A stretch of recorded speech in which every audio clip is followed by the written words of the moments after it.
for play on day 2 of the Dutch-Bangla match, test match series between Bangladesh and Ireland. A very, very good morning to you all, and we're all waiting for a day to revel in, because one man has been the talking point in the last day, and of course today Mushfiqur Rahim will talk about him, we'll talk about what might transpire on day 2. Alongside me I have got Ed Rainsford. Very good morning to you, Ed. Morning, Shamim. Yeah, it's a day where, you know what, Mushfiqur can create a little bit of history, but more importantly, I think when you think about Mushfiqur, it's how he'll approach this and how he can contribute more to Bangladesh's success and then enjoy the history that he breaks, perhaps when Bangladesh win the test match. Absolutely. Let's have a look at what transpired in terms of batting. The Bangladesh team winning the toss and batting first, and off to a pretty good start. I mean, straight away you had the two openers, Mahmud Hassan and Shadman Islam, getting those runs, but quick runs, but after the departure, there was a little bit of a stumble when Bangladesh tried to recover, and they recovered through Mominul and Mushfiqur. 100%. That opening stand again by the openers, they understood the conditions pretty well, but then Ireland sort of worked their way into the innings. They worked their way into the conditions and acclimatized a little bit better than they did in Sylhet after that massive opening stand, and then they did put the brakes on. But the way Mominul and Mushfiq assessed the conditions after a lot of pressure put Bangladesh in a commanding position now. That period of play, particularly between lunch and tea, they had only 2 boundaries in the whole of the 2 hours. That was absolutely fantastic. Have a look at how Mushfiq compiled his innings. Yeah, I like the point that you bring up about the tea and the way Mushfiq actually plays this particular innings of 99 not out overnight, is that they didn't try and go and search for the big shots. They didn't try and sort of push back on the conditions and push back on what Ireland were doing. They were playing the low percentage shots. Yes, the offside, you always expect Mushfiqur's square of the wicket through the offside to be very good, but the way they assessed the conditions, absorbed the pressure, and really asked Ireland to make the play was more of where the test match went, and they soaked up so much time in that middle session. Right, and someone who's helped out Mushfiqur Rahim with that very good partnership was Mominul Haq. Short while earlier, Shaman Ghosh caught up with him. Mominul, you know, in this incredible monumental feat, not only for Mushfiqur Rahim, but also for Bangladesh cricket, it's great to have you. And I want to ask you, what do you think means to be Mushfiqur Rahim mentally and physically? What does it take? I think it's take a lot of things. What he has done last 20 years, it was incredible. It was difficult, tremendous work for Bangladesh team. If I explain, I think it will take one episode as well. So I think it was unbelievable. Yes, definitely, definitely. Now, you two bat well together, really well together. Together, you've stitched together 1,700 plus runs. Yes. What does it mean to have him in the middle as your partner? As a partner, I spend a lot of time with him. When he bat with me, especially not me, if any junior player bat with him, he makes them very easily. What the condition is going through, or what's the bowler's mind going through, everything is going very easy to the with his partner as well. And one thing is good is he read the situation very well at the condition as well. Yeah, and so do you. As the former captain, I just want to ask you, what does it mean, or to what extent does it inspire this country and the young ones to take up this format of the game, test match cricket? I think it's before it wasn't too good. I think is after Mushi got 100 test matches, I think the way the cricket board was celebrated the ceremony, definitely we should thanks to BCB. If these things is this environment happening in the regular basis, I think people in the young generation will be encouraged to play the lot of test matches as well, and they will make their good dream to play for Bangladesh Test cricket. Right, Mominul, thank you very much. Go well. Thank you so much. That attitude of Mominul Haq alongside Mushfiqur Rahim really put the pressure on the bowlers, and not too many really they struggled to get amongst the wickets. Only shining light, Eddie, was Andy McBride. Yeah, Andy McBride bowled beautifully. the seamers didn't quite work, so he came into the piece quite early. And you look at the bowling figures here, he's the only one that's contributed to the wickets column. Yes, there's work that goes along with the supporting act of the other bowlers, and it's the way Ireland have set up their bowlers. They've taken out McCarthy and Craig Young as well. They're missing Mark Adair, but Andy McBride, with his experience, he's been here before, he's picked up 6 wickets. But for Ireland, when you look at that bowling card, they would be a little bit disappointed that maybe Humphreys didn't quite contribute as best he could. Neil is still early into his test match career. Camphor wasn't as he usually is, bringing the stumps into play a little bit wide and tried too many things. So when you look at that bowling card, Andy McBride is the one that sort of has kept Ireland in the piece. Well, have a look at those 4 wickets. I mean, if you had a little bit more support, maybe there would be more than that, but excellent bowling, lines and lengths immaculate. Yeah, lines and lengths immaculate, but also the way he used the pace. He found the right pace to bowl on this surface. I was listening to the spin bowling coach yesterday in his interview after the test match, and he said he was the one bowler who picked up what the conditions had for him, acclimatized to those particular conditions, and that's why he's picked up the 4 wickets here. Superb. And what better than actually to talk to the man and see what his feelings are about yesterday and what they plan for today. Shamana Ghosh again met up with him. Andy, back in 2023, you've done well here in Mirpur. Just wanted to ask you, how much of a feel-good factor do you have to tap into before getting on the field in the same ground again? Yeah, I had a bit of success here back in 2023, and it's obviously nice when you come back to a ground you've had a bit of success in. And now it's just like there's still a lot of work to be done here.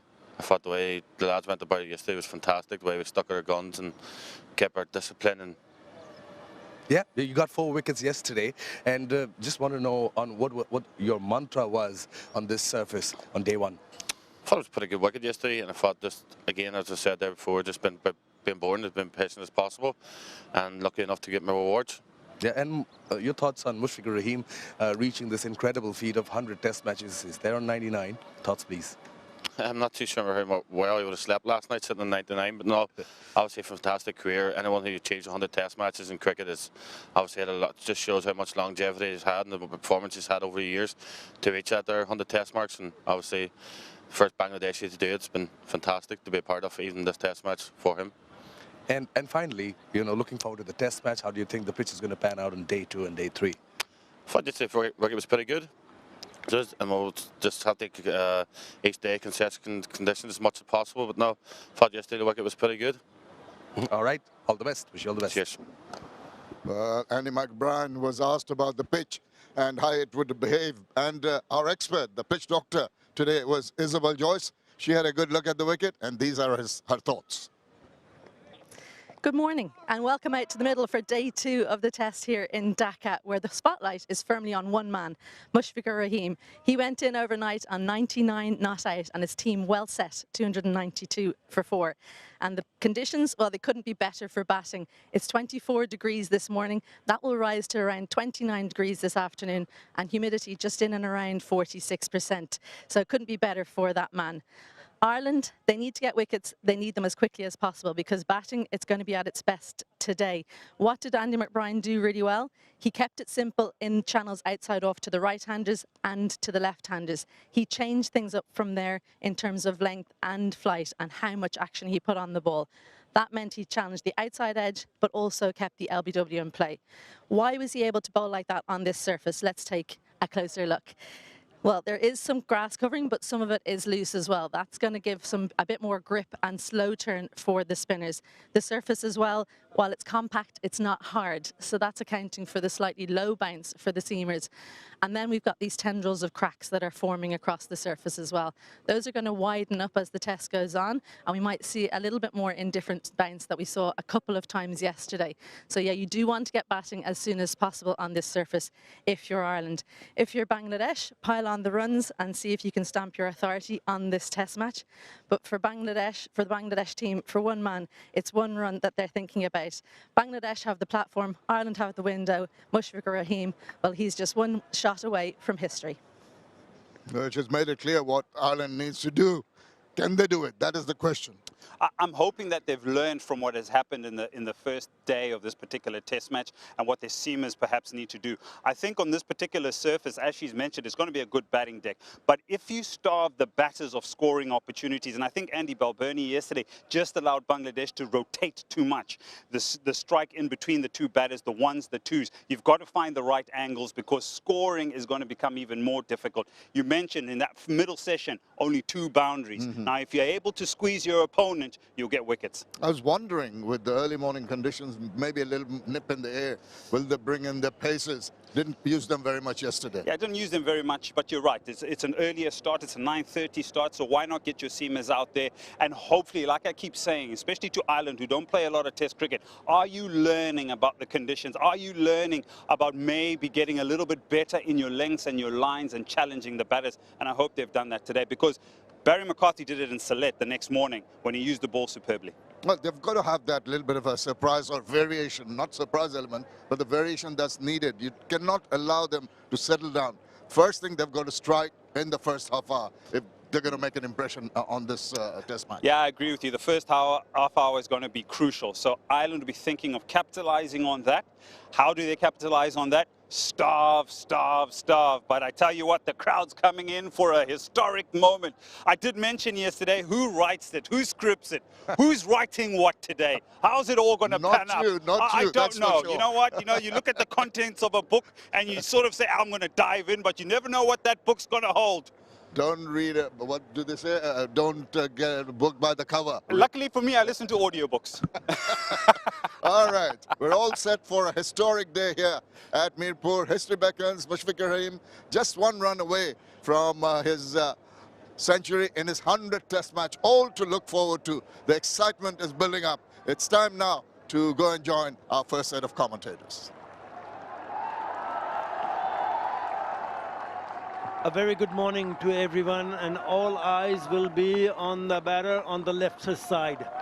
Mushfiqur Rahim on the verge of creating history. He's done so much. The journey, born on the 9th May 1987 in Bogra, made his debut 26th May 2005 at the age of 18. That was against England and at Lord's, the Mecca for cricket. And since then he has been simply sensational. He's the leading run scorer in Test cricket for Bangladesh. He is also on the verge of creating history. We already know. Yesterday, that's what he did. Unbeaten on 99. And if he does go on to manage to pick up a single, he will be the 11th batter in the history of Test cricket to score 100 in his 100th Test match. What a moment would that be? Good morning, Izzy. Good morning. And as I'm sitting here listening to you listing out when he started, how far he's come, Mushfiqur Rahim, just makes you wonder what he was thinking about last night. Nitin Das, spare thought. He's on 47 overnight. He's just 3 runs away from another half century. Pressure all off him. He'll be trying to keep his partner calm, but he doesn't look too perturbed there. The little maestro, he could be for Bangladesh, but on his 100th test. 100 would be a fitting moment to mark the occasion. Well, it's going to be Matthew Humphrey to start the proceeding. And there was an option for the right arm off spinner, Andy McBride, who's picked up all those 4 wickets. But the skipper have decided that it's going to be left arm orthodox. Humphrey in the attack. First ball. Leaves it alone to the keeper. It's almost like facing a first ball, isn't it? It's obviously first ball of the day, but you want to make him play that first delivery. Just missed a little bit of a trick. We might see the arm ball coming sooner rather than later. It's just for a moment he must have thought, I've got it. Nope. They're all waiting in anticipation. There has been very big support. Cameras are out. Everybody will be looking looking out for that moment when he does manage to pick up a single here. It's a funny one because I reckon Ireland, while they want to get him out, they are also kind of wishing him to get to that milestone. Well, he started well. The first one he leaves it alone, but then Humphrey has bowled to a really good line. Look at them, all standing up, all waiting. And most of them have their cameras out. Now the fielder at deep cover point comes in. Should have been there from the word go. Pressure on. He's quite deep there still, almost saying, come on, take me on, hit me over the infield, I dare you.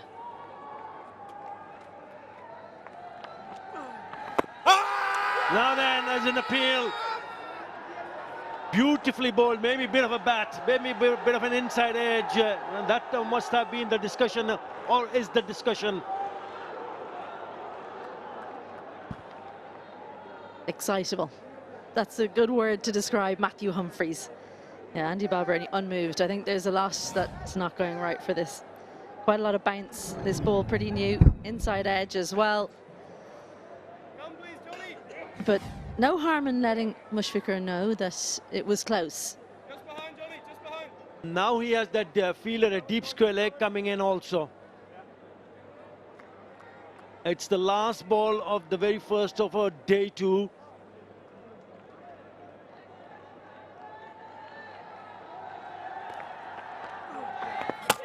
Oh, brilliant piece of bowling. That turned square and beat the outside part of the bat of Mushfiqur Rahim. He starts with a maiden, 292 for 4.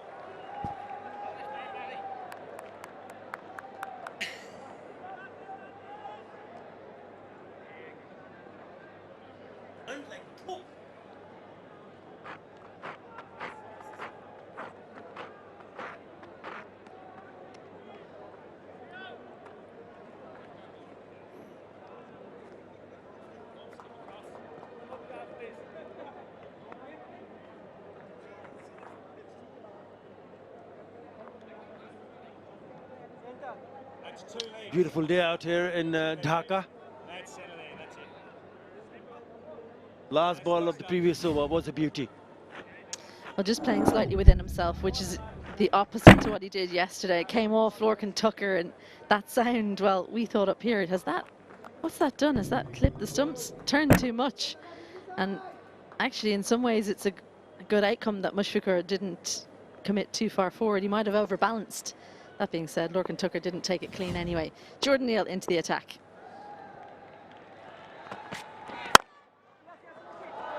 Straight away from the middle part of the bat, so he picks up a single of the very first ball that he faces, Litun Kamadash.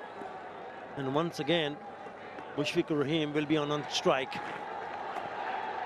Are you surprised to see not to see Andy McBride in the attack?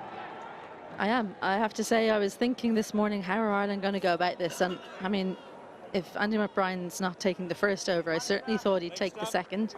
That's his preferred end where Jordan Neal is operating there. But as we've mentioned already, it's a pretty new ball. He didn't get a go last night, so Jordan Neal, we did see some swing early on, just for a couple of overs yesterday morning. They're trying to see if he can get some more today. Right, slip and a gully in place. On 99, Mushfiqur Rahim. The ball very, very straight onto the stumps. No matter what you've achieved in the past, as you go in, and if you're in the 90s, they do say it's the nervous 90s. We'll have to wait and see. It's the maiden over, the first over that he faced. What a career. What a career he's had, Mushfiqur Rahim. I think if there's one person you're jealous of out there in the middle, it's probably 𝗏𝗏𝗃𝗏 down the other end. He's got the best seat in the house. And also, no focus on him. How easy was that single? He's just going to ease himself towards a half century, and he knows Ireland are focused, laser focused on the man at the other end. There it is. History in the making. Mr. Dependable once again produces the goods with the bat, and on his 100th test match, the first ever player to play 100 test match, he's picked up 100.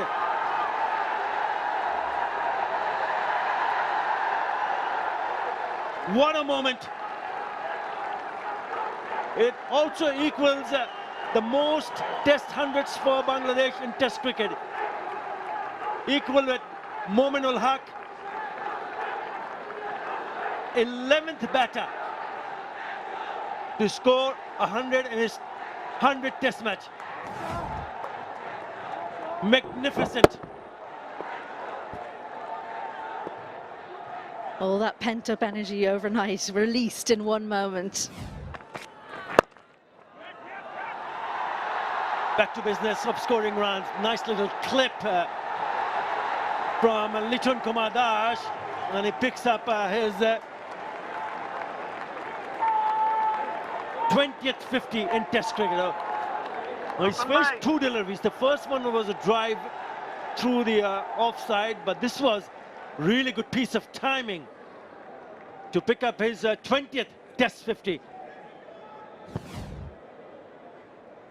They'll have relished this extra bit of pace on the ball from Jordan Neal. 2 full on leg stump and ease towards the boundary. That's probably the quickest we've seen the ball move across the outfield this morning. 20th 50. Absolutely no swing on offer either for Jordan Neal, so I'm not sure about this plan from Ireland to open up with the youngster. Could Andrew McBride have taken over from Matthew Humphries, who, truth be told, was a little bit below par yesterday? Matthew Humphries. McBride, after maiden, could have backed that up. Even in the moment, could Andrew Balbirnie have changed up the plan once that maiden had been delivered by the left arm spinner and brought his strike bowler McBride into the attack.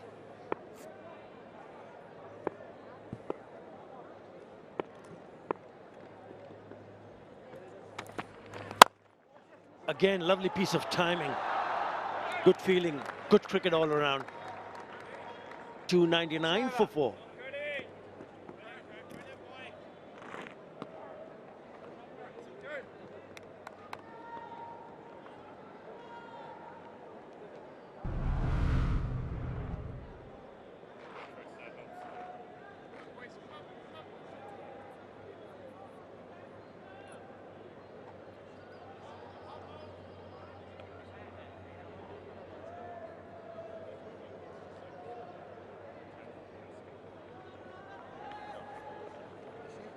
In the elite company, century in 100 test match, some big names here. And Mushfiqur Rahim joins the elite list of players scoring a century in their 100 test match. What an achievement. Well bowled, he's bowled well here. You did the pitch report, Izzy. There is grip and turn.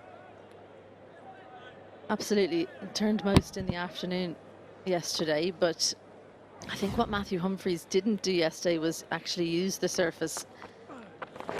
And what he didn't do was use the surface in terms of how it, yes, it turns, but it's slow turn. You've got to make use of that, and with that you've got to change your length, change up your pace. He bowled a little bit too flat, bowled too quickly. Obviously had a chat with the spin bowling coach Chris Brown overnight and looks to have a better plan. Much more shape on the ball. That's something that Chris Brown spoke about after the game yesterday, the Ireland spin bowling coach. He thought that the shape that Andy Balbirnie put on the ball was immaculate. Didn't really mention Matthew Humphries, but I suppose by excluding him, he thinks he could have got more shape on it.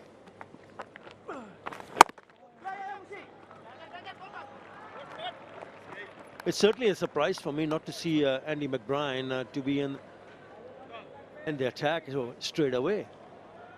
He's the only 300 up with that single for Bangladesh. Andy McBride, 482 in 26 overs that he bowled here yesterday. The only wicket taker. No one else has managed to pick up any wicket so far. Strange.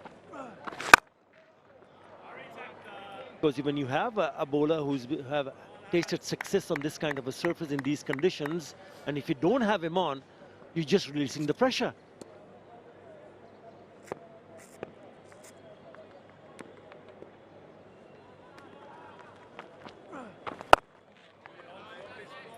It's a good over. Just a single in that over. 300 for 4.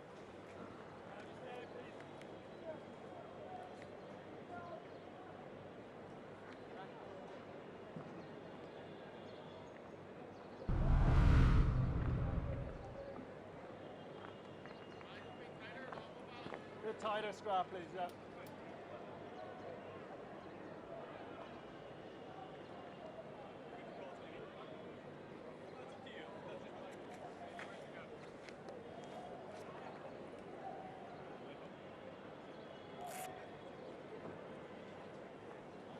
That's in front of you, 4 for 82.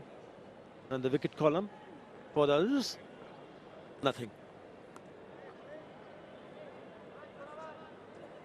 Yeah, even if they thought about bringing in a seamer and a spin, I would have straight away handed the ball to Andy McBride because Mushfiqur Rahim was on strike.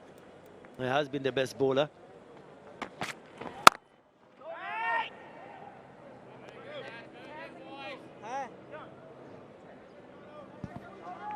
One chance created by the two other spinners. Ҳوي one down leg side. 𝗃𝗀𝗃 wasn't able to catch up with it, and Matthew Humphreys, it was a sharp chance, wasn't it, in slip that Paul Stirling just stuck his hand out for and hit the heel of the hand. Those ones, they either stick or they don't. He made a good effort to try and get there.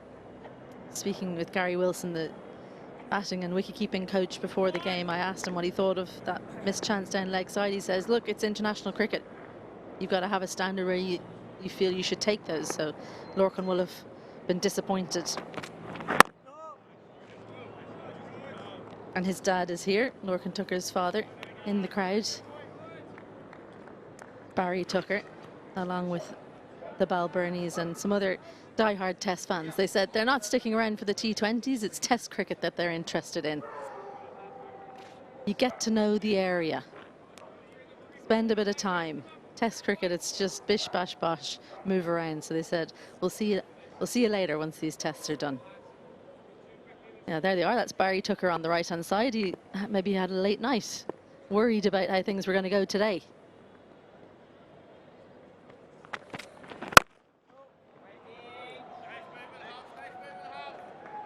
And I'm sure Ireland would be reflecting on that very first Test match in Sylhet. Bangladesh went on to score post a big total. And if they don't somehow manage to break this partnership, then this innings can also go in that direction. That's the reason why I feel that you needed to use your best bowlers straight away. We'll have to wait and see. This is only the 4th over this morning. He's looked comfortable, hasn't he? Liton Kumar Das gets so much time, and he's also hasn't made 100 for a while. That's the last time that he made 100. Bangladesh was in trouble. It was a tour to Pakistan. Second Test match in Rawalpindi. Pakistan scored 274 in the first innings, and Bangladesh were in dire straits. They were 26 for 5 when he walked in to bat at number 7. And straight away they lost another wicket, 26 for 6. And then he scored 130, adding 165 with Miraj, who's yet to bat in this innings for the 7th wicket, and went on to win that particular Test match. So he has seen the pressure moment. So you don't really want to see him get set because if he does this morning, then more trouble for Ireland. They can take heart from that first test match, Ireland. They got him out for 60. They'll want to repeat that, maybe even sooner they'd prefer, but he's nearing that. But as I said before, pressure off him, all eyes pretty much on Mushfiqur this test match. It's a nice time to be batting when everyone's looking the other way. You just accumulate some runs. Good over, maiden, 300 for 4.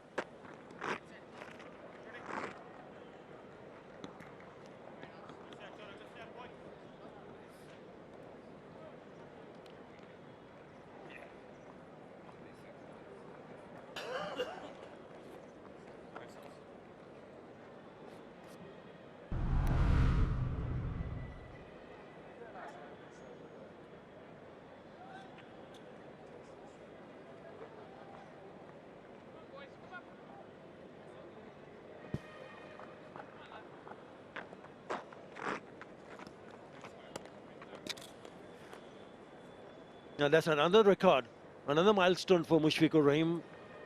100 matches in each format. And big names there, Ross Taylor, Virat Kohli.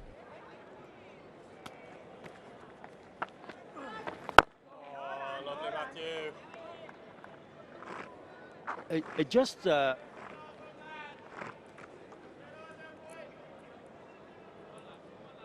shows how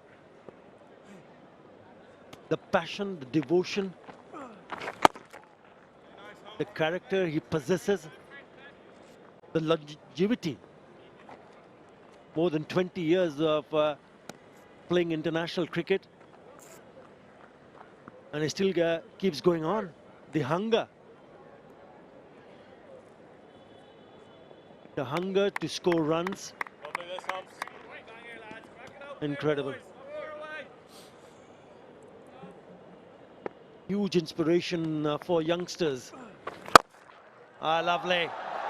Brings up the 100 partnership with that lovely drive over the top, straight as an arrow over the bowler's head from the ever classical Lichun Kumar Das.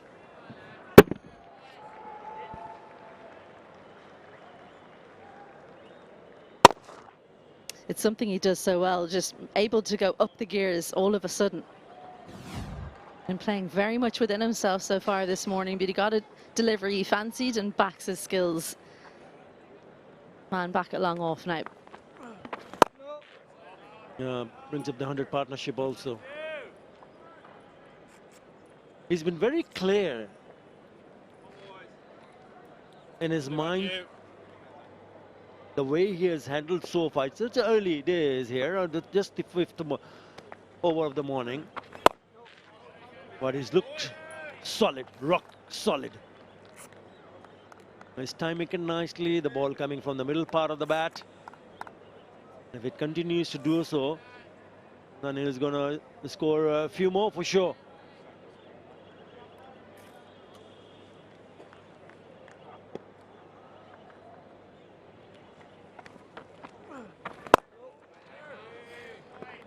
Bangladesh 305 for 4.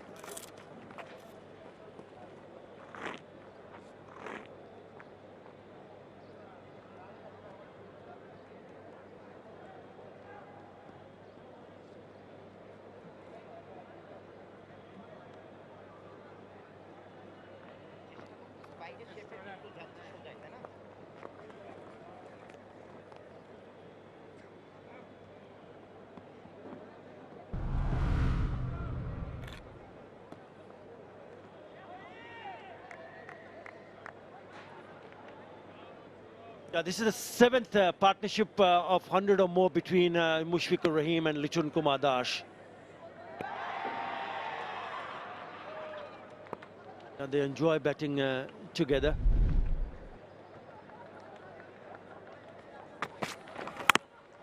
Oh, kept low, inside edge, bottom edge. Lucky it was too wide.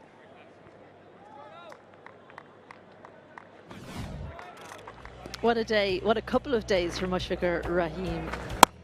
particularly good against spin and very good at this ground, to say the very least. The first player to get 5,000 plus runs in one venue.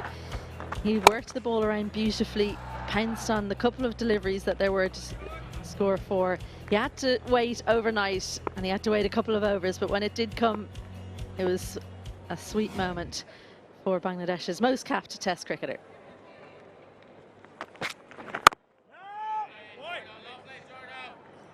And what has stood out from Mushfiqur Rahim as we look at this analysis? He's very good on the back foot. This is the key to how he plays in Dhaka. Because of the slow turn, he gets nice and deep in the crease against balls in the good length area against Ireland's spinners. Once you go on that back foot, you give yourself time to adjust. We saw that fourth delivery from Gavin Hoey was the googly. He was able to adjust to the turn and then just knock it into areas where he knew there was space.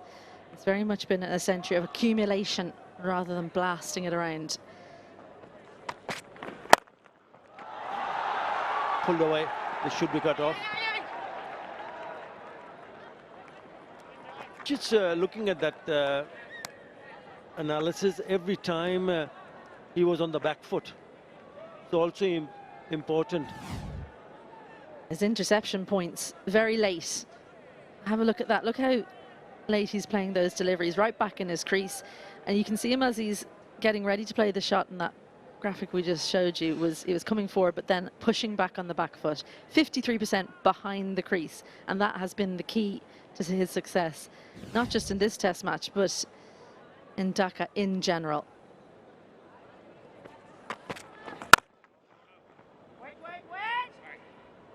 Interception points so late on. Even that pull shot that we just saw, he didn't try and hit it hard, he just bunted it leg side because he knows that there's an opportunity that it could stay low. He's in a position to take evasive action if he needs to. The pull shot a couple of deliveries ago that went for 2. Look at this shot, he just bunts it. He doesn't go right through with the shot. Uses the swivel to get it into the leg side. Happy to pick up 2, not searching for the boundary.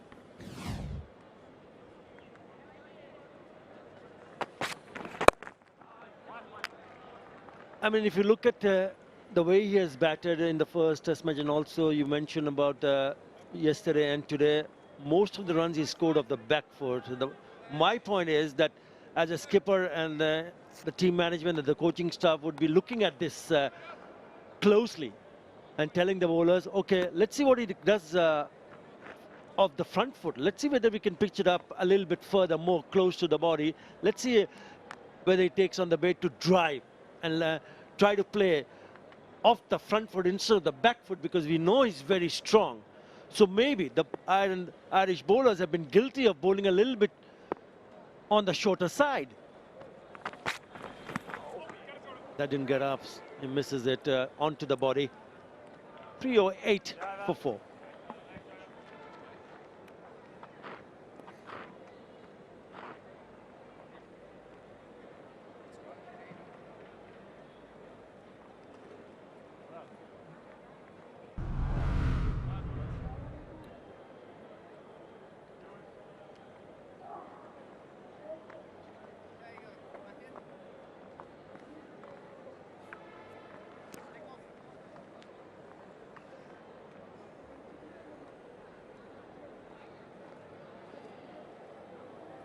Yeah, again, what an achievement. Out of the 5 who have made, or rather represented their countries in 100 matches in each format, Ross Taylor, Virat Kohli, David Warner and Mushfiqur Rahim are the batters. Tim Southee, the bowler.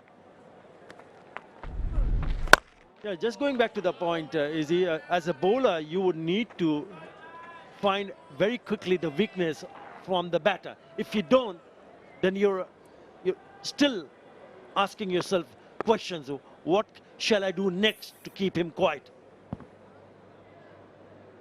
Yeah, spot on. I think the problem against someone like Mushfiqur, because it's a good length, as we saw from that brilliant package we just showed you in the last over, it's a good length he's able to get on the back foot for. Oh, an edge, and it just doesn't carry. And that's an example. He needs to pitch the length, Matthew Humphreys, where it will still turn. If he goes too full, he doesn't give the opportunity to the ball to turn. This is in and around the perfect line and length, because Mushfiqur wants to get on the back foot. That was too full to go back to. He's got to think about coming forward. Now, that delivery in and of itself will force him to come forward if he can repeat it, but he doesn't manage it. And that inconsistency has plagued Matthew Humphreys a little bit in this test match. But with the slow turn, if this was a quicker pitch, Mushfiqur Rahim can't go on the back foot at that length.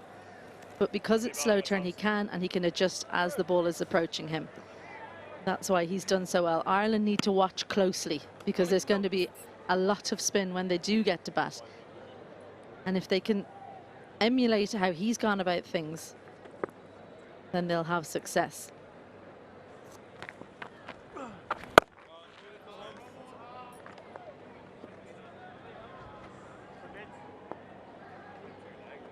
He'll keep batting.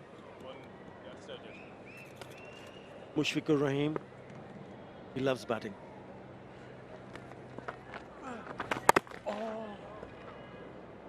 Return Kumar. Now the couple of deliveries we've seen already that has kept a little bit low. Indication of maybe a little bit more wear and tear. But he's been very good.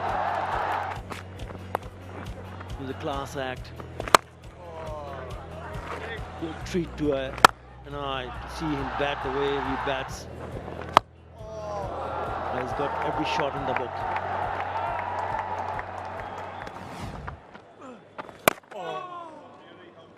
A good over comes to an end. 309 for 4.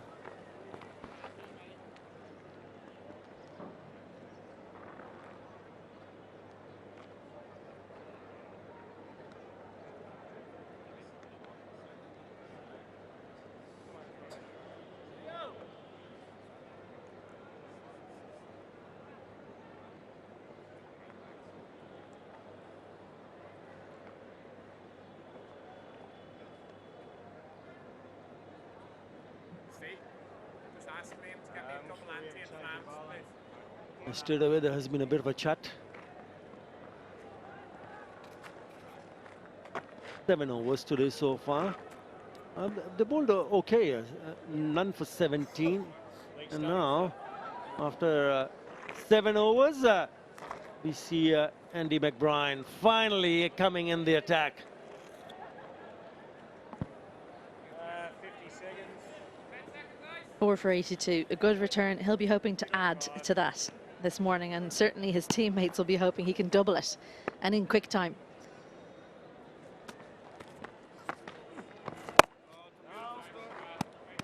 Back in the channel. Just the subtle variation. When you're bowling that number of overs, you can take your time, not trying to get a wicket every delivery. Good shape on the ball. Some are turning. He's trusting the surface and almost trusting it to create the variation for him. He does have an arm ball, but on occasion when he does put action on it, it won't grip and turn. It'll just stay straight or continue to move away from the right-hander. That's a slightly straighter one. Stephen Doheny brave in there at short leg. Yeah, he started his first over, and if you look at the field, it's an in and out field. He has a slip and play, the short leg, short mid-wicket, cover and mid-off, but the others are all in the boundary ropes. 3 on the onside. Wow. So perhaps maybe, just starting, maybe he can have few other fielders coming in a little bit closer. If the line of attack is middle and leg, then that fielder at a deep cover point can easily come in. Wow. You a swimmer, is it? Back in the day. Don't get much time to head to the swimming pool these days. Haven't ventured up to the one in our hotel yet. Nice and cool in there.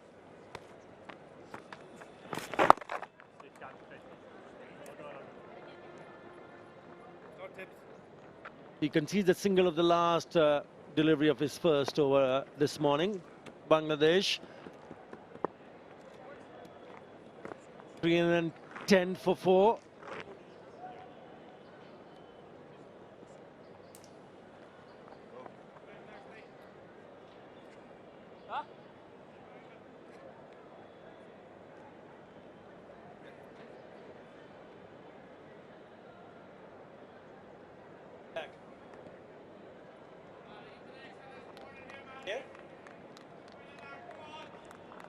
see the sock speed. See it in front of square. Yeah, we were just wondering when the over was called. One ball left from the other In the score graphics in front of us says that 5 ball. I mean, we're just wondering whether is the right call. So it took some time, but thankfully he's come back, and that last delivery will be bowled. A little smirk there from Richard Illingworth. Wake up! They've got into a rhythm, the two umpires. Good rhythm there. That looks refreshing, I will say. Going through all the different techniques as well. That's how you do it, Arthur. What about you? You a good swimmer? I wish I was. off stump. Ladies off stump. But what a beautiful thing to do.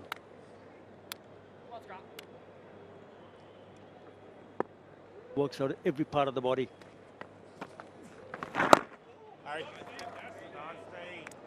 And it's over now. 310 for 4.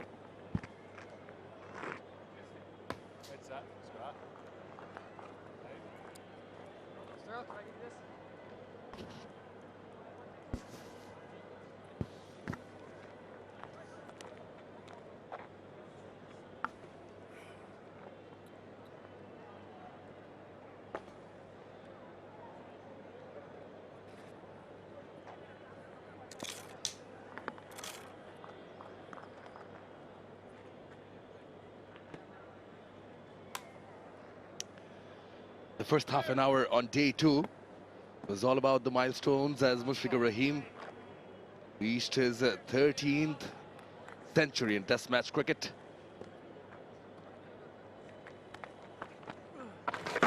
Oh, was taken. Balbirnie has taken the catch. That is some purchase from Humphreys. Well, he walks off with a smile. But looks like Andy Balbirnie is going to run all the way and congratulate him. Shake of a hand from Liton Dash as well. Take a bow, Mushfiqur Rahim.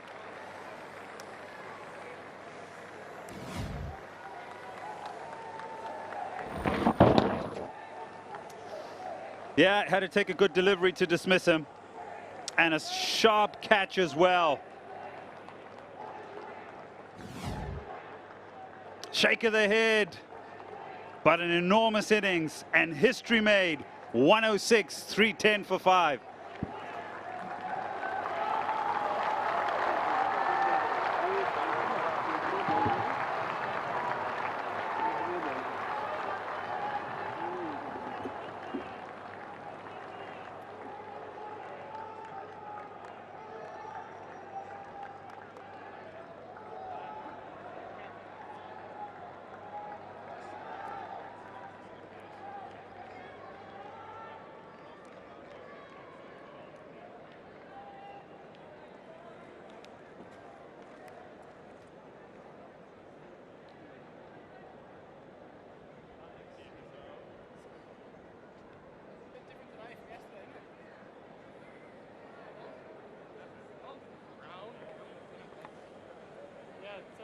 Well, that was the beauty of a delivery from Matthew Humphreys, sending Mushfiqur Rahim back. Definitely a gem of a delivery, did extra. He's bowled well this morning. It's the bounce, really. Looks to play it off the back foot. Looks to play it with soft hands. But it finds the edge.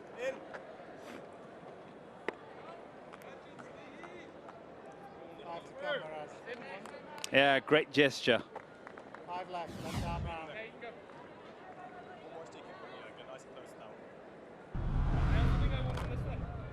Over 2,000 runs. And Hassan Miraz comes into bat at 7. Have to rebuild the partnership. But Ireland have made early inwards in the first hour. And the first 30 minutes, first hour are crucial. Vital to try and stay in the game. Taking them about 35 minutes to get that first breakthrough, but that first over by Humphreys showed there's just enough out there for the spinners. Up and running. Miraz up and running with the boundary. It's nicely played. Quicker delivery through the air. That one just below 90 kilometers an hour. It's off the mark with the boundary, but the key to that stroke was played it late, very late off the back foot, guiding it.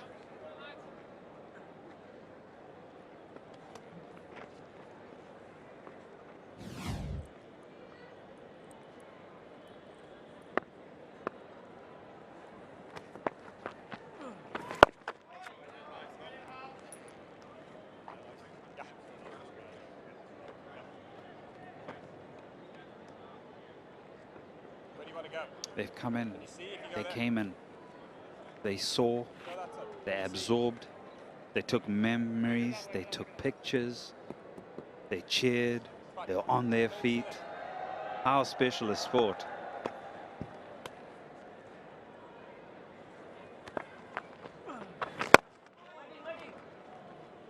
Incredible, isn't it?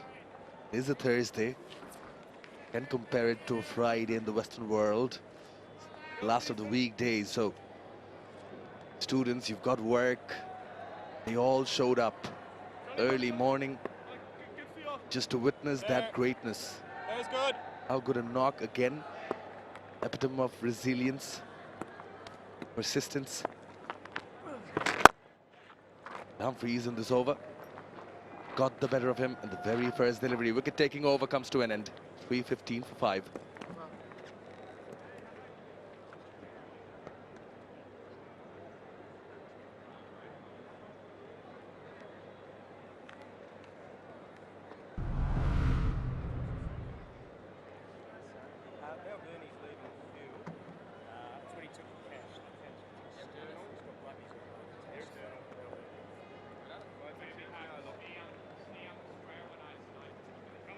Come on, Sid. Come on, lads.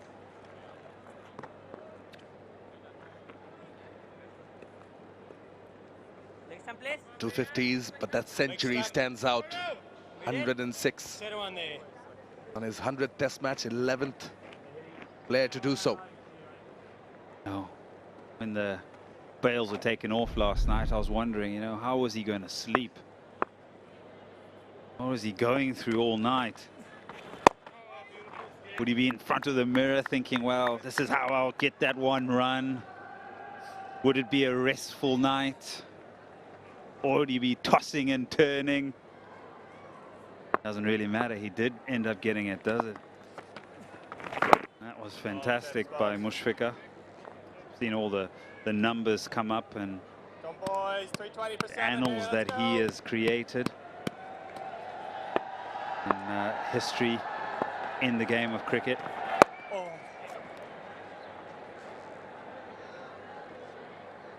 Sometimes it's hard to put into words, really, how a player gets to that sort of milestone.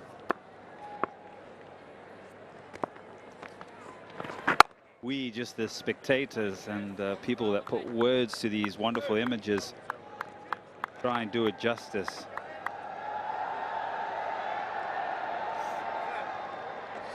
Students are in the house.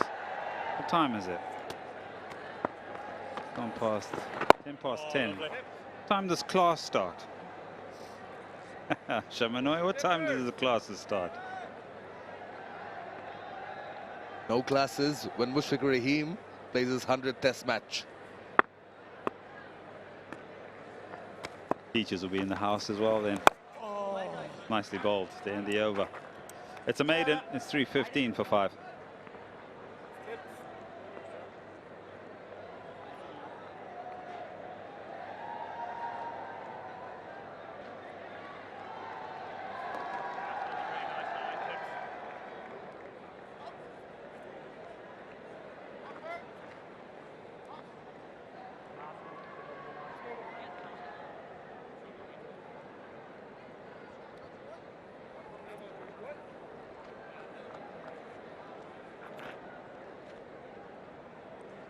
Balbirnie giving 3 of the bowlers out of these a go this morning. Spin that has brought in the success. Yeah, focus will now be drawn to Litton Das and Miraz and Tijul, Murad, Ebadot and Khalid, and how they will go with the bat and where Bangladesh will end up. Whereas for Ireland,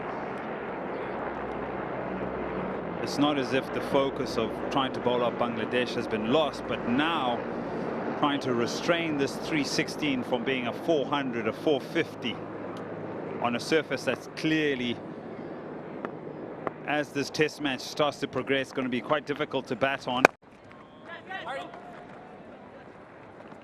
Bangladesh playing the 3 spinners, the finger spinner, right arm Miraz, and then the 2 left arm finger spinners in Tijul and Murad, who also bowled so well in Sylhet.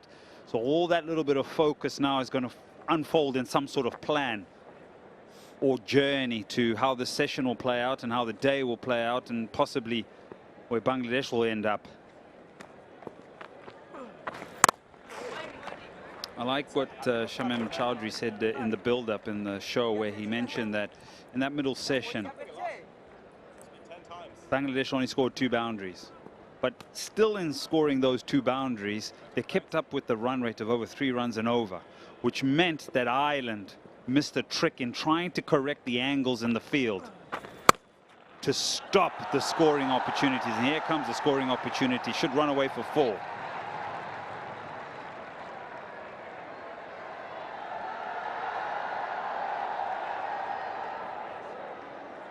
Yeah, Miraz got a similar delivery to hit a boundary in Humphrey's previous over. Litton Das, set batter, doesn't miss out with Offord. Put away nicely with ease.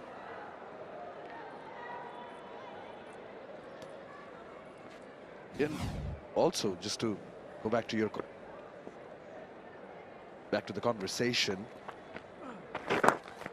Humphreys and McBrien, they were actually searching for bowling partnerships yesterday. It was mostly McBrien from one end keeping things tight. But today, also how Mushfiqur approves the very first over, even though early in the morning, fairly a new ball, indicated that there is something for the spinners, even this early on a day 2. Plenty of field is closing in. An inside edge with no damage done. 7 runs of this one. 101 overs gone. 322 for 5. Nice ups.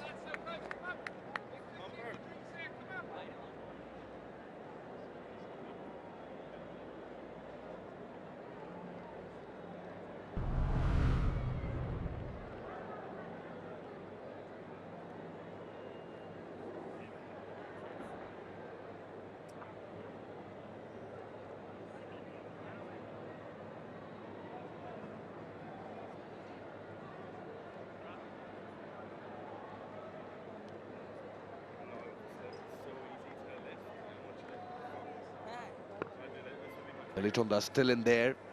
Faced 113 deliveries. He's the set batter, but after this, after these 2, the tail would be exposed.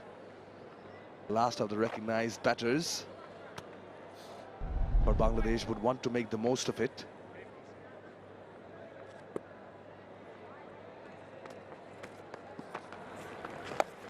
Brings out the reverse. That is creative innovation at its best, and will get 4.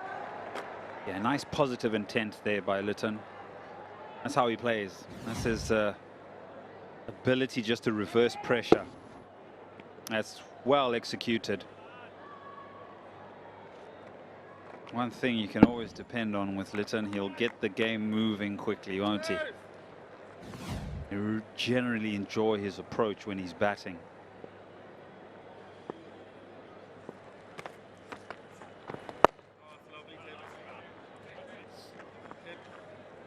So just back to that conversation about that middle period yesterday. You tick a box and saying, well, okay, they don't go for boundaries, but we're still leaking runs.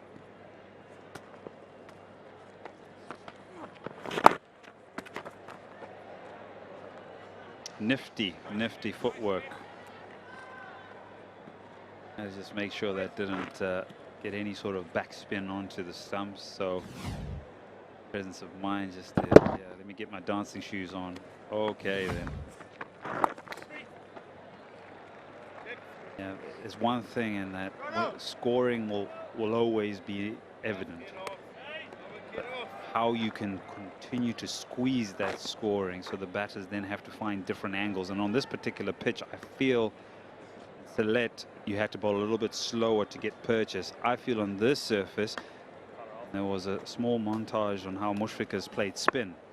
I feel that it's actually a little bit too slow, so it gives him so much time to go onto the back foot. And so on this particular surface, this particular soil, you're going to have to go a little bit quicker into the surface to get it to grip and turn. Jadeja does it really well in India because he fizzes it out the surface. I think Tygel does that as well. Yes.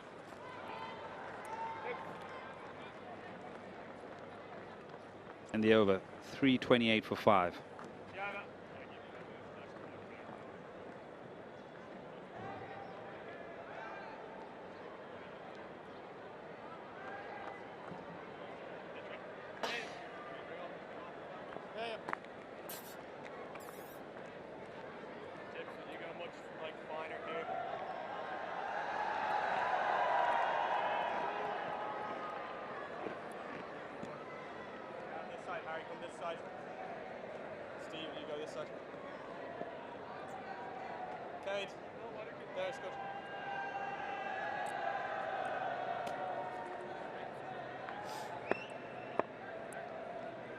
And they're here to witness history. They have with single take and throw at the non-striker's end, but yeah, Humphreys has bowled better this morning, and pretty early on caused some trouble to Mushfiqur Rahim as well. I think the camp would be happy with how the spinners have approached this morning. I think they will be generally pleased. Sorry, push right, please. 54. Humphreys yesterday toiled long and hard and didn't get a lot of success.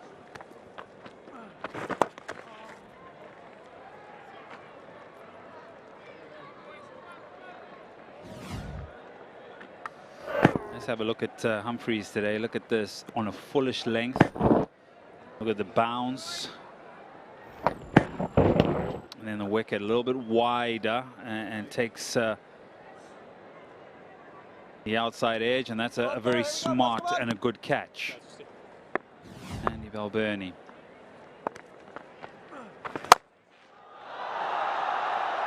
Takes the aerial route. Now has it gone all the way? It has. Miraz hits a 6. Positive. Blighted. Swung away, the width's on offer. Gets a good piece of it. So after a little bit of a sedate start, now Bangladesh are getting into their work. 44 runs already scored this morning, and there's width on offer again, but there's the evidence of too much time to the batter. There's too much time for the batter to sight that previous delivery, to hit it out the ground.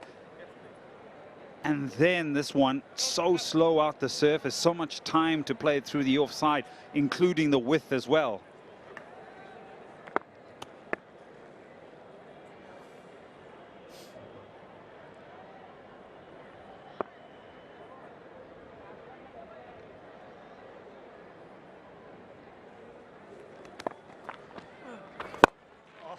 You know, walking around the ground and took a few interviews this morning, and a lot of people just wanted to get the century out of the way, and they're like very eager that Mushfiq will quickly get that single.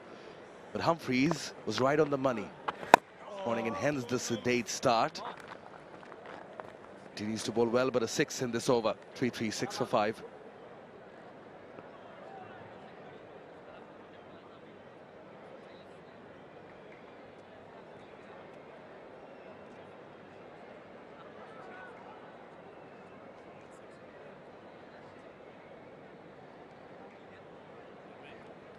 think he likes the man and below that.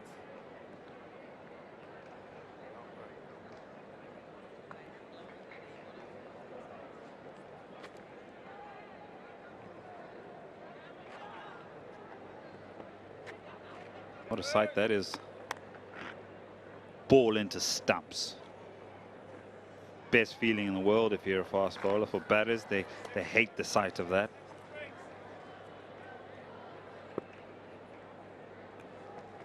More students. Lovely tips, lovely. Great initiative. I think it's fantastic to bring the students in so that they can experience a little bit of history. And I know that you spoke about having conversations with a lot of people. It does wonders for the game of cricket, doesn't it? It ignites a desire in some that will want to emulate that within the change room, within this particular stadium. Whoever's probably joined the telecast.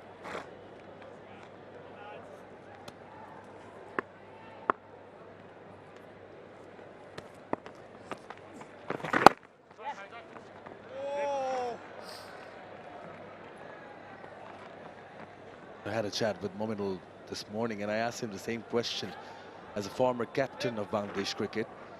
What does it mean for someone like Mushfiqur Rahim reaching this feat, this milestone? Would surely inspire a lot of people not only to take up the sport but also play red ball cricket. Mominul, I think he's played 70 test matches, 75 test matches. You'll be thinking he wants to be the next one to get to 100 test matches. So already that will encourage him to create his own little piece of history. But I always look at sport around the world and some of the greatest sportsmen and women. You look at Muhammad Ali, you look at Tiger Woods, you look at Kobe Bryant, you look at Michael Jordan. How many have probably looked at that and said, well, I also want to be the same as a Tiger Woods, or I want to experience what a Tiger Woods does. And these are anomalies in sporting history. Some are already in the nets. Carry on that if we have time in the next over. 340 for 5.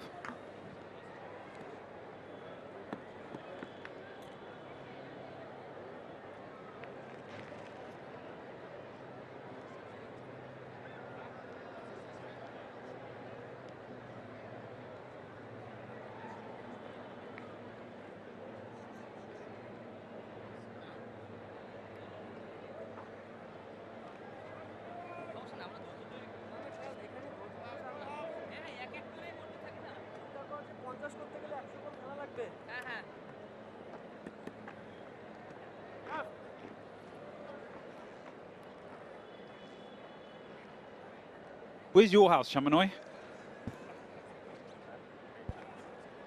Wow, now that's a quiz. Not too far away. Not too far away. Actually, from the rooftop of my house, you can see the MRT line, which is pretty close by. So not a bad feeling. Vibrant city, busy city.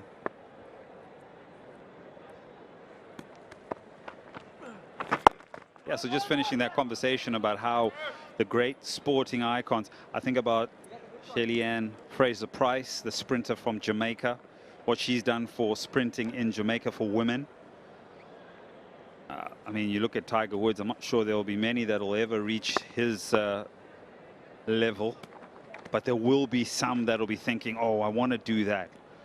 I mean, when Sachin Tendulkar burst onto the scene, he played for 24 years.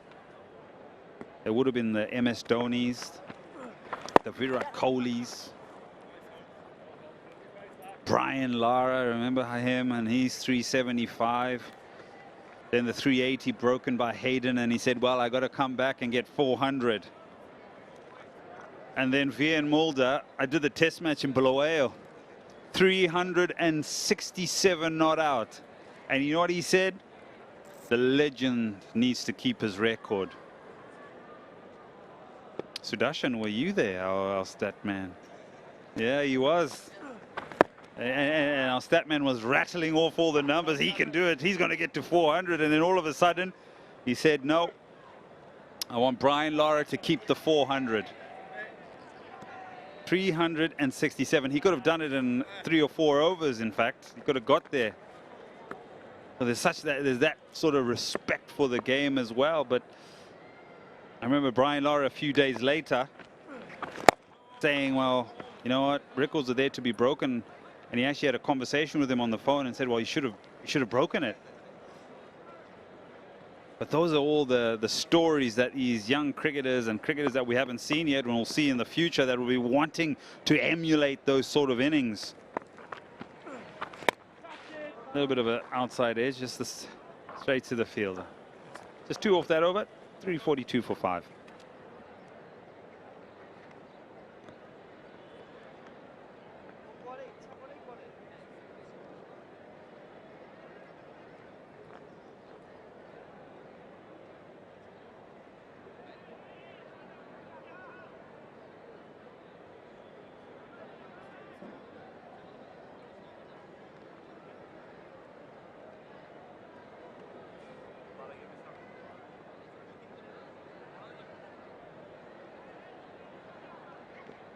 Mentioned Sachin's 24 years and 1 day. Imran Khan, Mushtaq Mohammed, well, an esteemed company. 20 years and 178 days. Well, comment you made yesterday went viral, but for all the right reasons. Oh, comes down the track and launches it off the runway, does Leighton Dash. It is a maximum. Charging the ball in the very first delivery.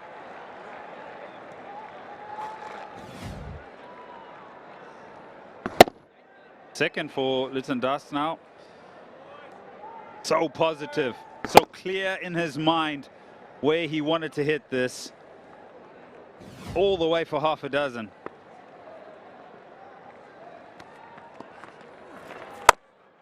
Tries to go again. Maybe gave himself a little bit too much room on that occasion.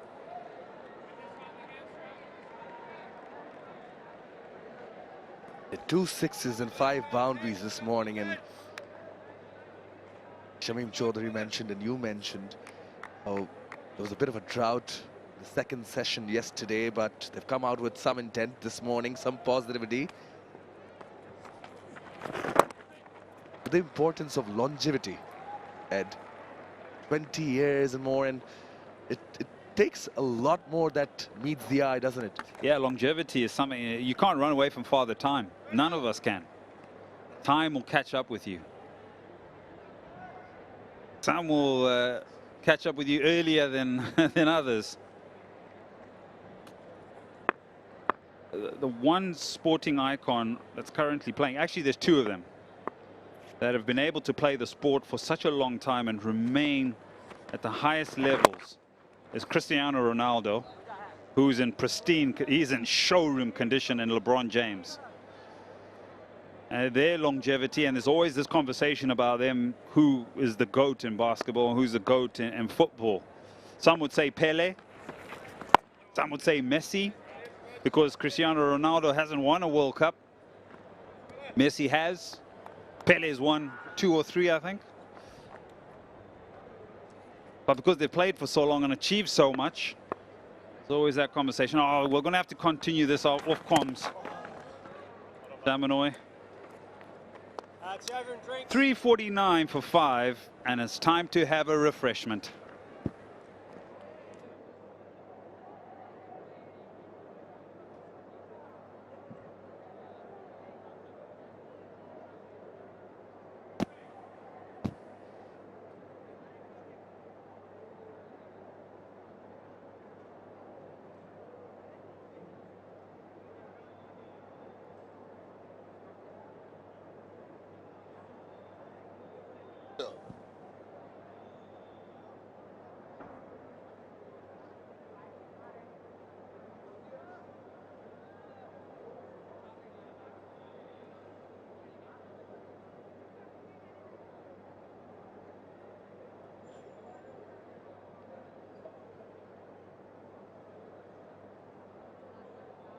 Okay.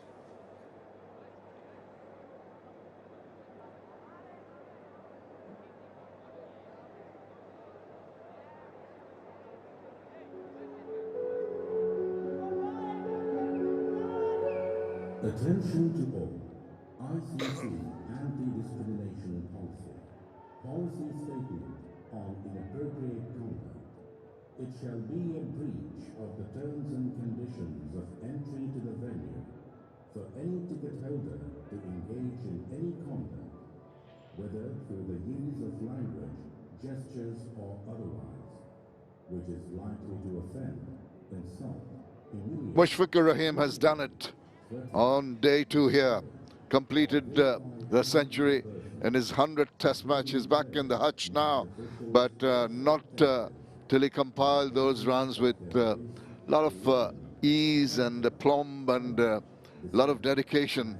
𝗬𝗏𝗂𝗽𝗏 and Mehdi Hasan Miraj have built up a nice little partnership of 39 in quick time after the departure of Mushfiqur-Rahim, who was just marvelous. The manner in which he garnered the runs shows a lot of resilience, showed a lot of patience, and add to that the skill sets that he possesses has delighted all and sundry all around the world. Every lover of the game of cricket will appreciate this mammoth achievement of this great cricketer. Isabel, I'm sure you also enjoyed what you saw from Mushi. Well, he worked the ball around. It was impressive to see his willingness to just stick at the task. Wherever the ball was bowled, he found a spot to hit singles, particularly good square of the wicket. So that shows you his patience. It was on the stumps. He was willing to play it into the leg side, but also willing to just bide his time. And that space on the offside was peppered with singles. He's been a role model for all Bangladeshi cricketers and youngsters. But with this special achievement, I think it's going to add another feather to his cap. McBride has been the standout performer, as we keep on saying. But the man who got the wicket of Mushfiqur-Rahim was Matthew Humphreys today. For McBride, 1 wicket for Humphreys. Gavin Hoey, newcomer, was impressive yesterday. Good economy rate, and Harry Tector, not a regular, but he also kept the batters quiet. Having a drinks break here, the players just coming off the drinks interval. Bangladesh have dominated this first session of play on day 2, scoring 57 runs, and that wicket of Mushfiqur-Rahim. Look, we could talk forever about Mushfiqur-Rahim. One last thought, I suppose, for me for the moment is when you talk about people who've done it first, it's that imagination that they have when they begin. Do they see the future? Because for most of us, we need to see it to be it. You need that inspiration. Everyone here and the teammates of Mushfiqur-Rahim have him to look up to, have him to emulate. But him being the first, he had to get there, and just that longevity and the imagination to think, I can get to 100 test matches for Bangladesh, having been there so long ago, playing 80% of the test matches that Bangladesh have ever played. So that's something that I take my hat off to anyone who's the first, because particularly being a female in sport, there are so many women who have to blaze a trail. And those are the people who open it up for others, and they're an inspiration. But he's gone now. So we'll look towards this partnership, and it's coming along in quick time, twice as fast as the previous 2. Yes, both Mehdi Hasan Miraj and 𝗬𝗏𝗂𝗽𝗏, who's now on 80, and he's eyeing a century now. 166 boundaries, looking very positive with his intent. The bowlers have their work cut out, that's for sure. And you see the width of it. I think he missed the opportunity there. Just not quite getting the sweet part of the bat. And the placement as well, not good enough. I think his eyes lit up, so he went for power. Picked out the fielder, Harry Tector there, an extra cover. Just a little bit greedy, maybe hoping for more shape on the ball. The line wasn't there from Humphreys, a better line on that occasion. He's been much better today, Matthew Humphreys, and you just wonder the weight of expectation. Was that on his shoulders yesterday? He was after a good showing in that first test match. He put the pressure on himself, expected himself to do better, tried too hard. That's relaxed overnight, and he seems more himself this morning. Yeah, you've got to think as a cricketer what you're comfortable with. What is your comfort zone? Sometimes, as you mentioned, you're pressurized into scenarios where you're forced to think and try different ploys, which may not be quite what you want. But then again, it's just such a learning curve for these youngsters in the Irish team, and also the seniors. I mean, just take a leaf out of the manner in which Mushfiqur Rahim has batted and gritted it out. Sure, when Ireland come into bat, they'd like to replicate that. That is one thing that you pick up even from players you're playing against. Stay. Absolutely. That's one of the reasons why Ireland want to be playing the nations ahead of them in Test cricket, not just in Test cricket, but in all formats. You learn from those you play against, and you only get better by playing the best. Who's better in these conditions than Bangladesh? He does that so very comfortably for a single. 352 for 5.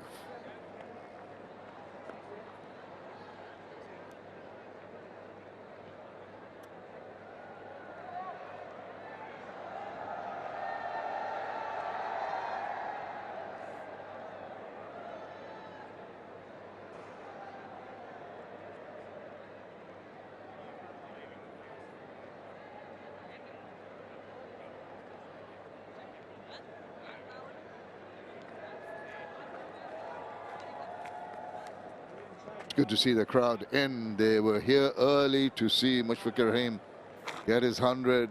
They're obviously going to stay on. Allowed free entry the students. Show their ID, proof that they are students. You wouldn't have to show an ID, Shamim. They'd let you in, no problem.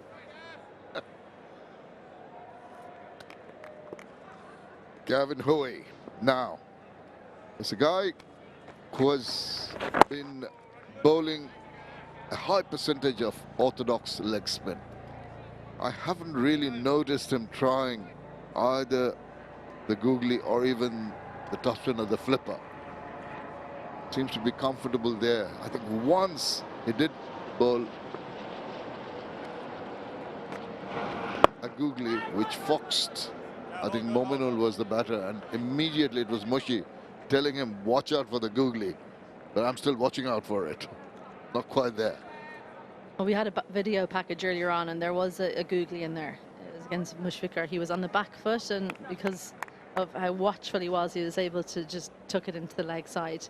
But by and large, I think when he's bowled that googly, he's just been on the fuller side. So you haven't really had time to see it turn. And just having a look at 𝗂𝗏𝗄𝗽 and how he went yesterday, he's just kept it simple, as you said. And what that's meant is he's able to dry up runs. Even this first over he's bowled today, 3 dots. And only 1 boundary he went for yesterday. Now, it's not something I tried to look it up. What leg spinner has gone for only 1 boundary in their first day of Test cricket? I'll tell you who, 𝗂𝗏𝗄𝗽. Right. Yeah, you hit the nail on the head, actually. There is a saying that leg spinners purchase their wickets. It's completely the other way around. Maybe he hasn't got the wickets, but he's really tying up the batters with some accurate, disciplined bowling. That's the way to go. He'll learn as he garners more experience playing different teams in different grounds, adjust to the conditions. But here, he's been meticulous. Just a touch short, but even then a single is all they can get from that.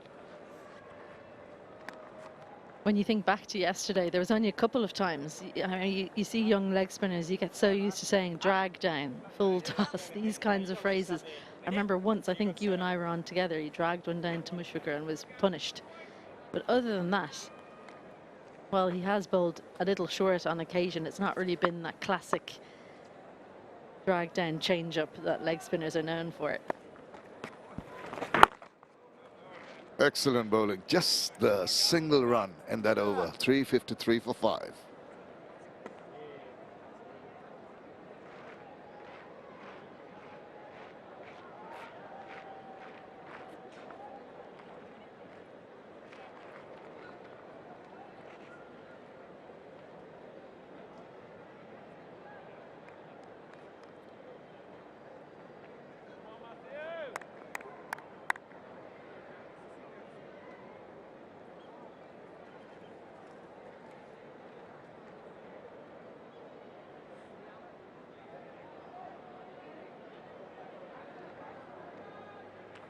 During change of overs, you can just spot there in the middle where the two batters coming and having a little chat.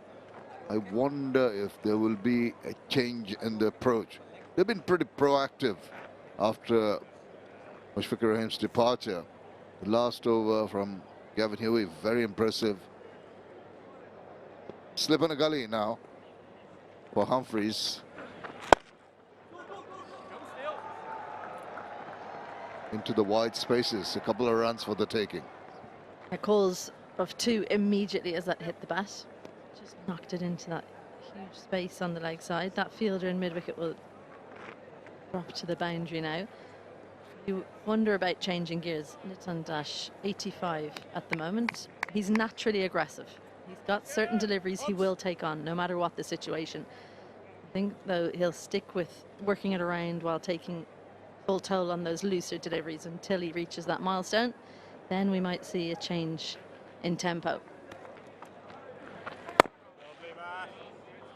Well, Nitin Dash not shy to take on bowlers, but I just feel that now that he's got the luxury of this being the first session of the second day, lots of time to come, Bangladesh in a very dominating position. Will still go through that regime of proper cricketing shots. Not going to take a chance at the moment. That is good. That is a very good attitude to have. You might become a touch overconfident with the situation they are in at the moment and try to do something fancy. Not for the moment, at least. That's the way he's going. Ireland have quite a spread field for him. Long off cover, mid-wicket, deep backward square, all just a few yards off the boundary, because they do know his aggressive nature. Hoping that he'll just maybe miscue and a miscalculation. Does love to sweep, so with the way the ball has bounced, when players have gone to the sweep shot, they're hoping as well that maybe he'll get a top edge if he does take on that leg side boundary. Field placing, very interesting. They slip in a gully for one that grips and maybe induces the edge. And those two you mentioned at the deep on the onside. He tries to go against, offering no shot there, patting it away. Always creates a bit of interest amongst the fielding team. Andy Balbirnie reckons it's outside, and I think a lot of bowlers fall into this trap. Yes, he's shouldered arms, but it still has to be hitting the stumps. We've taken the review. We're going to see. TV umpire to director. We have a player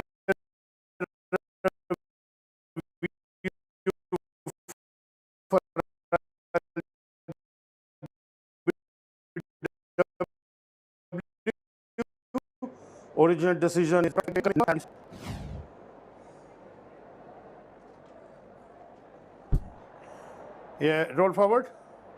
roll forward, forward, just to confirm.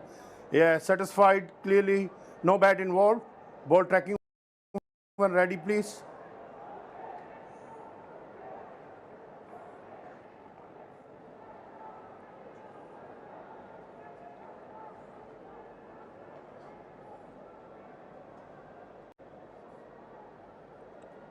Ellie, stand by, waiting for ball tracking. Ball tracking is coming up. Original decision is no doubt. Pitching outside off. Impact no short offer outside. Wickets missing. Ellie, stay with your original not out decision. Stand by. I'll let you know when you are on screen. Ellie, you are on screen. Make a signal, please. That's rather a wasted call for the DRS. 3:55 for 5.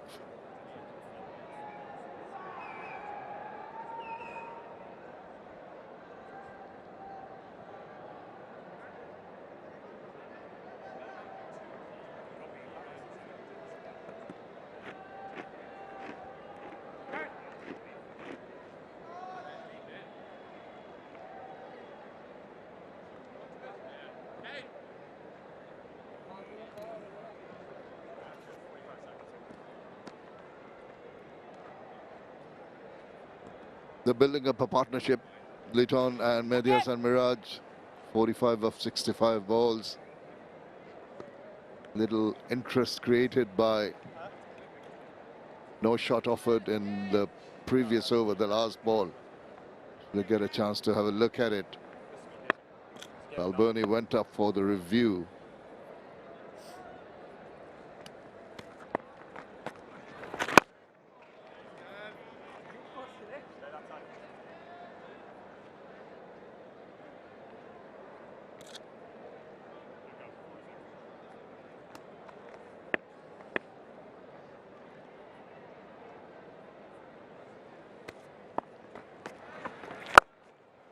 Pushed it further up, making it comfortable for the batter to play it in the deep.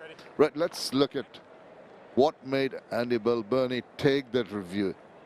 The shouldering arms, but when a leggy comes in, so how would you go? If it was pitching outside, it's turning away. If it was an arm ball, maybe some interest. Matthew Humphries has to be clear with his captain about what he's delivered. Yes, no huge turn, but enough to straighten it up. As you say, if it's the arm ball, fair enough. Nice drift in on that occasion from Gavin Howie. But as a left arm spinner, unless you've intentionally bowled an arm ball, you know that it's likely to at least straighten up, if not turn away. They've had 2 poor reviews so far, Ireland, and now they've lost 2 of their 3. Bangladesh still have 3. Yeah, not a happy position to be in. You've got to be very, very sure when they take the next one. And they might be a touch shy of taking it when it could actually be going their way. Very delicate decision to make if that is the situation. Now we have a short extra for a kind of check shot from Mirage. Ball just rises up disconcertingly. Oh, almost squeezed that through. Good to see Ireland changing things up. They can't allow this game to drift. Andy McBride taken from a backward point position, inserted short in front of Mirage. 2 catches behind as well. And confidence in their young leg spinner, Gavin Howie. But for Andy 𝗵𝗺𝗀, you have to feel for him when those reviews are taken, because in that kind of gully position, he can't possibly see if that ball is turning. Curtis Camphor moves from mid-wicket out towards the boundary for the final delivery of the over. It's right behind that. 357 for 5.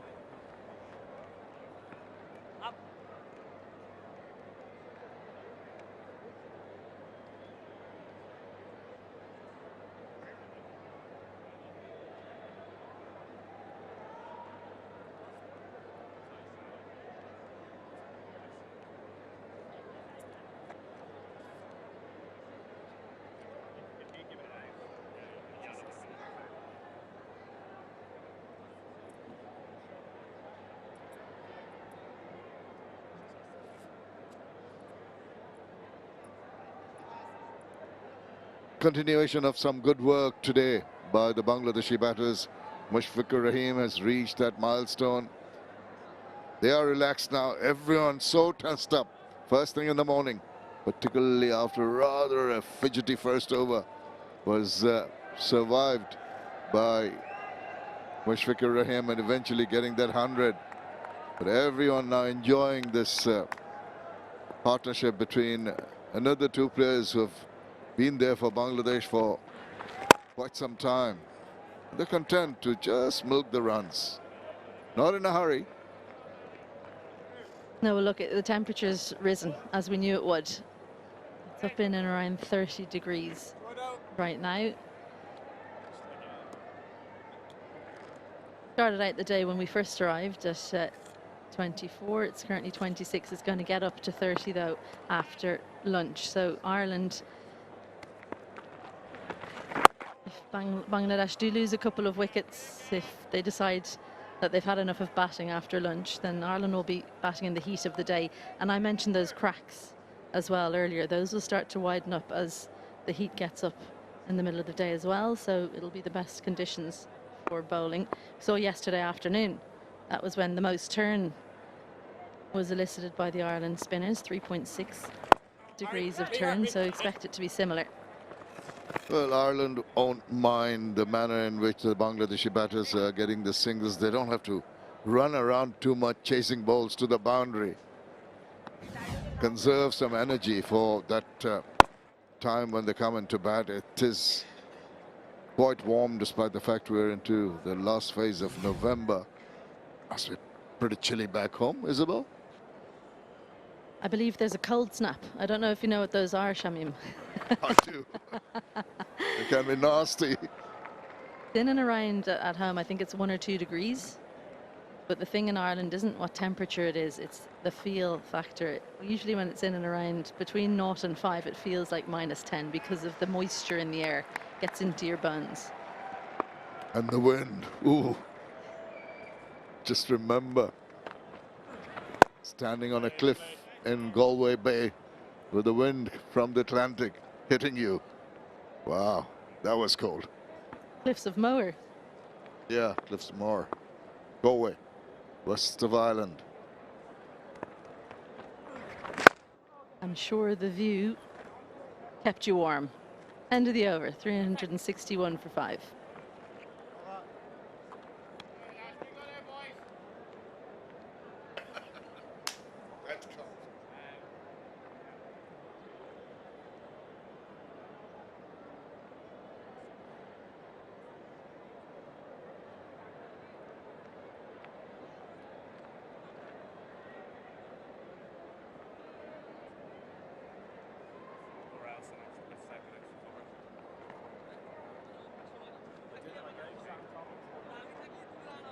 '51 and going strong. Mehdi Hasan Miraj and Liton Kumar Dash did go after the bowling for a short period and suddenly just gone into their shells a little bit. Just going through, playing mostly singles and doubles. Wow. A little bit of bounce, extra bounce, just a tad short of a length, that delivery. Eventually managed to play it quite well. Serious intent here. Miraj has said, okay, I've had enough of being dictated to by this young leg spinner. Takes evasive action, nice and deep in the crease. Forced to go quite leg side, hitting it on the move. So good signs for young Hoey, forcing the batters to do something different. It's been very impressive from Hoey. The manner in which he's gone about his bowling, he's tried the variations as we saw in the last 2 deliveries. A lot of work, a lot of advice to add other dimensions to his skill sets.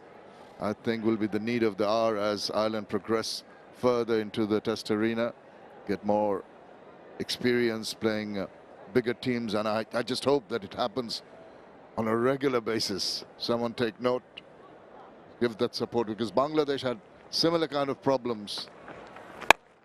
Well, he's hit that and not timed it, just another run. Is the point I was making. Bangladesh going through a similar phase when they first started playing. Not enough opportunities to play Test cricket regularly. I just hope it does not happen to Ireland. It's already happened, hasn't it? First played Test cricket in 2018. 7 years later, just playing their 12th Test.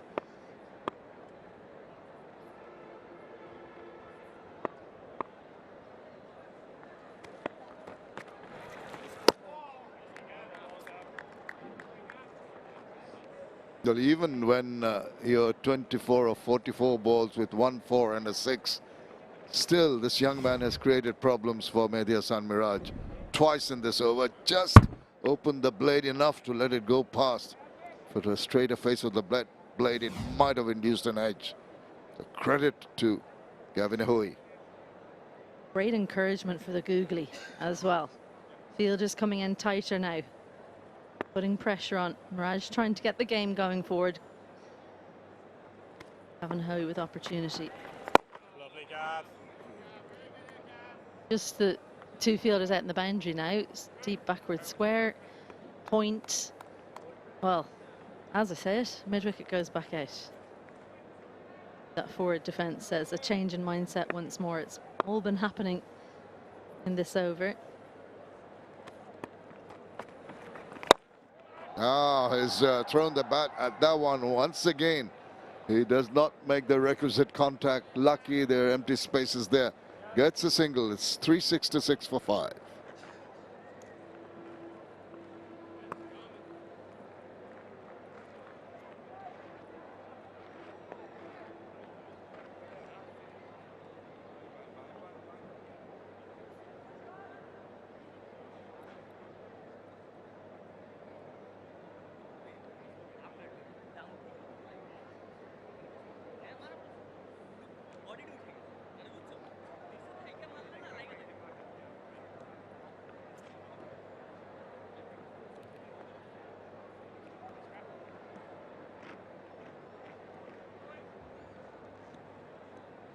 Well, Ireland can take a lot of credit in just stopping the free flow of runs. In the last 5 overs, only 14 runs.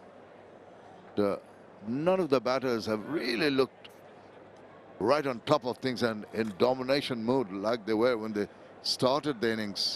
Each batter, credit to Humphreys and Hoey. Short. Oh, now he had to really try and drag it from way over. Could have done better to try and hit through the covers. It's just in you, isn't it? When you see her drag down like this, you think pull shot, but almost hands the wicket to Humphreys. He was so keen to hit it leg side. Stephen Doherty, but it wasn't far away from him. In fact, the contact so poor, that's what saved him. The way that would have been to lose his wicket, a wry smile on the face of the left arm spinner. He would have said it was a plan if it had come off. Even he's so awkward as an afterthought. I think he just tried to drag that from outside off.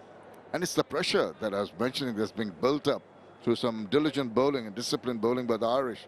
They're forcing, getting into the mind of 𝗿𝗂-𝗏𝗏 in particular. That's well left. He read that line and length very well. Beautiful shape from Humphreys. The line slightly too far outside off to force the shot. That would have been a better line, but not as sharp turn on that occasion. Variations of pace. 87 clicks the first ball, the last one 84. Also change in lengths, lines. They're trying it all.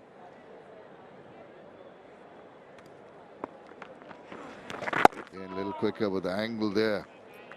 In the mindset they are in at the moment. Not too many efforts to go after the bowling. Laying back, waiting for one loose delivery to come along and to make sure that they take advantage of that.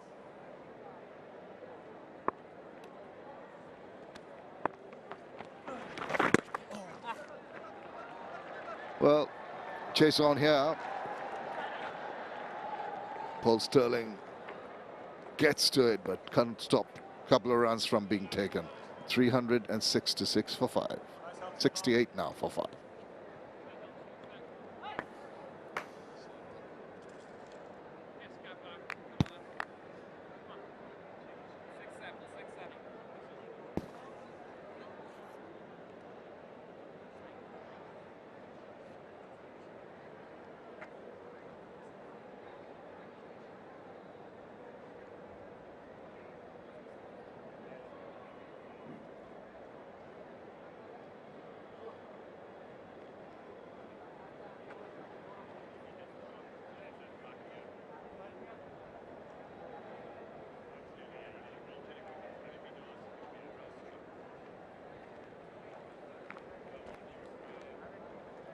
23 overs bowled so far this morning. 76 runs taken by Bangladesh, but only 3 of the 23 been bowled by a seamer in Jordan Neal. Coming in different ages. Want to be part of history. They've witnessed that. 5 fours, 2 sixes being hit. Now I think main objective of these two in the middle in Liton and Miraz is to prolong the innings, keep the wickets intact. Not much entertainment for them as of now. Gives it some air, does Gavin Howie.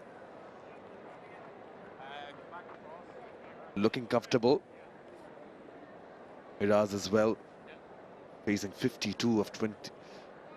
52 deliveries for his 25, so he's happy to nudge the ball around and rotate the strike between themselves, the two right-handers. Less than half an hour to go till lunch. So yeah, 𝗏𝗏𝗏 would love to take a wicket or two. Bangladesh, on the other hand, be quite adamant. Go to lunch on a high. Hello and welcome back, Atabhai. Hello, Shomanoi. Hello, everyone. Snack time. Yeah, again, a good partnership. 59 now they've added. And I like the look of the debutant. I know he's not picked up any wickets, but he's gone past the outside part of the bat a few occasions this morning. Deserves the wicket. But nothing away from this partnership of 59 between Miraj and Liton Kumar Das. Oh, again, lucky, gets just a bit of an inside edge. He was in trouble, wasn't he?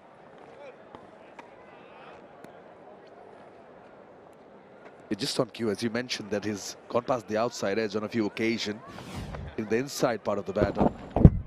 This instance wasn't too far away, slightly quicker through the air.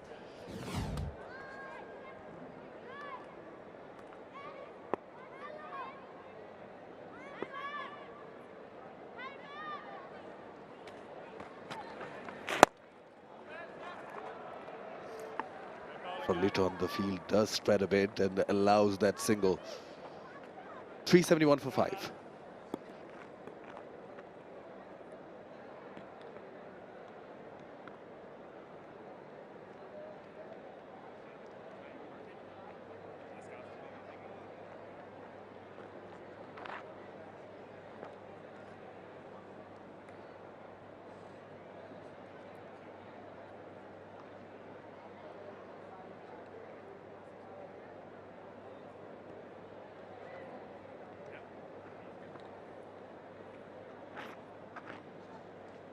Well, Mahmood Hassan Joy and Shadman Islam laid the foundations initially, and then Mominul and Mushfiqur got together. They ensured that they ascend, followed by that 108-run stand between Mushfiqur and Liton.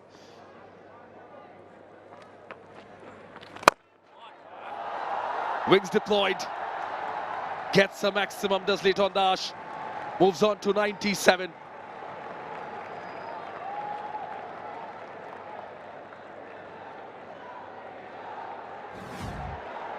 In control. I know it's against the spin, but it takes that left leg out of the equation. This moves it away down the leg side and opens up. And then hits it over the top on the onside, which has gone for the 6, which takes him to 97. So closing in on 5th Test match 100, Liton Kumar Das.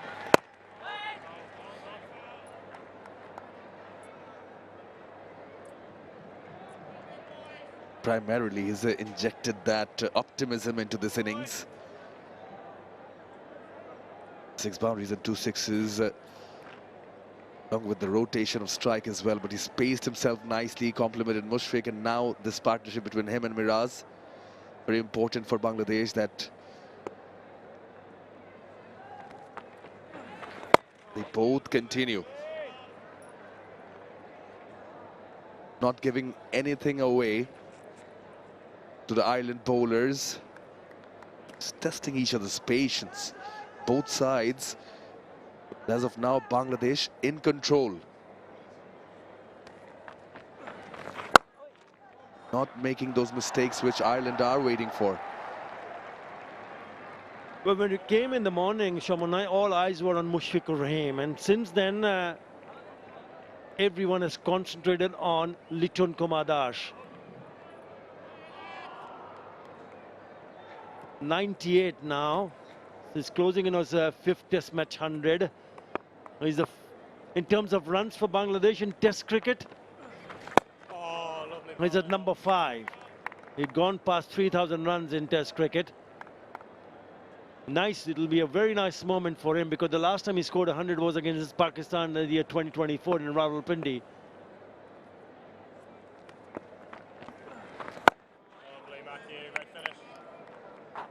Watchful. 7 runs of this over. 378 for 5.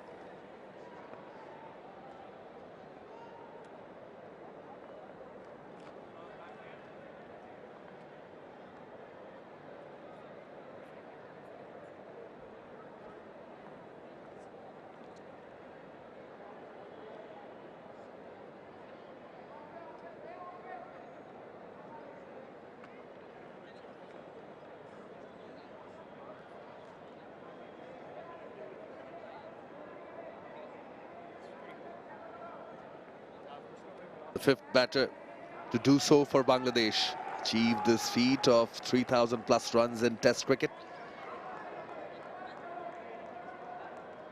Such a key figure. Comes in late in the order. Brings in that positive intent.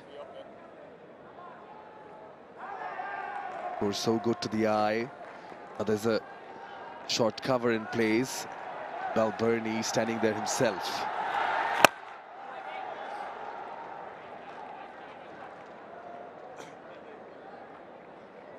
He's gone without a century in the last 16 innings of a Test match. This is important, very important for him to stay calm and pick up those 2 runs to ensure that he has his 5th Test match 100. He's too beautiful a player, too good a player to miss out on scoring 100 in those last 16 innings. We know what he is capable of. We've just shown you the graphics where he has just gone above Habibul Bashar Shuman, the former captain of the Bangladesh team, who also scored 3,000 runs in Test cricket. Still so much to offer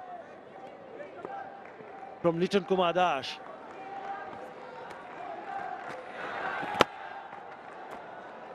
Just gives me the opportunity to rectify, yes, not the 5th batter to do so, but at number 5, top run getters in this format, Liton Das. He missed out in Sylhet. He's looking very good, 60 of 66. I think gives him more of a reason to reach this milestone. Width offered straight to that fielder again at cover. They're doing well. Ireland and Gavin Howe is asking the batter to drive, making them drive more.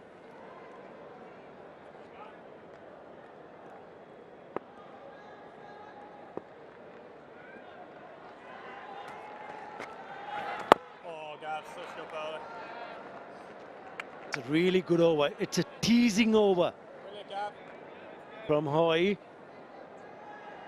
Making him work hard for those 2 runs. He needs to finish off nicely here. He hasn't conceded a single in this over so far.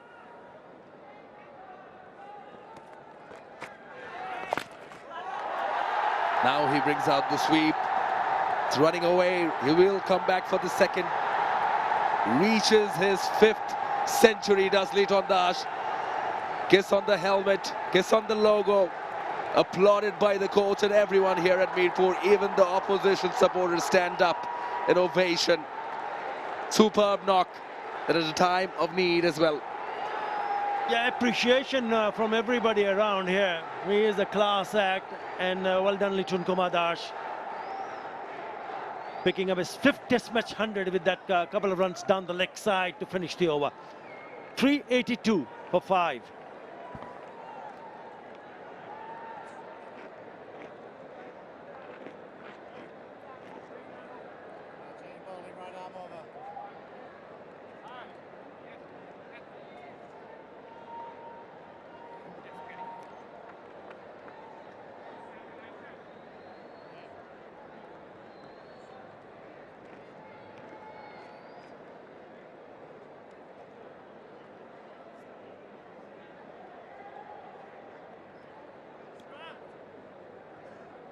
A good mix of caution and aggression applied by 𝗏𝗏𝗂𝗏. Last time he got a century was in 2024. Test match cricket. 7 boundaries and 2 sixes. Now seam. Curtis Camphor from the rocket end, giving the last push before lunch perhaps. 𝗏𝗏𝗏𝗏 trying out different options. The man from Dinajpur plays the conventional sweep, the dap sweep, goes fine, and easy for him to pick up those 2 runs. He joins Shakib Al Hasan and Mohammad Mahmudullah in terms of hundreds in Test cricket, 5 apiece for all 3 of them. Wonderful, wonderful knock from the class act, 𝗏𝗏𝗏𝗏𝗏.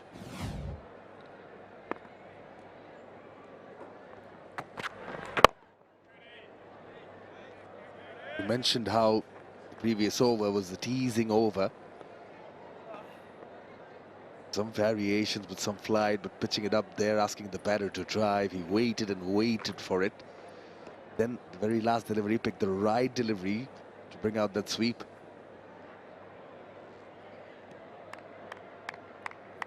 Lovely to watch him bat when he's in full cry. Technically very sound. It just shows that he has so much time to bat. Mehdi Hasan Miraj can also bat. Don't forget about him. Shamanai has 2 test hundreds to his name. Batting at 7 and 8. And still far away. He's got only 26. But there's so much time left in this test match. Only the second morning, first session. He'll be hoping that he stays around and just keep batting. Because it's still a very good surface to bat on. And to be able to set the match, Bangladesh will be hoping that they can pile up a big total. If they can manage to 500 plus one more time, or even more, and they are capable of doing that, make no mistake. After 100, he takes fresh guard. Just shows the amount of concentration, grit and determination that he has. So he wants to start all over again.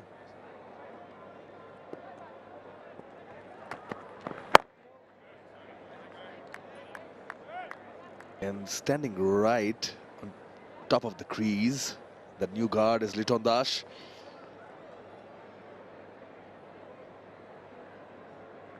Yeah, these are his top scores. Making plays, his 4th best. 141, which came in 2022 at the same venue. That 100, the last one was against Pakistan in Rawalpindi, 138, and tremendous amount of pressure. 383 for 5.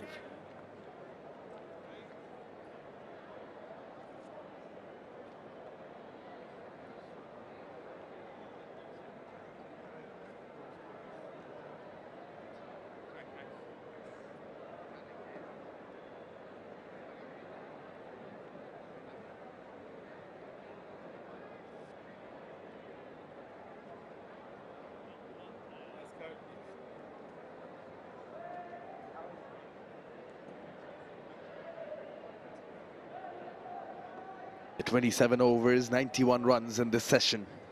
Loss of Mushfiqur Rahim, that wicket. 𝗵𝗺𝗀𝗃 has been class apart yet.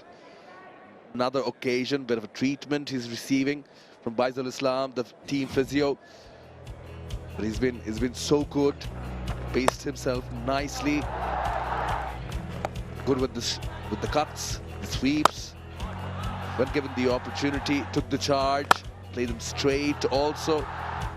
One from overnight, but whenever the bowler was guilty of overpitching, was not hesitant to go downtown. It was such a good knock to watch. Yeah, very elegant. And he has scored all around. That's his wagon wheel. You know, if you look at the strong scoring areas, has been prolific on the offside, especially down the ground on the offside, 20%. And also, when the balls have been pitched on the shorter side, he's taken advantage to score 24% of the runs on the leg side, that square leg area. Cramps. Hopefully he's okay. He'll be thinking adding a few more to the score that he already has. 102 already, unbeaten 102. So Ireland skipper will be thinking what they will be facing up when they come on to bat. When? The question is the time when, because it all depends whether they'll be able to pick up the rest of the 5 wickets or Bangladesh going on to a total where they start to feel that yes, it's time for a declaration. Still far off because they haven't touched the 400 mark yet. 17 away from 400. But surely Nazmuddin Shanto, the skipper, will be hoping that if they can somehow manage to get across 500, it's a possibility. But things can turn around very quickly. We know it's a funny game. Cricket game of glorious uncertainties. 1 wicket, get a new batter in. You never know. At the moment, a good partnership. Just want to refer back to the wagon wheel of 𝗵𝗺𝗃. Well, scored quite a bit behind the stumps also. To go with the square leg region and the long off region. Also hints that definitely not an easy batter to bowl to. Not an answer to different types of questions, if not every question. Gavin Hoey from the Dutch Bangla Bank end. Bit of purchase, that is noticeable, yes. Game of glorious uncertainties, as you mentioned. 383 for 5. They just want to go back to the dressing room with 5 wickets in hand, maybe come back and bat a bit more, at least 450s. So also, I think the timing and pace at which they're able to score runs would also determine when they decide to declare. Still far off. Just looking ahead. And when you see a wagon wheel, when you see a batter scoring all around, which also gives you an indication where the bowlers have bowled. They haven't maintained a disciplined line. Because he's scored down the leg side, he scored down the ground on the offside. So they've been all over the place. They need to fight just not one bowler. They need to fight for a few of them to ensure that they bowl much tighter lines and length.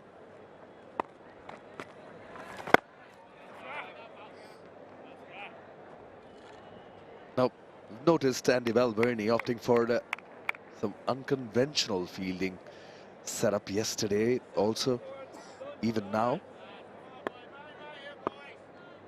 Is it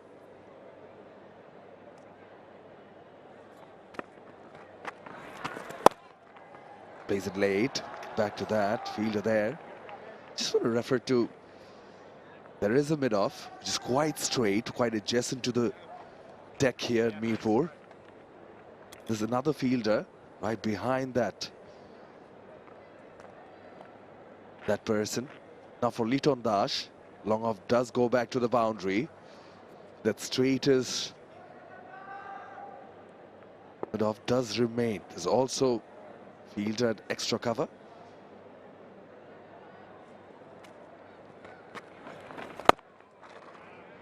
Happy to be nicely behind it. Just a single in this 𝗂𝗃𝗃𝗃 over. 384 for 5, Bangladesh.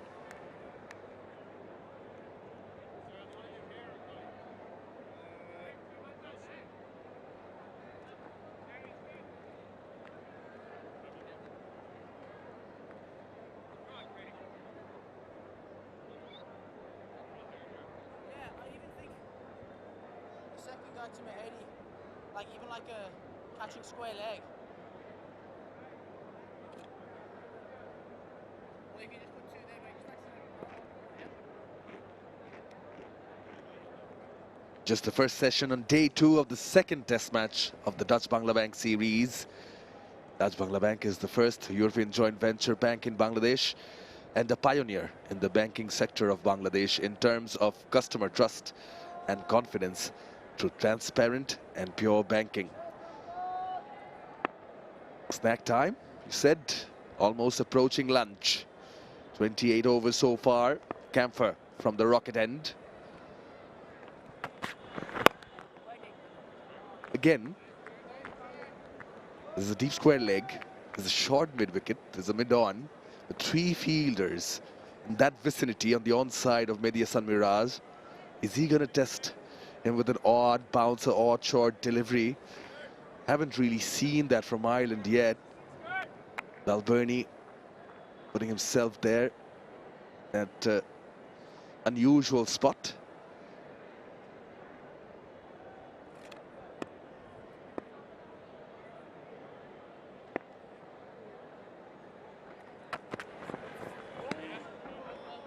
Close to cut, but he's already taken a couple of good catches, Balbirnie, including that one of Mushfiq's. But recently, just a couple of days back, Bangladesh Cricket Board has announced deputies, vice captain in all formats of the game. So Nazmul Hasan Shanto, the skipper of test matches, has got a deputy and he's batting at the moment. Mehdi Hasan Miraj has given added responsibility as the vice captain of the test team. Nazmul Hasan Shanto has also been given the responsibility as a vice captain in ODIs. Captain being Mehdi Hasan Miraj.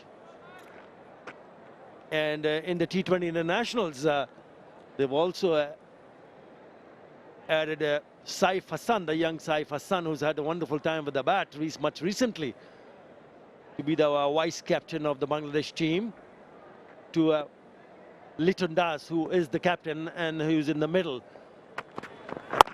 I always feel that this is a good call because for a number of years we haven't seen or heard that they have appointed officially a vice captain. So they know that if something happens, God forbid, there is someone who will know that if for some reason the captain is not available during a match, he will have to lead the team. So it's a head start, and it's a fine decision.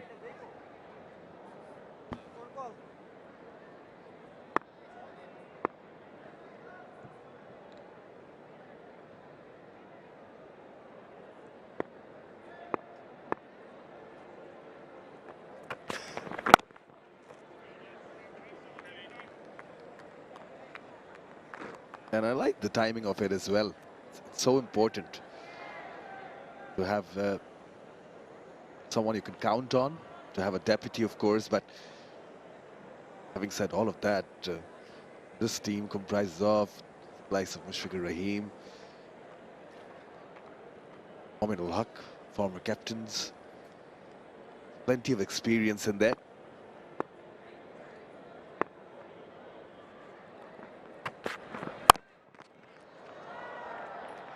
T20 and ODI captain bat along for Bangladesh here. 387 for 5.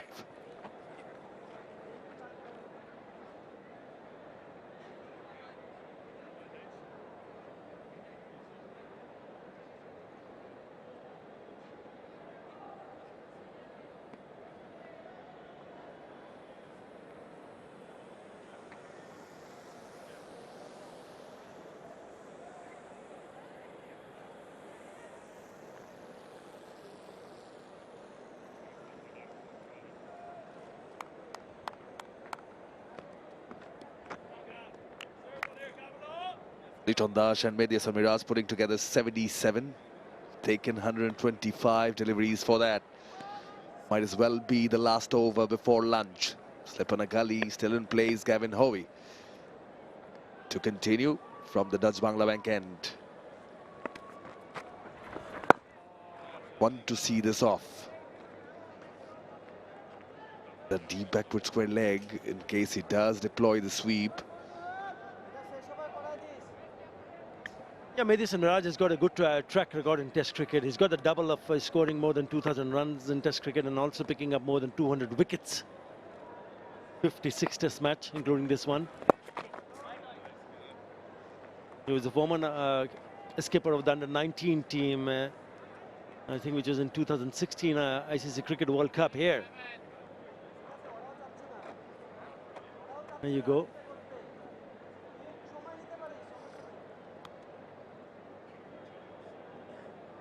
The only two players have achieved this feat of scoring above 2,000 runs and getting more than 200 wickets, the other being Shakib Al Hasan.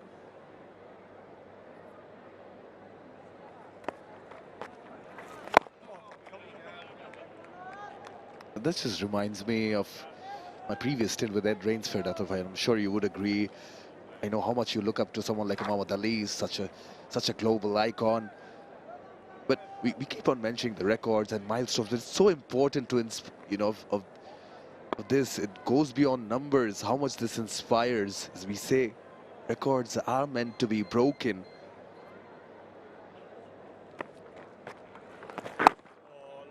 For example, taking this 100th Test match by Mushfiqur Rahim, first one to do so for Bangladesh. But it also paves the way for so many more to follow, to look up to. And speaking of Vian Mulder, not trying to cross over, you want your heroes to be right up there in your heart, and so that you have something to look forward to. You look up to them. Feels so underrated at times. Well, surely inspire the next generation of cricketers. That's how you can really uplift the youngsters who are dreaming about to represent Bangladesh in future, getting an opportunity.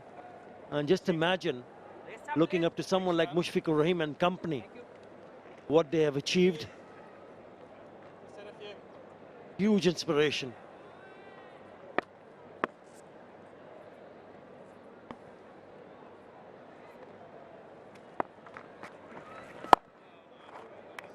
Happy to be patient. Maiden bowled by 𝗂𝗃-𝗂𝗃. As Sam Nogatsky takes the bails off, that will be lunch. Think big, dream big, they say. I'm sure Mushfiqur Rahim's dream came true. Century in the 100th Test match, but these two have ensured that they keep the wickets intact. And they will be thinking big going into lunch. That's how this session has panned out. 95 runs and that solitary wicket of Mushfiqur Rahim in the 30 overs bowled by Ireland this morning. 387 for 5. We're looking to extend this mountain of runs, but this is how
bulk of the overs, the spinners. Well, he troubled Mushfiqur Rahim early on, got the ball to do a bit of talking, enjoyed pace, and then Mushfiqur Rahim reaching that milestone, applauded by everyone, not only here.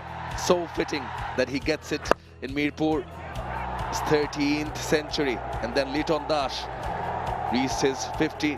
Very next delivery, took charge of the bowling as well whenever it was full. And then that extra bounce from Humphreys, getting the better of Mushfiq on that occasion. But then Miraz and Litton stitching together an important partnership for Bangladesh. They've waited whenever the deliveries were full, not afraid to charge the bowler down the ground. Quite a few occasions Litton has taken that opportunity. There with the sweep, he gets to his 5th Test century, does 𝗵𝗺𝗃𝗃. So much flair, ensures that he's still there in the middle. This is how the session has panned out. 95 runs in this session. That wicket of Mushfiqur Rahim. Bangladesh 387 for 5 as we go for lunch on day 2 here in Mirpur. We'll enjoy lunch, so do you. Come back with the next session.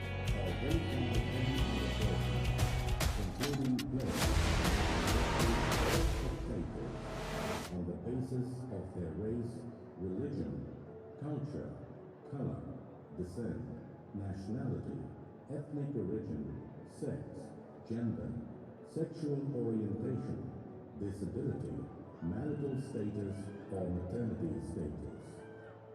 Such action will not be tolerated and is likely to result in ejection from the venue, the imposition of other sanctions, such as being banned from the venue in the future, and possible further action, including criminal prosecution.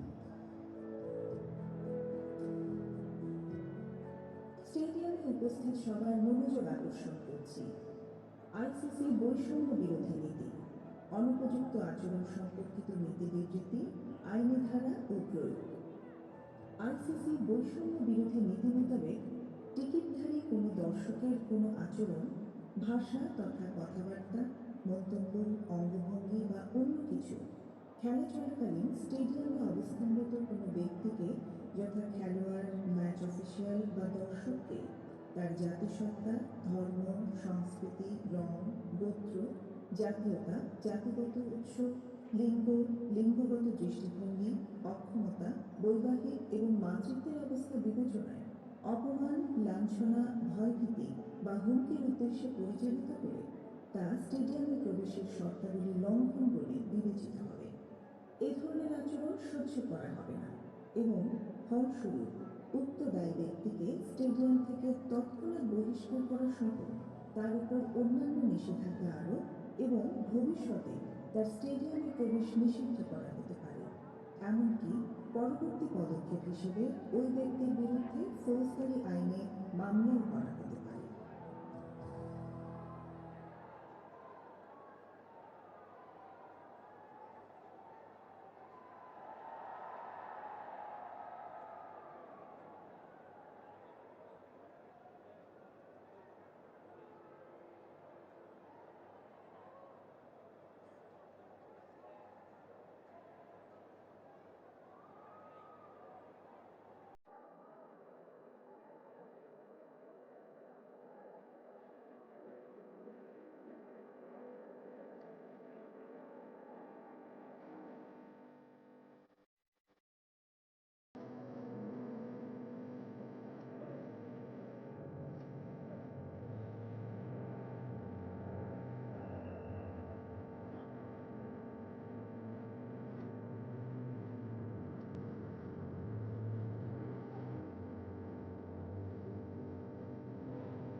Very good afternoon. Welcome back to the 𝗃𝗵𝗂𝗃 National Cricket Stadium.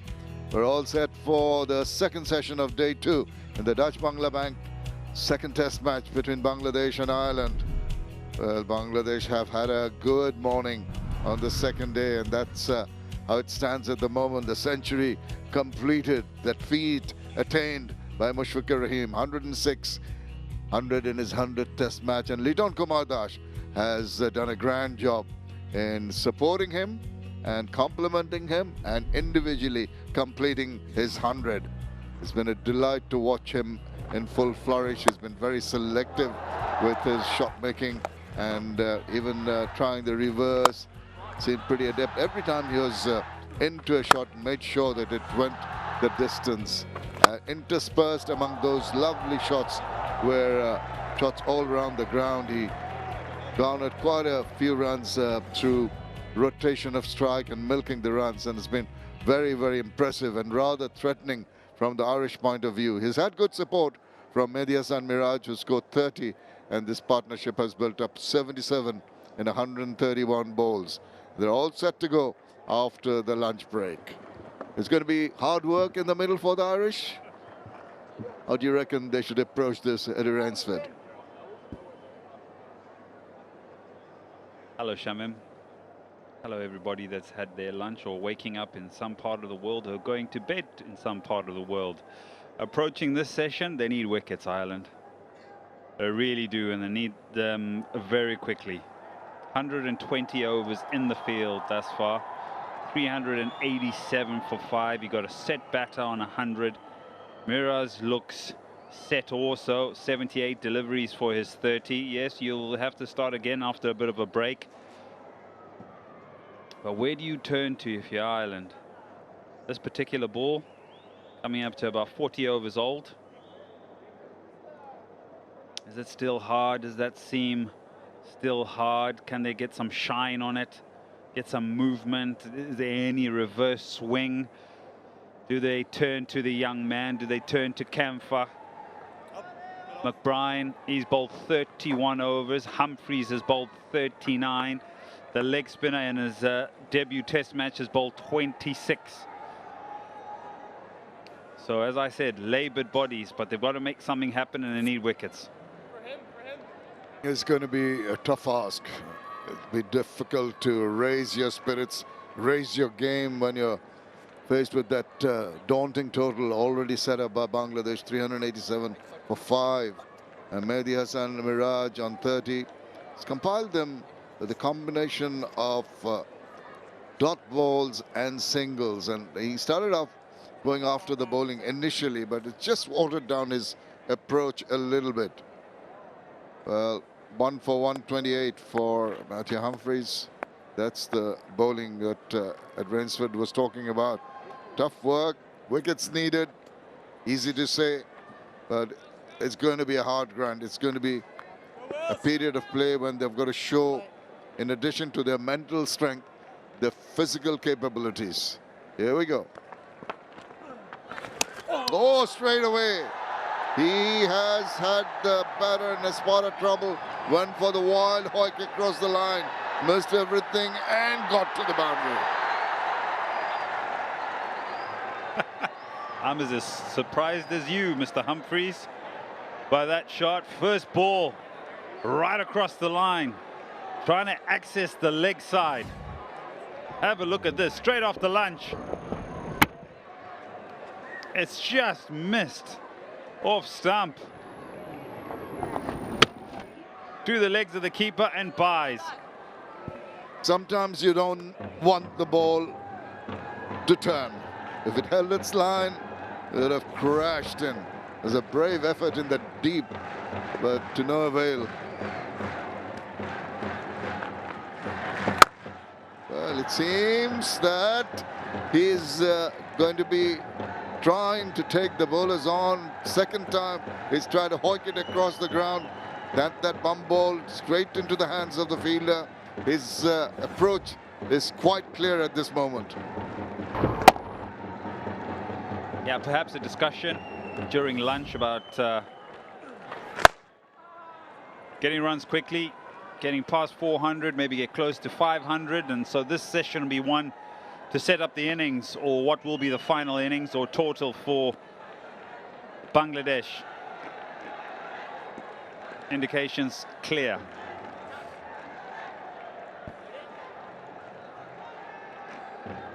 Miraj, what is going to be his approach? So distinct attacking mode from Litton. He's going to go with the conservative manner. I think that's a good thing, complementing each other, two with very distinct styles and two distinct approaches post-lunch.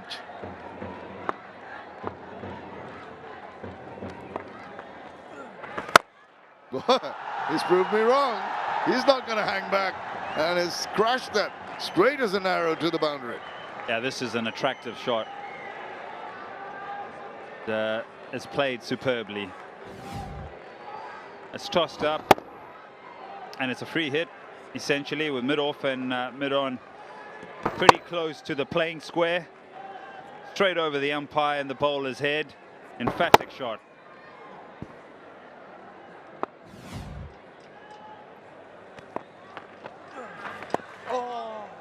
Does induce the edge, does fall slightly short of the fielder at gully. 396 for 5.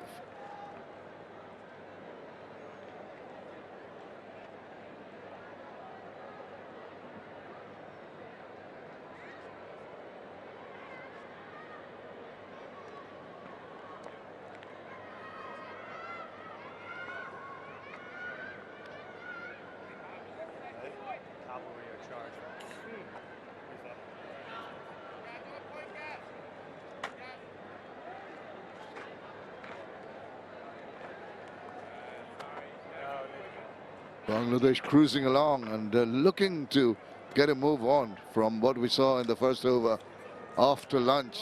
Both batters prepared to play big shots right from the word go. Late on a little fortunate. First ball up, missing everything. 𝗂𝗃𝗃 been impressive. Still to get amongst the wickets.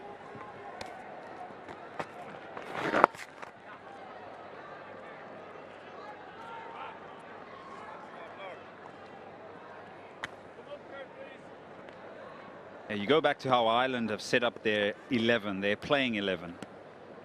Barry McCarthy out, Trey Young out. So they've fortified their batting, or lengthened their batting, and played the extra spinner, thinking that, you know what, this is going to be a surface that's going to take a lot of turn, and so the best thing we can do is allow the debutant to come into the side, the youngster who showed great capabilities with the bat in Sylhet, and Camphor can do a job with the ball. However, their spinners, besides McBride, who's picked up 4 for 100, and Humphreys has looked a little bit better today. The plan hasn't quite gone their way, because obviously it's the first couple of days of this test match where batting conditions have been fairly good. I do hope with them lengthening the batting lineup that it works, because the more time you take out of the game, as Bangladesh are doing, this particular surface, it's a little bit more wear, a little bit more tear, and a little bit more spin.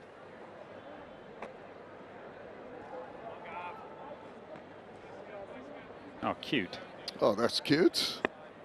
So nice. I suppose, Mushfiqur, supporting great man.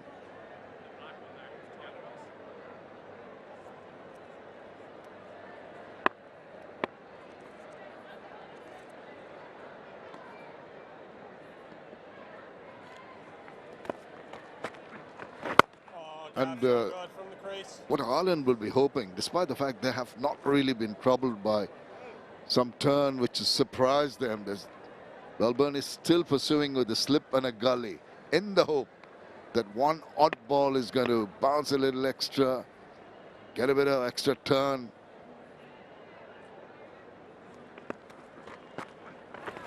Oh, cross the line, try to pull it or sweep it, misses completely. 397 for 5.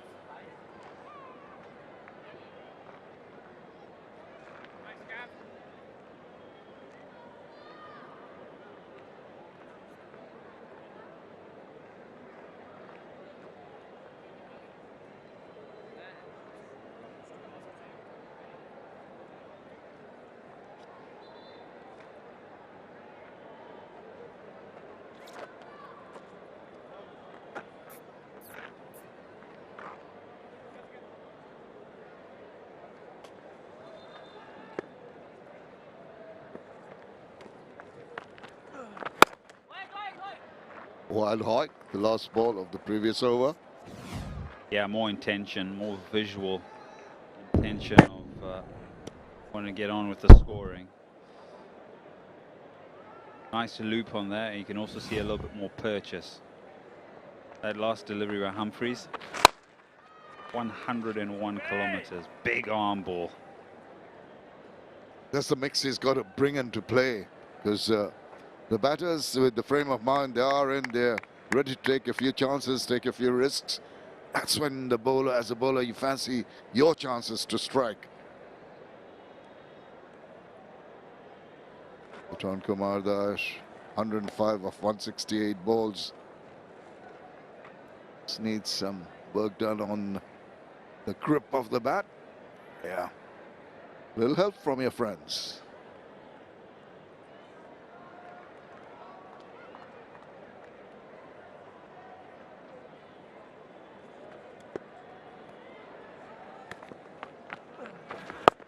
Oh, nice little loop. He's bringing that ball into play regularly, which is something that the batters have to watch out for. And maybe the arm ball that zipped through bowler, maybe a tad wider from the point it delivers normally. There it is, angled down. It's not the right line at time of hitting the deck. Humphreys now into his 41st over in this test match. Test match in Sylhet, 43 overs. So he's toiled long and hard in this test series for Ireland.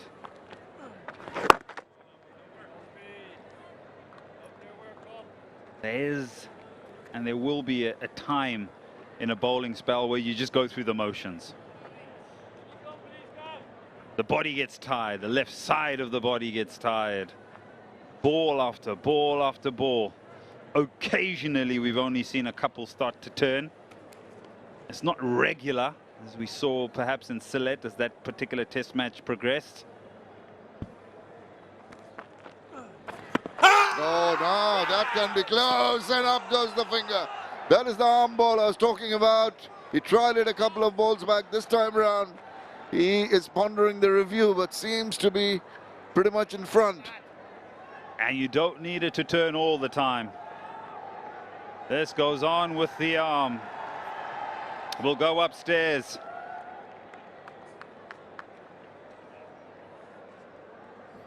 TV umpire to director. We have a player review for LBW. Original decision is out.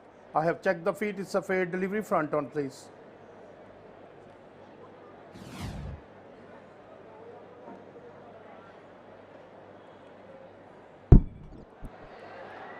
Appears to be no bat involved. To confirm ultra edge, please.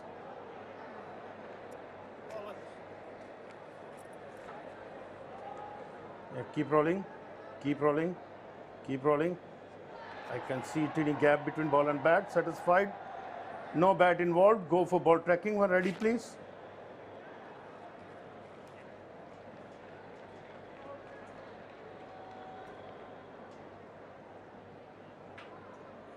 Please stand by, waiting for ball tracking.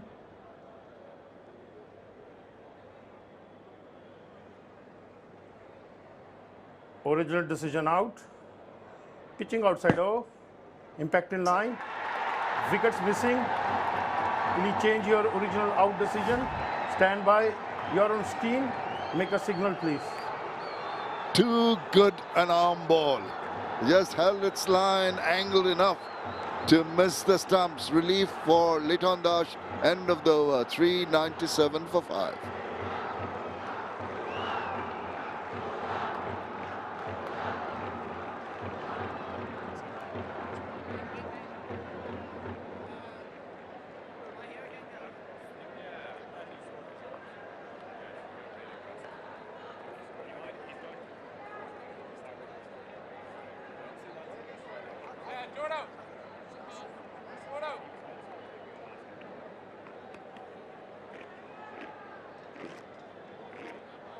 The Irish bowlers can take a lot of credit in keeping things quiet, making some trouble for the Bangladeshi batters.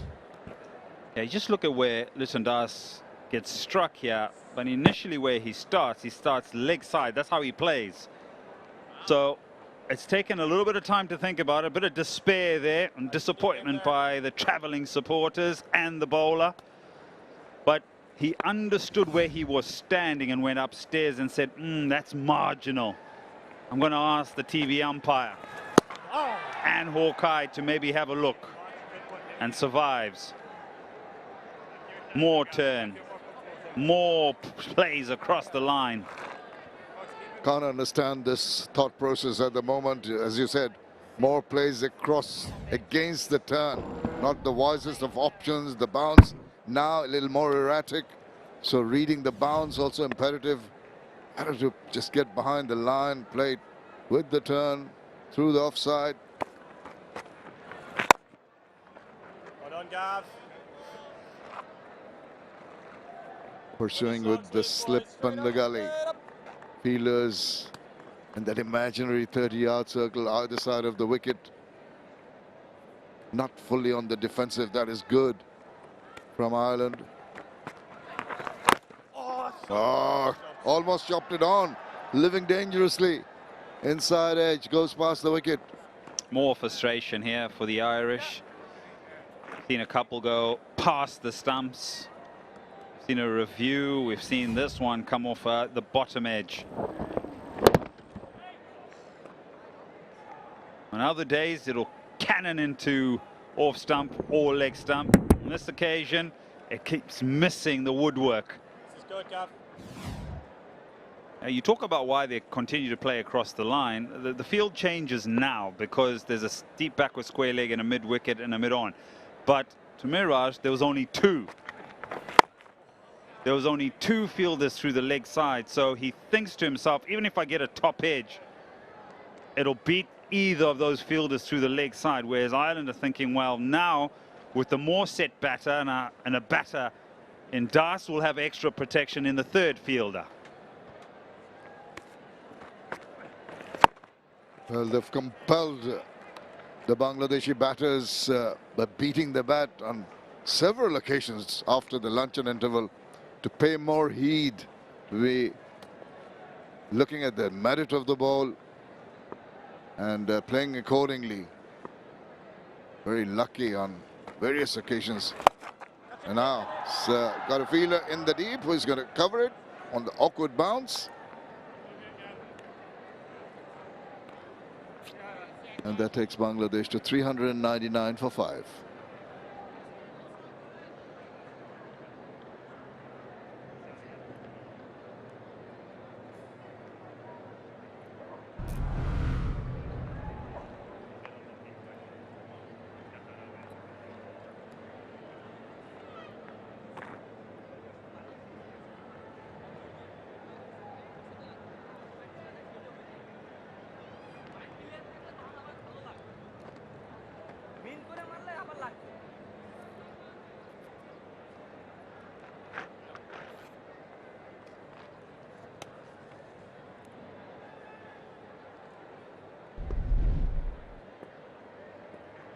Into another Humphreys over.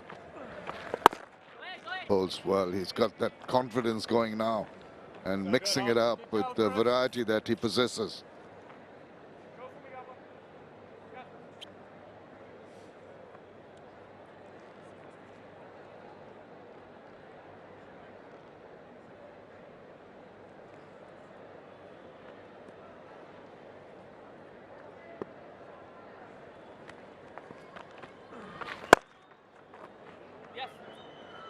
always key to see how you can score and your scoring patterns or how quickly you go about getting runs against certain spinners. And this is Bangladesh versus the spinners hitting the stumps. 𝗏𝗏𝗀𝗃𝗏 strike rate at 58.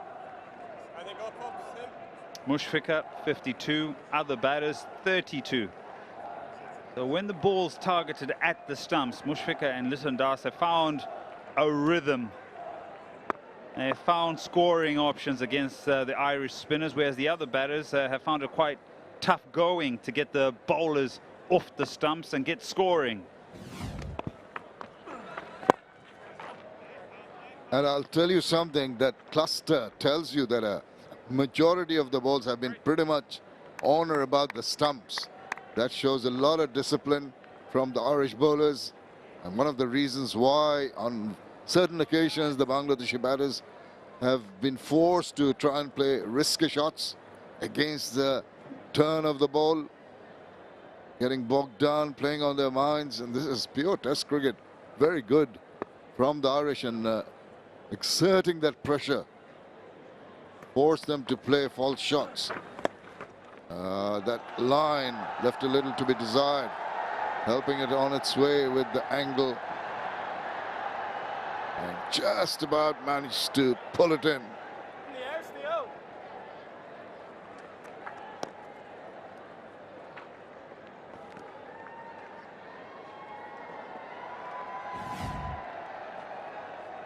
Have a look.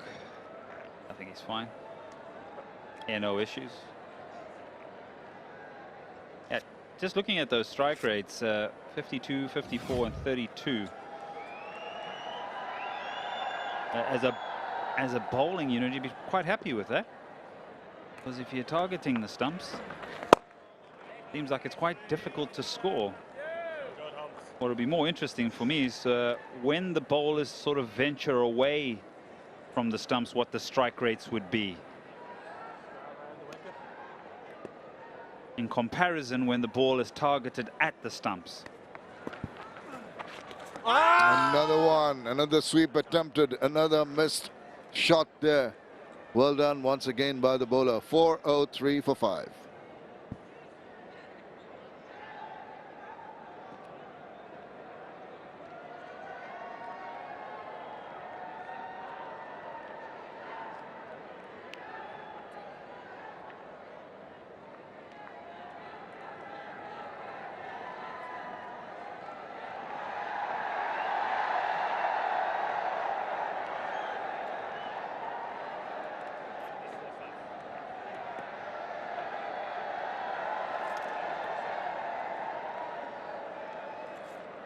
Well, the crowd have come in there.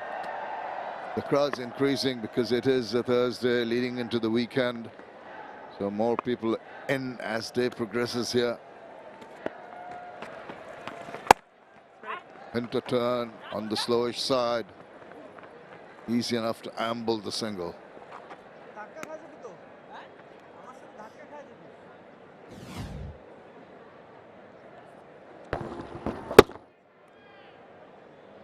Talking about targeting the wickets, once in a while there will be opportunities with the ball turning and allowing the batters to just use the width offered to them.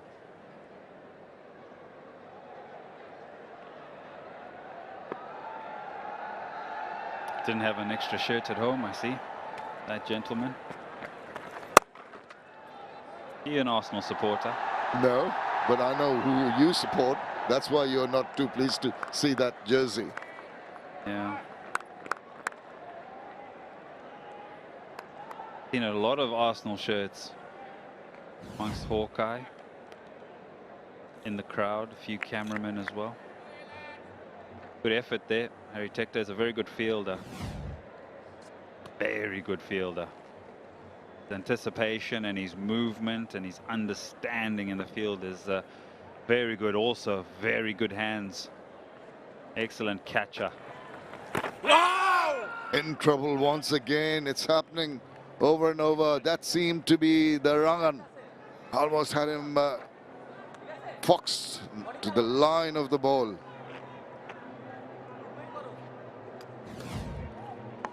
Hey, bowler, Gav.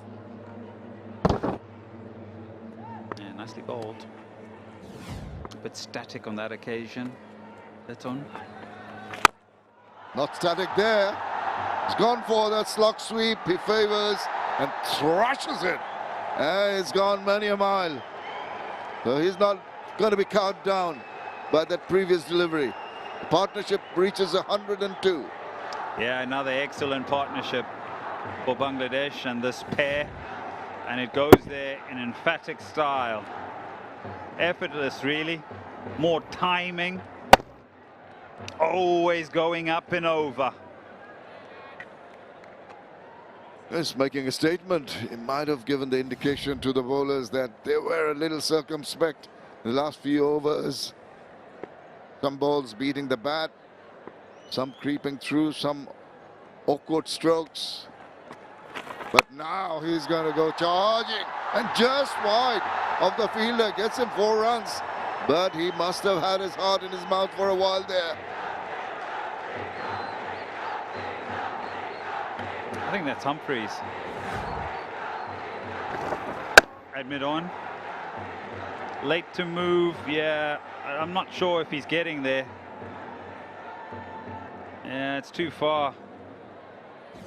But with these shots will come opportunities, I think.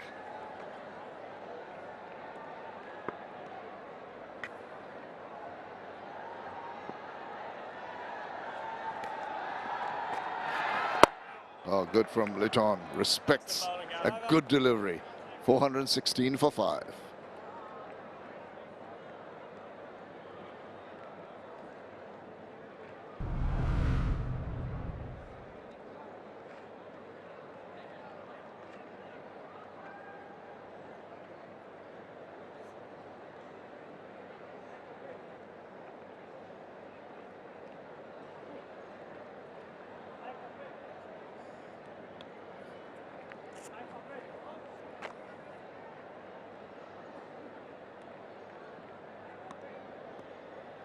Majority of the runs coming from the bat of Litton Dash on that 106-run partnership. 61 he's got contribution from Mehdiasan Miraj, 39. A little more sedate, but Litton has just opened up in the last over.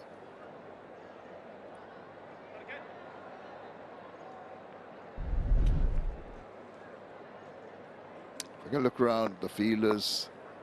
Fielder in the deep at back at square leg. On the onside, might be eyeing to go against the turn into the vacant mid-wicket region.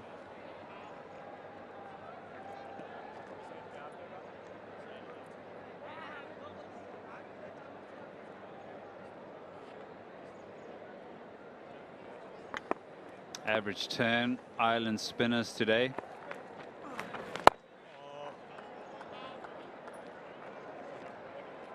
Our first day and most of this morning, the average holistically was around 2.2, but now you see Hoey's up to about 5.1. Day 1, 4.7 for Hoey. Humphreys, 3.1 today, and yesterday 2.9. Right then. Okay. Wouldn't say going around corners, but it is starting to take more turn. That is to be expected as we progress into the test match. Dhaka wicket known to favor spin, and as we go into the third day, there will be more purchase. It's just that we notice the sharper turn from the leggy Hoey, but not sharp enough or quick enough to trouble the batters. They have that time, even with quite proper purchase of the wicket, to get behind the line and into a comfortable position. So what they need is to get maybe that bit of extra bounce in addition to that turn that Hoey at the other end in particular is getting. Yeah, end of turn once again. 416 for 5.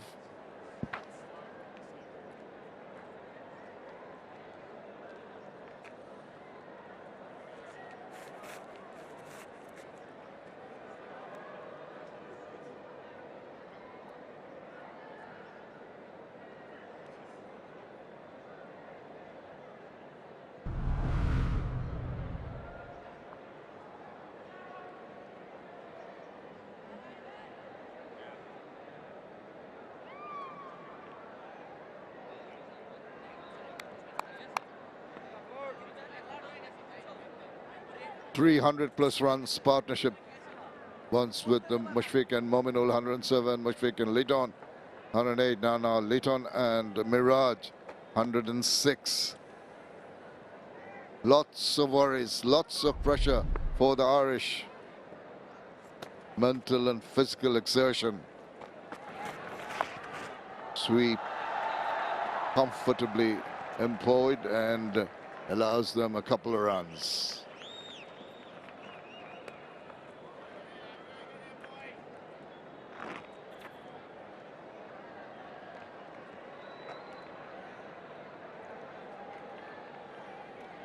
Great stuff, Gav. Keep going for us. Liton eyeing that square leg region.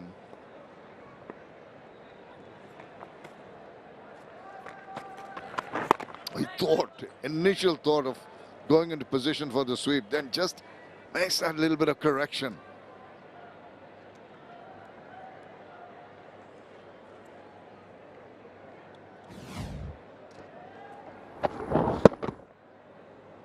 I just thought, can I play the sweep? And just thought, wow, the length isn't quite there. Length is there on this occasion. Has this gone all the way? Sure has. Half a dozen. Liton Das. His fourth now in the innings. Oh, now he's really blooming, blossoming, and really tonking the ball about. You can't afford a ball in the slot.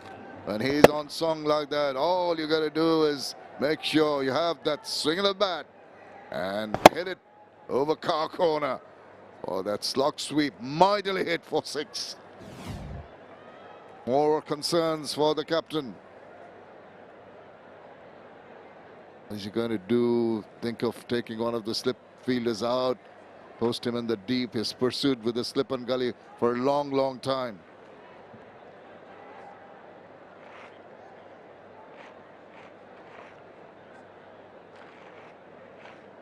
Few words from the keeper.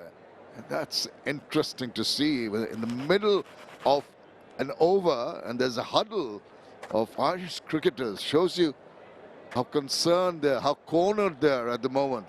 Trying to find ways out of this marauding mood the two batters in at the moment.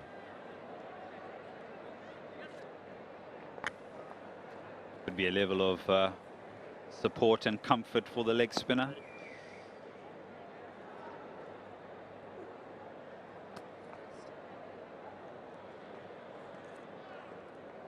Pressure on the young man.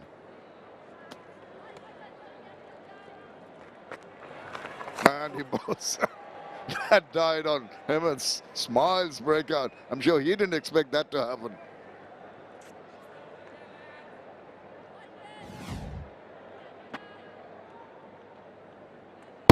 Maybe just came out the hand a little bit quicker through the action. And he says, oh, it turned a lot.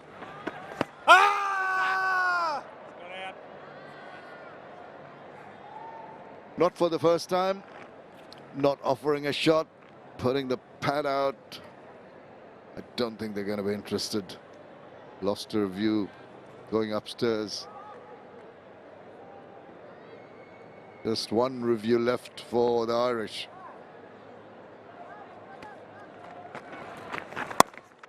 Waits, does not find a gap past that fielder there, which completes the over. 424 for 5.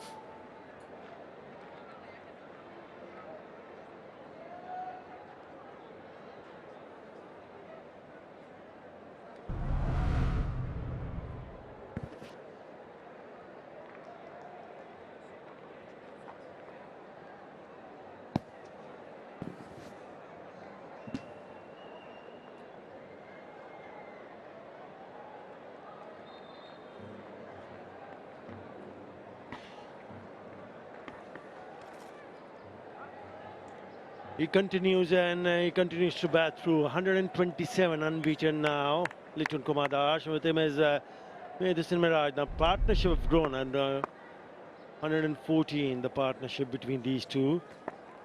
Oh, it's so good, Holmes. There have been occasion after lunch that the bowlers have managed to put them in some sort of a bother. But unfortunately for Ireland, they've not been able to produce a wicket-taking delivery. That has been the problem. Hello, Izu. Good afternoon, Arthur. 424 for 5. We've said it over and over, but Ireland need to take these wickets and they need to take them quick, smart. Some exaggerated spin on that occasion. Matthew Humphries has bowled a lot here in Bangladesh. Family day at the cricket.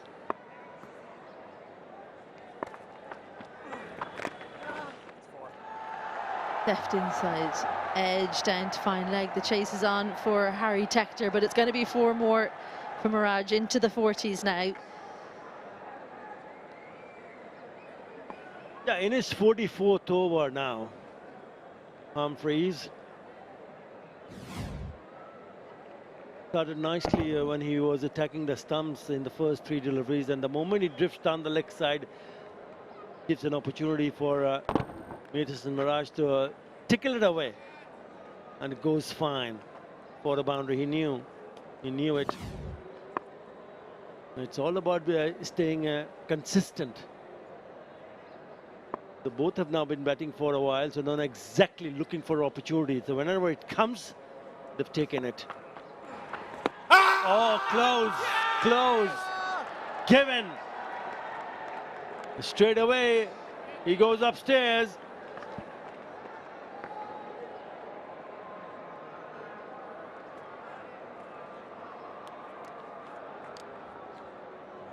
TV umpire to director. We have a player review for LBW. On-field decision is out. I have checked the feet. It's a fair delivery. Front on, please.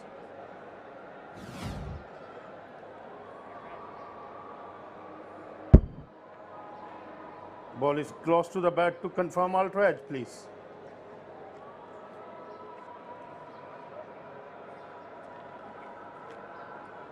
Yeah, keep rolling. Keep rolling. Flat line. Slightly gap between ball and bat. Roll up to the pad, please. Satisfied, no bat involved. Go for ball tracking when ready, please.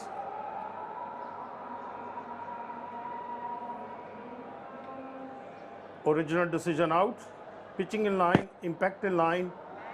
Wickets missing. Any change your original out decision, stand by. You're on screen, make a signal, please. Second time unlucky, isn't he? Because earlier on he had a similar kind of decision going in his favor, and the batter was Litun Kumar Das. This time it's Maythison Mirage. There was a hint that the ball had come back with the arm. Reason why, yeah, he enjoys. It gives you a little hint that maybe he was the one who persuaded his partner. Wow, there he is, Dr. Dave. He always wears his heart in his sleeve. Hopefully not when he's working in the ER department back home. Hold up, Pops. Well, maybe it's going to be 3rd time lucky for the left arm spinner. You were just hoping as an Irish supporter there was going to be a hint of turn to straighten that delivery up, but as soon as it was given out, I had my doubts. I thought it was possibly going down. Proven to be the case. And so he continues to go about his work. Over up, 429 for 5.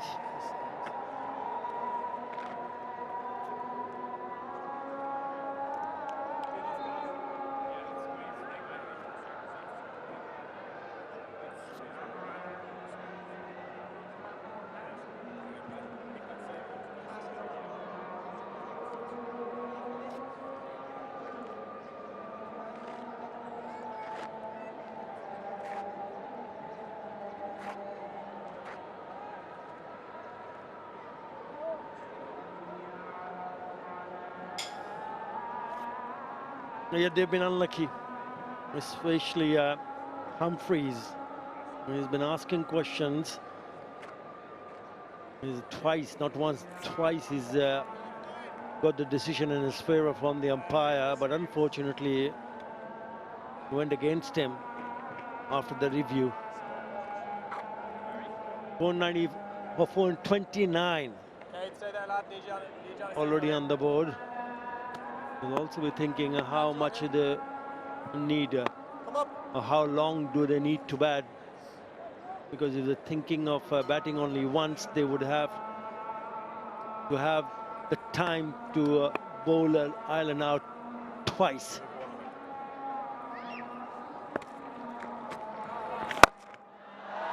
Shot. Not enough on the bat. It just died down. So it'll be a couple of runs. Well, there was a long chat before the over began. Lorcan Tucker chatting to the leg spinner.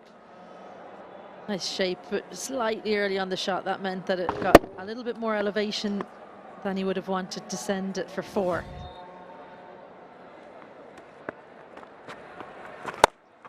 Well, that's in the air, but the field is up. Harry Tactor underneath. Oh, he spills it. Oh, no. That should be taken. Ireland, well, they fielded so brilliantly the first test match. They've been found wanting in this one.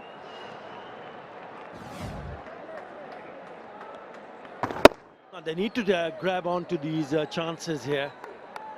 Well in position. I know it's not easy running backwards, but he went really close. And look at the reaction. They dropped 3 catches yesterday. And they paid a big price. Momental got a couple of chances. He scored a 50. Mushfiqur Rahim got 1 chance. Went on to pick up his 13th Test match 100. Now they've dropped Madison Mirage on 46. Too short, too wide, but they have protection in the deep, so only be a single. Frustrating for the bowlers, isn't it, if they don't get the support from the fielders? And it hurts that bit more when it would have been your debut wicket. Gavin Hoey, he's been excellent. Over 30 overs, first dig here in Test cricket for the leg spinner, and he had it. That's in the air. Is this going to be it? It is his maiden Test wicket. Gavin Hoey, well, he's deserved it. Mirage survived on 46. He perishes on 47. A simpler chance, and you feel like Ireland needed that simple chance to hold on. 6th wicket down. Yeah, he'll be thanking the heavens because he knew that there was an opportunity, but just after a couple of deliveries, he tried to go over the top on the offside. Carmichael takes the catch, not from the middle part of the bat, and finally the debutant picks up his first Test match wicket, and that too of Madison Mirage. Out for 47, Bangladesh 433 for 6.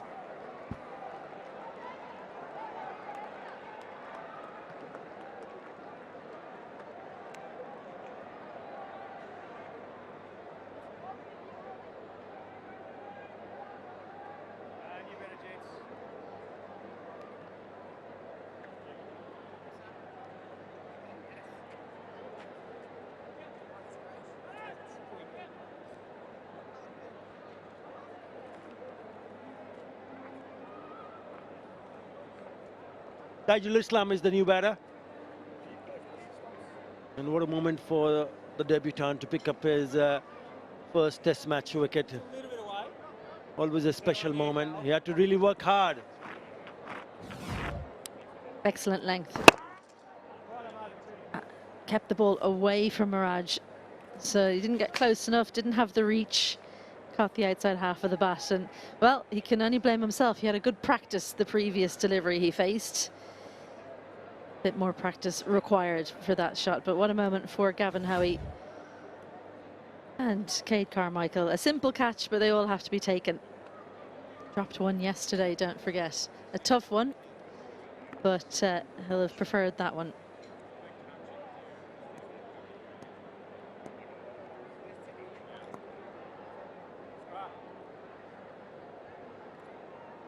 Attractive to for birds to come to this part of the world during the season, the winter just setting in.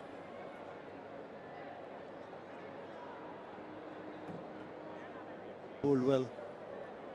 doesn't reflect on the figures that he has. 1 for 92 in the 30.4 overs. 𝗂𝗏𝗃.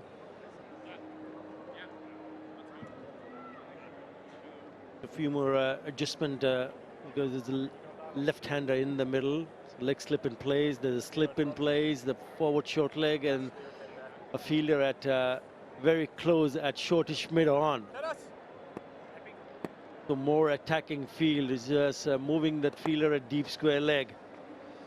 They feel that they are in with a chance to bowl Bangladesh out.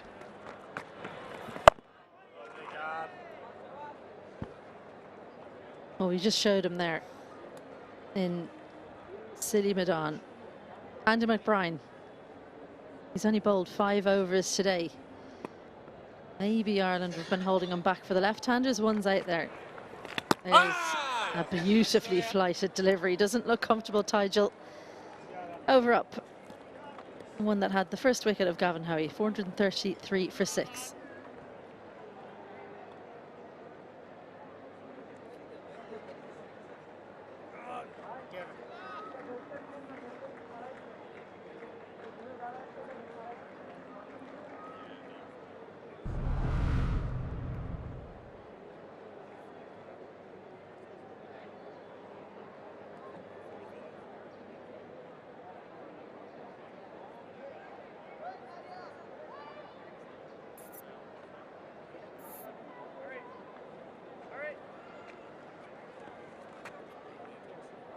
Going 33 on the board.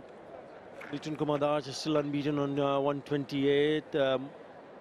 Hassan Murad and then the Ibadat Hussain and Syed Khalid Ahmed to follow. Been a very good effort from Bangladesh. 𝗂𝗍𝒂𝗃 Rahim picking up his 13th Test match 100 in the 100th Test match, equaling the record of most centuries with Momin al-Haq. 13 centuries in Test cricket for both of them. Taken. Went for that big booming sweep, and it's a nice drive, isn't it, from Sterling. Too easy for him to pick that one up, so they pick up another wicket. Positively graceful from Sterling. One brings 2, and then somewhat limp end. There you go. 𝗂𝗏𝗃 up with the left hand, and the dance moves keep coming. Matthew Humphries celebrating into his 45th over. He's dismissed both centurions today, but well batted. Liton Kumar Das, 128 for him. Bangladesh lose their 7th, 433 for 7.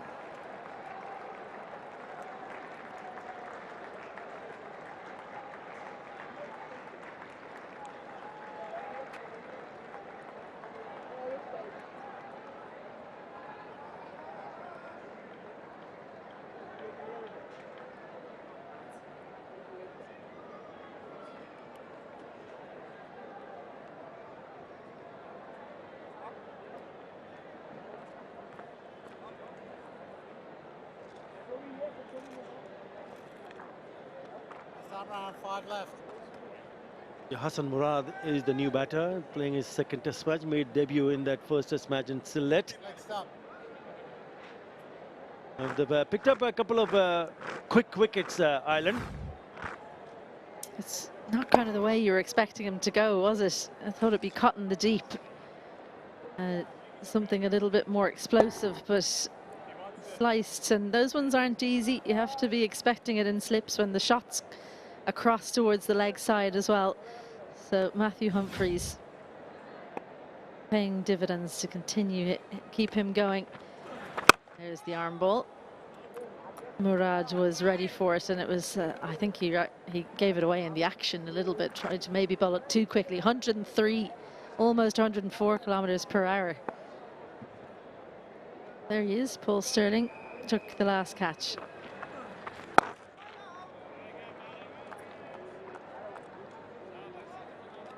He's now picked up 2. Picked up a 5-er, I remember, in that first Test match.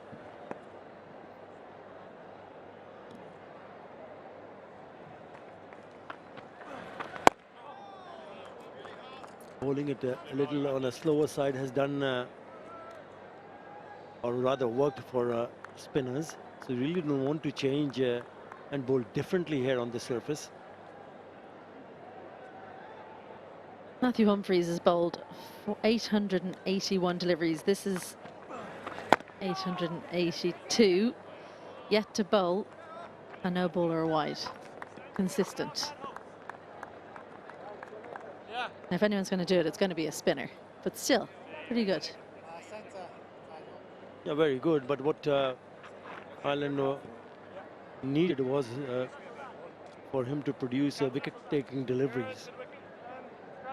And if you can add that on, then you're not only putting the batters in some sort of a bother, but you're also pushing the opposition onto the back foot. Runs have come in thick and fast. 434 on the board already.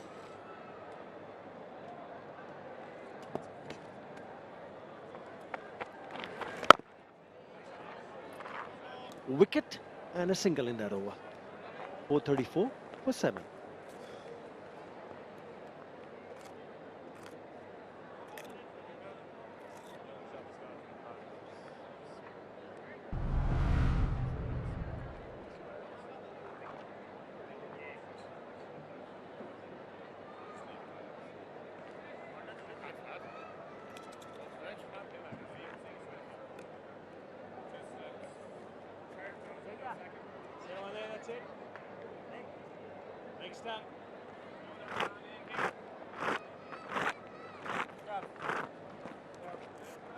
Only the skipper not in the double figures.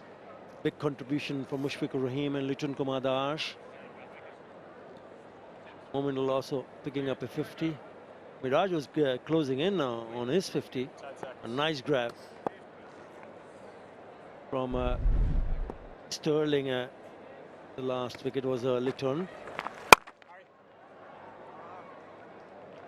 Yeah, I wanted to ask you about that, Arthur. 47, is that the kind of shot you think you should play when you're on 47? Maybe just notch up a couple of singles and a third, get to the half century, then maybe take on the infield. Well, Gavin Hoey continuing here, and Lorcan Tucker has been in long discussions with him. He's the vice captain across the 3 formats, the Ireland wicketkeeper. But I wonder what you think, Arthur, about the fact that Andy McBride's still not into the attack. Just, you spoke about it quite a lot at the beginning of the day, where why did he not open the bowling? He then came on, but we haven't seen him since. What's the thinking there?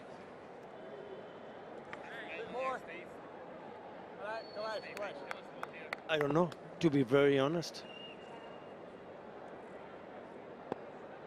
3 close-in fielders. I mean, we spoke about it earlier on, right at the start of this play on second day. And when we didn't see him taking the ball from either end, that was a big surprise for me, right then and there.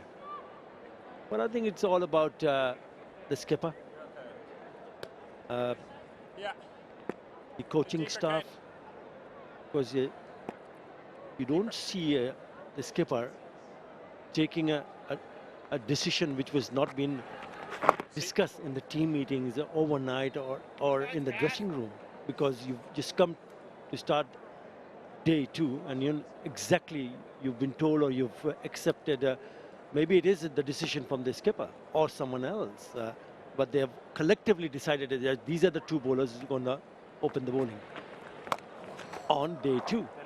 But I completely agree with you. The only bowler who's been successful in terms of wickets yesterday should have bowled more. No question about that. He probably could have taken the new ball, but he's not added too many overs throughout the day so far either. Gavin Hoey, well, he's had some success. There's a real drag down. There's a fielder in the deep, but he doesn't go anywhere near him. He will cut it off. It'll just be the one. That's the difference, isn't it, between the top and middle order, and now that Ireland are into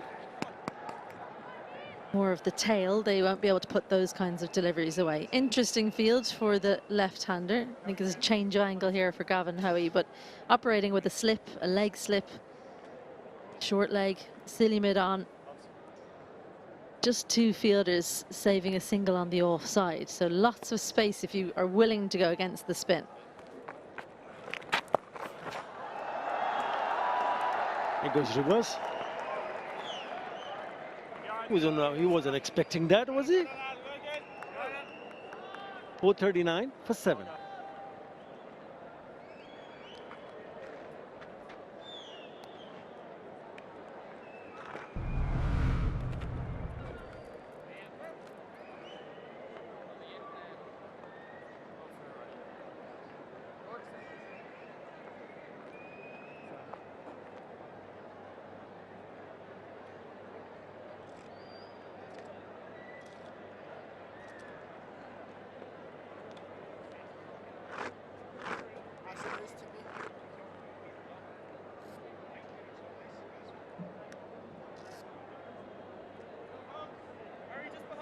Plenty of contributions.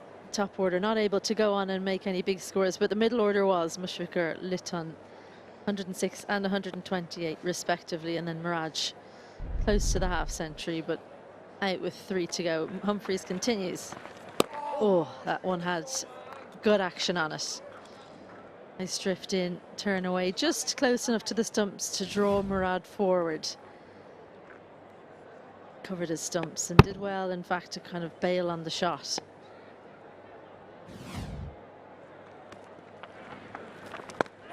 And Taijul Islam and both Hassan Murad, both left arm spinners, will be just keeping a very close eye on this pitch, the behavior of the pitch. Because we've seen the ball now started to get a little bit more grip, turn and bounce. We spoke about Ireland in terms of how or who should have bowled.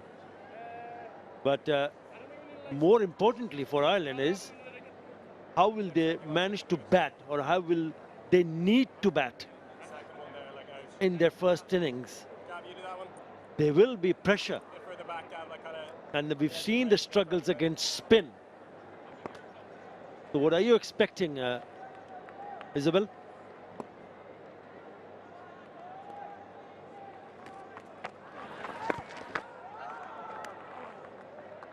Going for that reverse once more. There's a man backward of point there. Paul Stirling will be ready and waiting in slip. For Ireland, what I'm expecting from them batting wise is what they've done, what they've always done in Test cricket, which is play with desire, play in a way that shows how happy they are to be playing on this stage, playing Test cricket. It's the dream for any youngster who's watched other teams go about their business.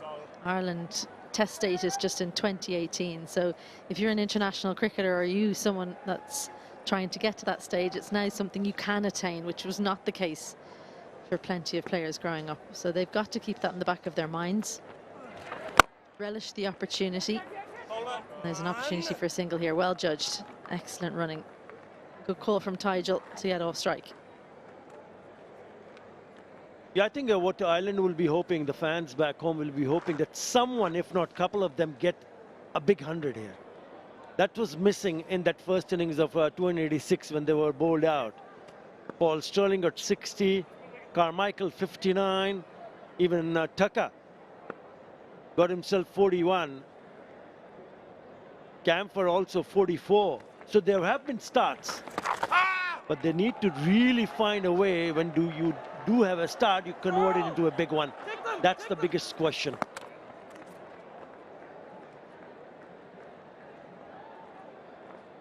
.443 for 7.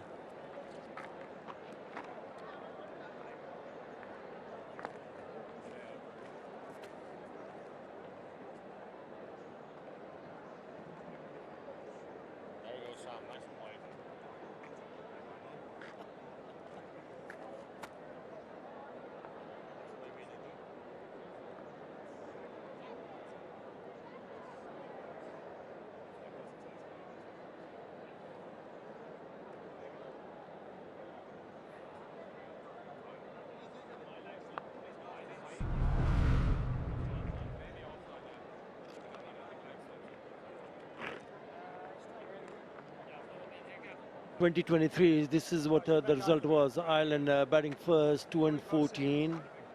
Highest of 50 from Tector. Again, spin, Tijul 5 for Bangladesh, replying 369. 292 from Ireland. Bangladesh winning by 7 wickets. I think that's the challenge. Whoa, Bolden! Beautiful piece of delivery. That is a fantastic delivery to knock over Tijul Islam. Beautiful pace on this delivery, 76.6. Lovely amount of turn, just enough to take off stump. And look at that, that's the right length to bowl, taking the top of off stump as well. Aware that Tijul looking to play the reverse sweep perhaps, and he's responded accordingly. Tijul Islam goes for 4 from 10. Bangladesh 443 for 8.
Yeah, speaking about hundreds, just look at the difference that it makes. Mushfiqur Rahim's 106 and Liton Kumar Das 128 ensures they have a good total on the board, and that's what has been missing from Ireland in that first test match. But they've been good in the last couple of overs. They picked up now 3 wickets. The last one was for Tijul Islam. Lovely delivery, hitting the top of the off stump. Gavin Hoy bowling that beautifully. Yeah, just a hint of turn enough. Was outside part of the bat, but enough to just hit the top of the off stump. Lovely, lovely piece of delivery from man on debut. I like that shot as well. You can see how tall he is, Gavin Hoey, standing next to Harry Tector. 6'4" is Tector, not that much shorter. So as a leg spinner, the point of difference, he's bowling down into the pitch. A lot of leg spinners that are a little bit shorter than him. Got long limbs as well. So his fastest today, 89. Slowest is 74. That delivery was just around 76, and I think that's what made the difference for me. Pulled the pace off against the left-hander, and Tijul Islam expected it to turn more, but did just enough to get the stumps in play. Smiles coming now for Ireland. The batters will turn their minds slightly towards what they've got to do when they do get the opportunity. Wickets coming much more quickly now. 433, 433, 443. So just 10 runs for the last 3 wickets. Yeah, I think a lot will depend on someone like Paul Stirling when they come back to bat on. He has already a test match 100 which came against Sri Lanka in Galle 2023. Made 103. He was looking good when he made that 60 in that first inning of the first test match. Ibadat Hussain is the new batter. Lorcan Tucker also has 100, and he has 100 at this venue in 2023 when he made 108 versus Bangladesh. Curtis Camphor also playing this match, 111 versus Sri Lanka. In that same match, Paul Stirling picked up his 100. Kevin O'Brien way back in 2018 has 118 versus Pakistan in Dublin. So they have test match hundreds. And that is where they need to look at. That's the direction they would want to go, if possible. Again, well bowled, but in the last half hour or so, the ball has started to turn quite sharply. Will they be able to cope up with the spin from Bangladesh?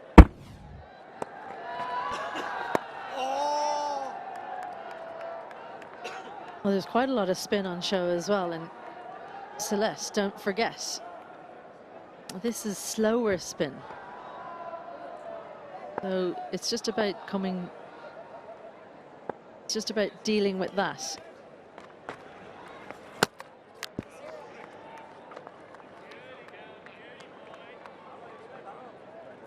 All of a sudden, it looks a different bowler in the last half an hour or so. Gavin Hoey on debut.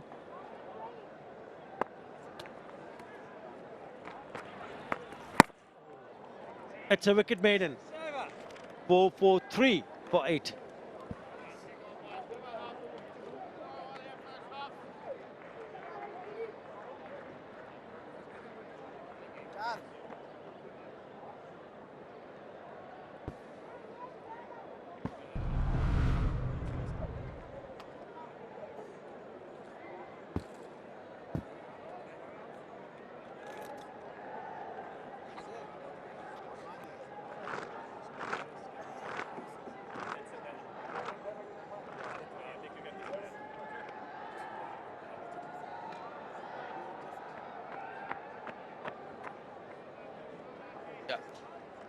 Quick wickets in quick succession, courtesy of the island spinners.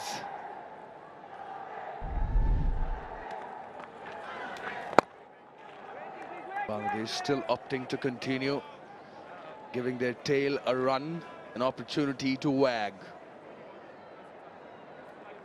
Also, tactically, maybe tire them out.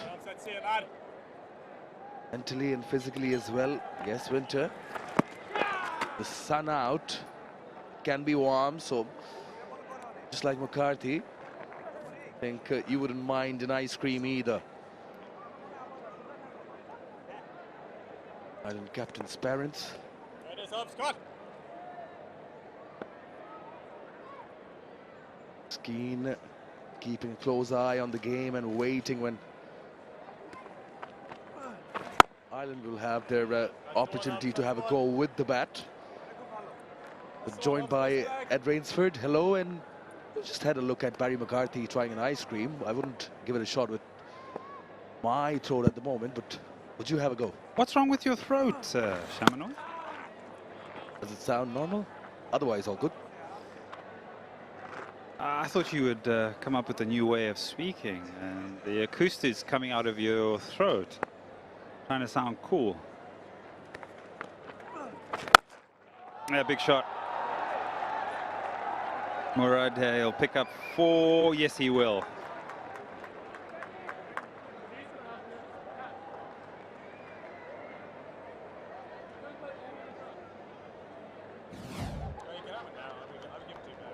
So Ebadot earlier today hitting a lot of balls, and I kept saying to him, don't worry about the leggy, you got to pick the googly. I want to see how he goes against the debutant Hoey, who's got 2 wickets now on debut.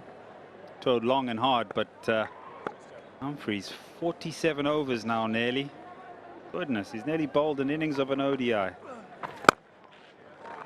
End of the over, 4-4-7 for 8.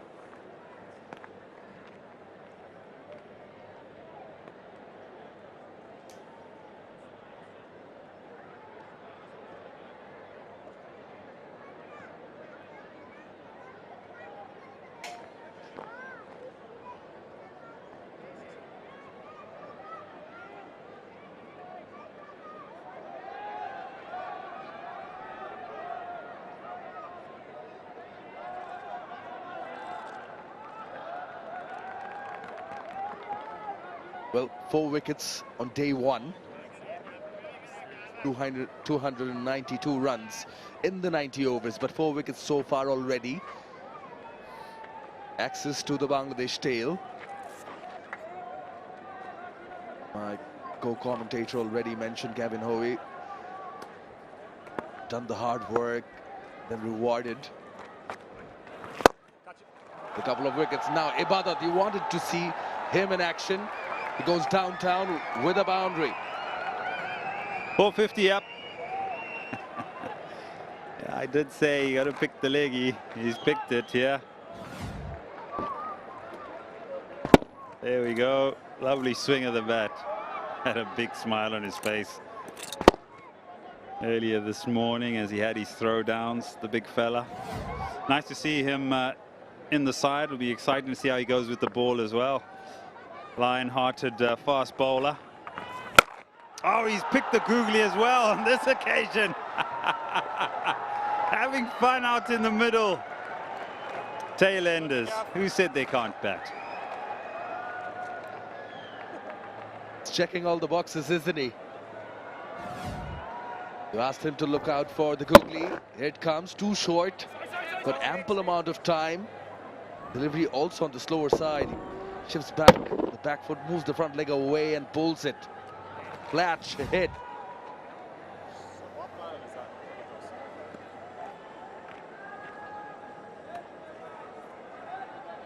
To the lower order batters, you know what? You just got to put a bit of air on it. They get very confused when you toss it up. Whether to run down, to have a swing, or defend.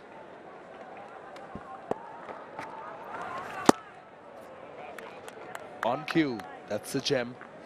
Yeah, keep tossing it up. Gosh, that has turned sharply as well.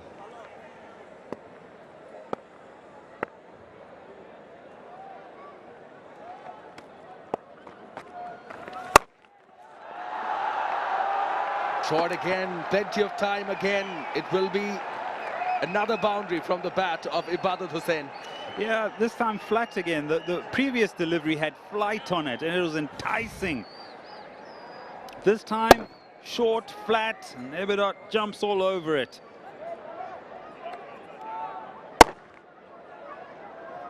Got 14 off the over. His highest in Test cricket is 21 unbeaten.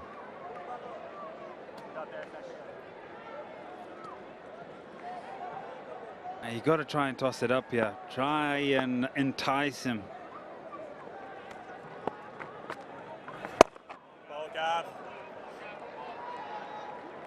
Already an expensive over. 14 runs of it. Remember, and you mentioning that you would like the spinners to bowl slightly quicker. First 3 deliveries below 80 clicks. I think that has got some bat on it. Running down. Very fine. 2 fielders on with the chase. Very close. You'll have to give him an A for the effort, but was it good enough? I'm sure it will be a boundary check. Some weary bodies. You can see labored to get up. Effort still, like you say, Shamanoy. 10 out of 10, but I don't think it stops the boundary. No, straight into the boundary wedge. You can see the impression it makes, and that'll be 4 runs. End of the over, 4-6-5 for 8.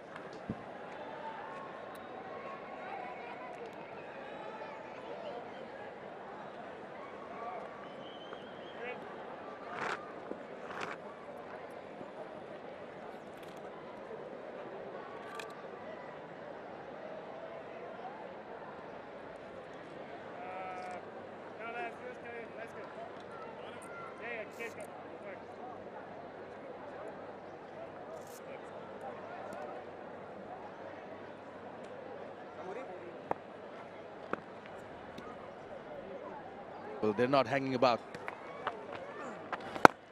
Particularly Ibadat Hussain Chaudhary.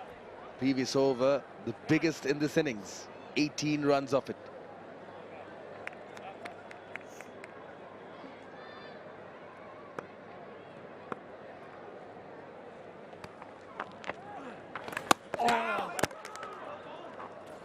bowled. Well bowled. Does it have?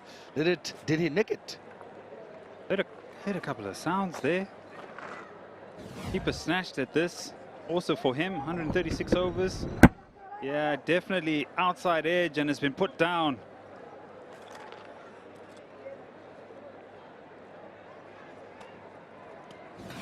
That's a tough old game when it's not going your way.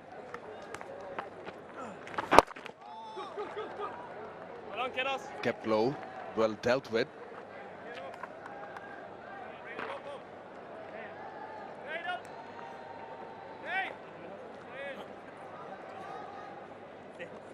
Okay then, 𝗵𝗺𝗽 now on strike to the left arm spinner. Lined up the leggy, the wrist spinner, and took him down for 18. He's got 3 deliveries here.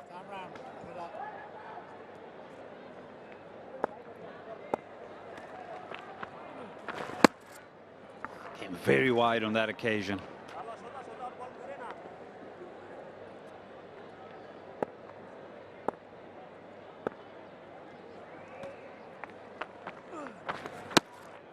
You're happy to let it go. I think he'll be careful of that arm delivery that comes in.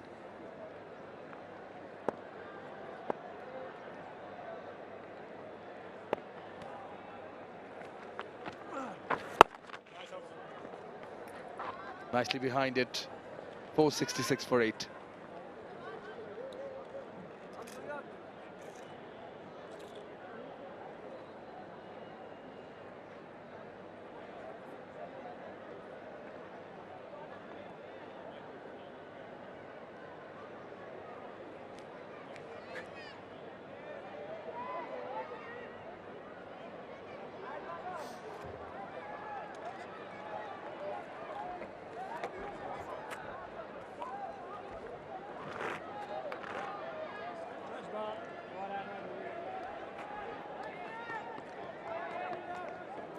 Second session ongoing here at Mirpur.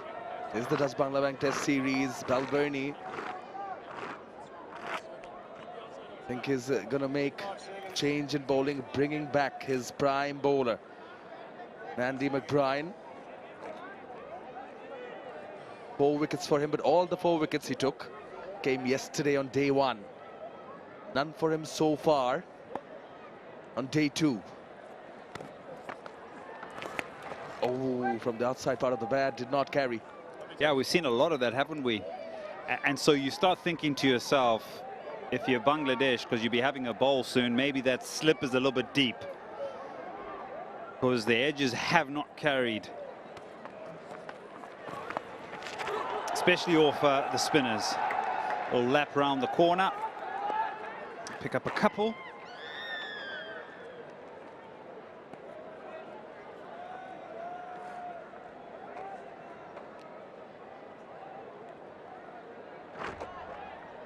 He batted well in 𝗧, but he's been in the field now 137 overs, and in the back of his mind, he's thinking the pads will be on soon. Plays a big shot, fielder, and it's 𝗂𝗄 that takes the catch. So as you mentioned, the change in the bowling brings about a wicket for Andy McBride, and he picks up a fifer.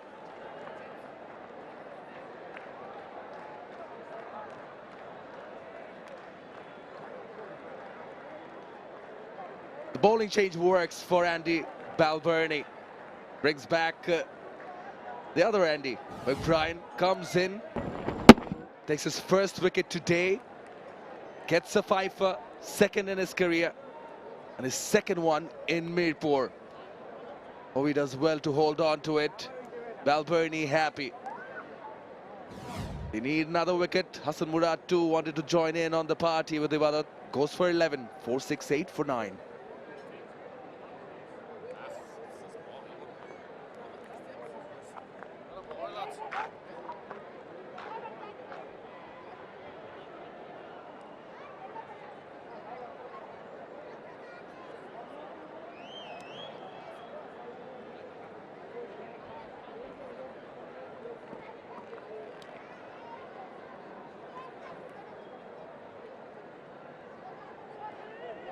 Got 0 on there, that's it. Khalid Ahmed, last batter to walk in for Bangladesh. The seamer and is there because McBride has come in and straight away picked a wicket. Yeah, his 5th wicket, and well deserved, really. Andy McBride.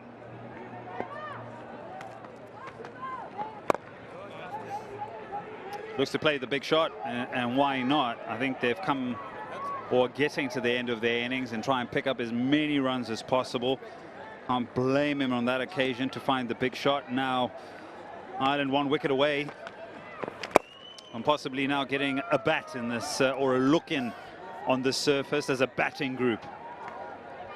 And for Bangladesh as a bowling group, and see how they go and make use of the new ball and the conditions that are presented on day number 2.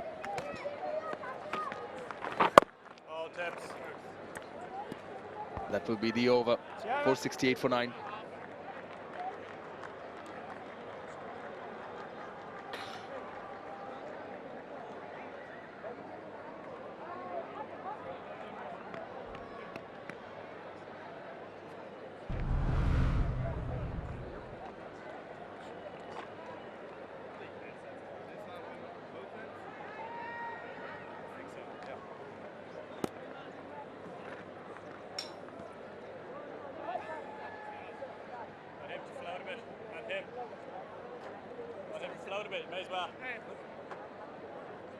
Not all the way, no.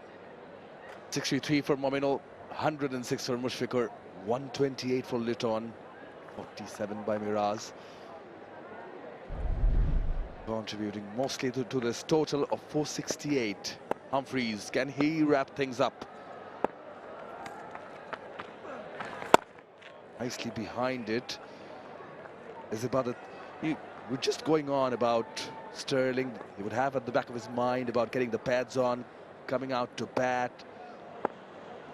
Of course, each and every run is important, but also tactically, just to understand the extent, the importance of this period. And it's those two that are going to open, the skipper and Sterling. I always think about switching on in that brief moment.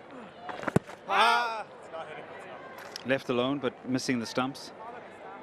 And it seems that this particular end of the innings is coming at a precarious time, because you're looking at maybe 35, 40 minutes until the tea interval. So now you're thinking to yourself, I've been in the field for such a long time. The innings is coming to an end, and I may have to, because it'll be a 10-minute changeover, so you're going to have to look at maybe 25, 30 minutes that you need to negotiate to get to another break within the test match or the day. And so you can't really play your natural game. You're now dealing with a different kind of pressure, which is time and intervals and breaks and play. So again, tactical move here. Bangladesh, what if they pull the pin now and say we declare? Come back to that. End of the over. 468 for 9.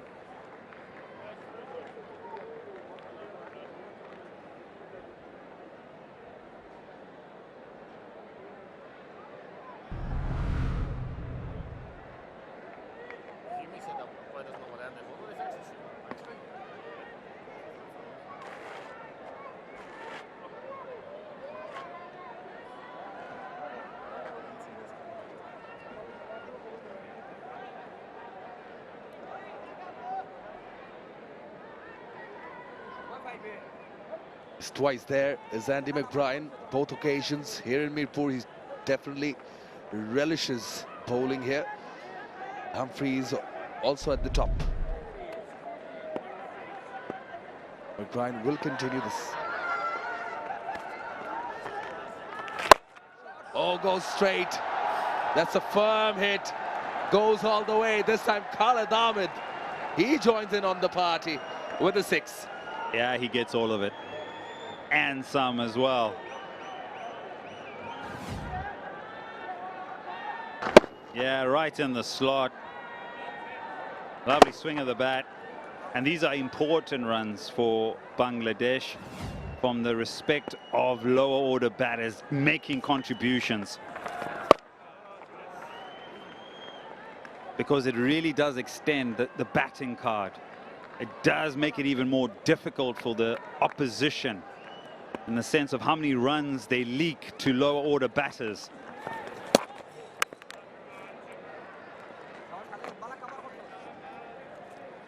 Maybe it also warms up Dale, the ones who are going to bowl. Just want to pick your brain on another fact that in both the innings back in Sylhet during the first test match, Ireland had to tweak their opening pair. It was Sterling and Balbirnie opening the innings. It's not usual for Sterling in this format to open the innings. Trying to use those long levers again away from that fielder. I think he managed to slow it down, but also it was quite enforced that in the second innings Balbirnie was unable to open the bat. So keeping all the factors as you mentioned, do they change it again? It's an interesting question that you pose. I think mainly for Balbirnie it was the injury, wasn't it? And then for Sterling, there's obviously a preconceived conversation leading up to that particular test match. We'll come back to that. 4-7-5 for 9.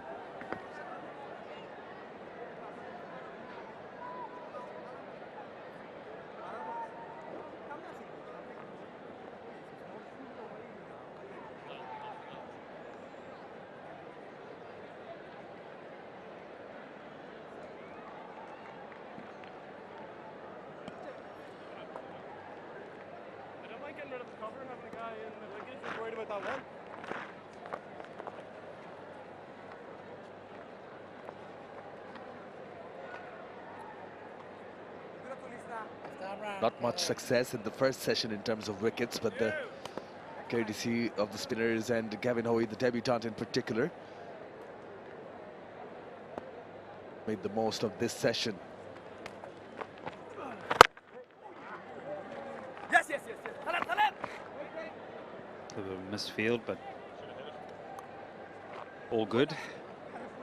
Yeah, it'll be interesting. Will Balbirnie open? I think he will. I think that's his favoured position, along with Sterling, who was good in Sylhet. Usually a middle order batter within test matches. But played splendidly, and perhaps to his own admission maybe missed out on 100 in the first innings. Slow through the air. Took an age to get to him. Carmichael then opened in the second innings because of Balbirnie's injured hand. But at the toss, he said he was not missing this for anything. Would play no matter what.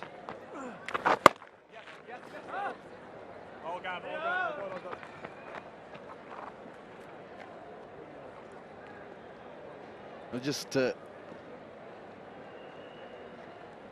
observing Ibadat and Khalid batting and having the freedom to go play their strokes, express themselves.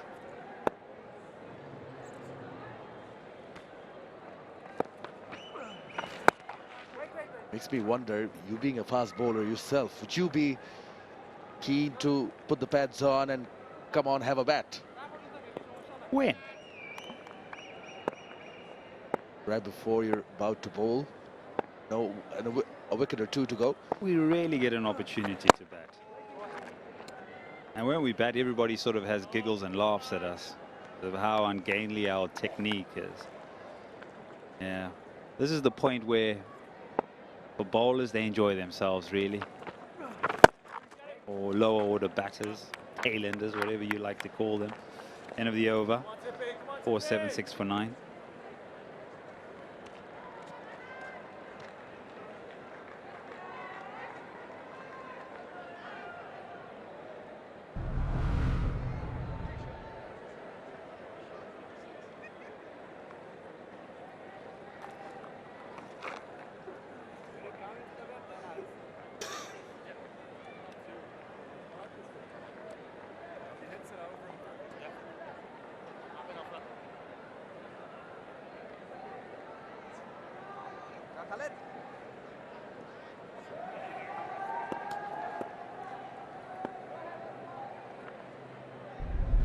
tail wagging here for Bangladesh.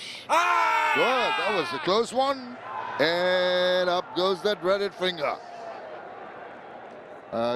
Don't quite think, I think they've just gone up for the review. Yeah, worth a look.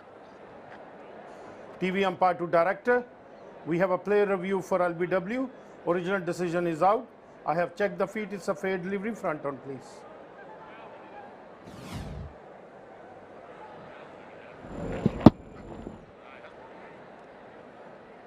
Ball is close to the bat. To confirm, ultra edge, please.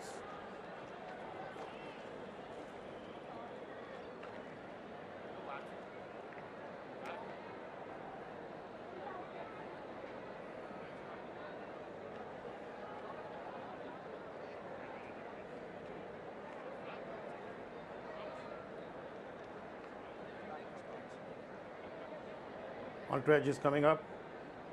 Keep rolling, flat line, roll up to the pad, please. Yeah, satisfied, no bat involved. Go for ball tracking when ready, please. Original decision out. Pitching outside off. Impact in line. Wicket sitting. Samuel, stay with your original out decision. Stand by. You're on screen. Make a signal, please. Confirmation. That is the 6th wicket for McBrien. He gets a 6 for one more time. Khalid Ahmed gone for 8. Is the scamper off the field. Bangladesh are bowled out for 476. A big total. A big task ahead for Ireland, but this man would be very happy. Second 6 for Andy McBrien in his career, and that too in Mirpur again. Wonderfully done. Really fought hard. A wicket that was not quite conducive. The batters on top, pegged away and paid dividends. Appreciated by his teammates, and why not?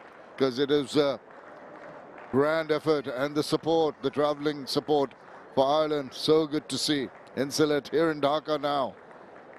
They'll be pretty happy, as things were looking rather ominous. And Bangladesh bowled out for 476. Mushfiqur Rahim.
We'll look at the highlights.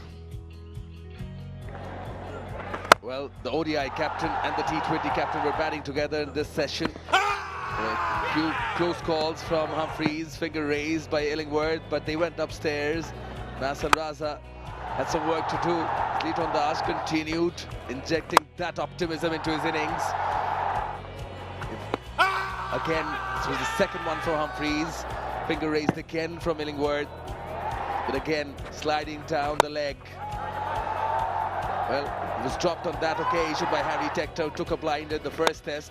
The very same over. Goes for that shot again. This time, it was well grabbed. 𝗏𝗏𝗏, he departed in that manner, Sterling taking a good one. Yes, and that's when Bangladesh kept on losing wickets at regular intervals. Tajul Islam could not read the line properly. Sock sweeps attempted and successfully played. Well, Ibadat played them down the line when it was short, pulled them away, and that was an 18-run over, quite a big over, and value added from the tailenders, and maybe another little catch drop. There are quite a few of them in the Irish innings. They employed the slog sweep, but it did not come off on that occasion from Hassan Murad on the last one. to go was Khalid Ahmed, just caught in front, leg before. So this is the second section summary. It's shortened because of Bangladesh getting all out, 21.1 overs, 89 runs, and the 5 very good wickets taken by Ireland. So because of the end of the Bangladesh innings, the tea has been taken a little earlier. We'll give a little bit of respite and rest for the Irish to come back and start their innings after tea. See you then.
It's the post-tea session of day 2 of this test match of the Dutch Bangla Bank Series, Bangladesh versus Ireland.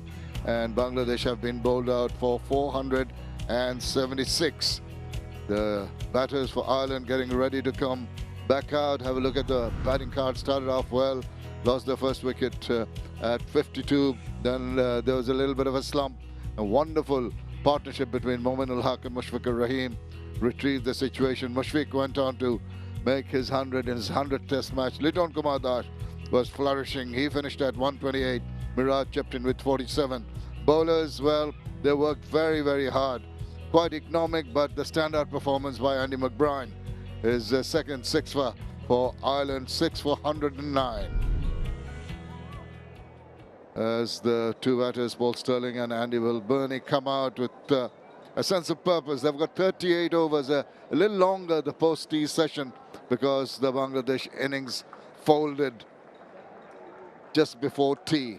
They will have a spring on their steps. 476, that's understandably what they trailed by. But here is the man who's caught the eye of everyone around Bangladesh, around the globe, with his 100th appearance and also scoring 100, the 11th batter to do that in test match cricket. We're all set for the Irish first innings here. Good afternoon, Arthur. Good afternoon, Shamim. Good afternoon, all. Yeah, testing time for Ireland. Also nice to see someone like 𝗵𝗺𝗽 back in the team after that injury scare earlier on. Andy Balbirnie will be hoping that he can lead from the front. He hasn't yet scored a test match 100. Best of 95. He's got 5 50s. And that's what they require. Someone needs to put their hand up, and he's more than capable of doing that. Paul Stirling, who has a test match 100, which came this year against Sri Lanka at Galle. Beg your pardon, 2023. So he has done it before. Important for them to start well here. 𝗵𝗺𝗽 is with the new ball. Interesting to see how he goes here for Bangladesh. 3 slips and a gully for 𝗵𝗺𝗽 as he runs in. Right on the money. That'll be a good field factor for 𝗵𝗺𝗽. In the afternoon, not expecting too much of swing in the air. It's quite hot and humid. What you will expect 𝗵𝗺𝗽, that you see a tinge of grass, there's a sprinkling, and maybe something off the seam. Might be something that he'll be looking for early in the overs that he bowls. And from Sylhet, his partner with the new ball, Khalid Ahmed, also from Sylhet. Neither of them featured in the test match at Sylhet. Oh, nice ball, squared him up, and a peel, and up goes the finger. That's pretty much in front. He's gone for the review though.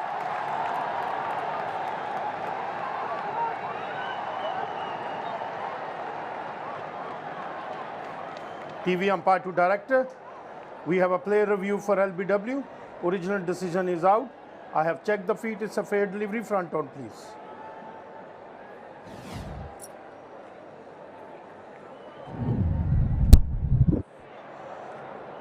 I can see clear gap between ball and bat.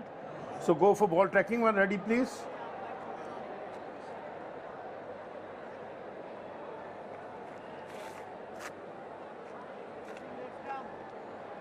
Copy.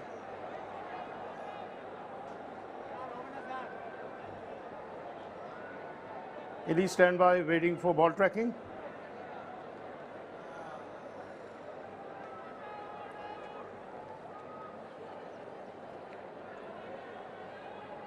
Original decision out. Pitching outside off. Impact in line. Wickets missing. Ellie, change your original out decision. Stand by, you are on screen. Make a signal, please. Richard Illingworth has to reverse. That ball was angling down leg side. A very, very good review taken. He was immediately ready for the review, was Andy Balbirnie. Knew the angle of the ball. Yeah, there was certainly a hint of movement, and that would have gone sliding down the leg side. So straight away, there was no hesitation from the skipper. 𝗂𝗚-𝗏𝗡 taking the review very, very quickly.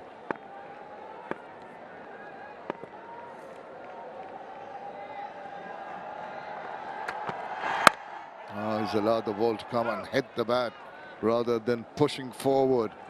Bit tentative, understandably so, particularly after getting beaten in the previous delivery prior to the last one. There will be nerves for the Irish, but two very experienced batters in the middle to take them for a solid start. That's what they need, with the Bangladeshis posting 476. That scoreboard is going to play games on your mind, and just don't want to succumb to scoreboard pressure. Just play your natural game. Right behind that, looks solid. Yeah, 𝗵𝗚-𝗚 had his share of injury. The last test match that he played was against Sri Lanka in Colombo, June 2025. But since then, he's also been involved in NCL in both format, T20 and the longest format, where he picked up 2 for 76.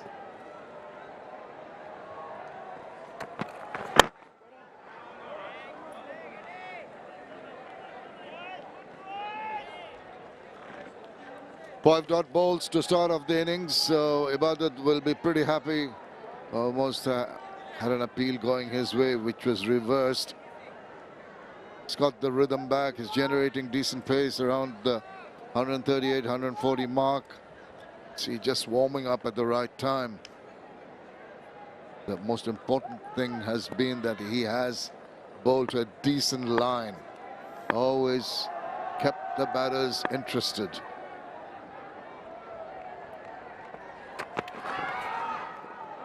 Oh, that slowed down from him. It's slow delivery at 136. Ends the over. Not for naught.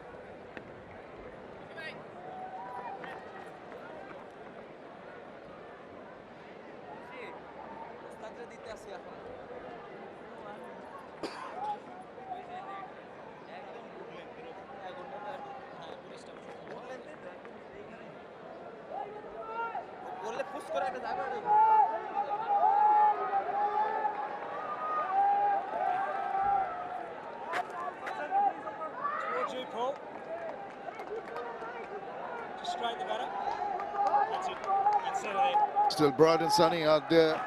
No need for those lights. We've had days where most of the overs have been played out. Yesterday, even in Sylhet, except for one day. Khalid Ahmed, talking about Sylhet, he's also from Sylhet. He can generate a bit of pace. Can be a touch wayward on occasions. Let's see if he falls into the same rhythm as his partner. Yes, he does.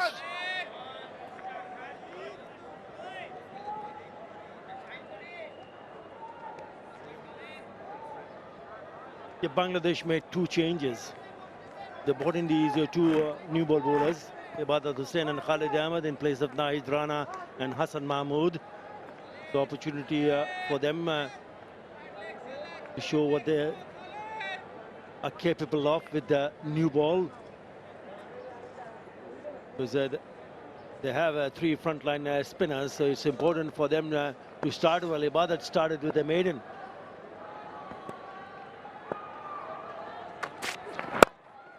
Drifting down leg, and he does help the ball on its way. Chase on. Oh, and ball wins the race to the boundary. So they're off and running, Ireland. Yeah, Medicine Mirage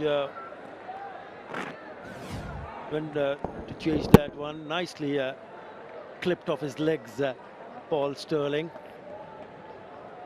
And the ball wins the race.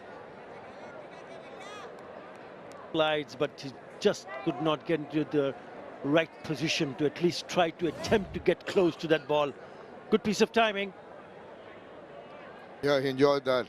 Anytime you just drift down leg, the opportunities galore. Need to keep it run that offside corridor. That's better. Just opens the face into the gully position very quickly. With Lasan, Bangladesh now employing 3 slips, a gully and a point. Also a short cover on the offside. And on the onside, they've got a mid-on, an orthodox mid-wicket, and a deep fine leg on the boundary.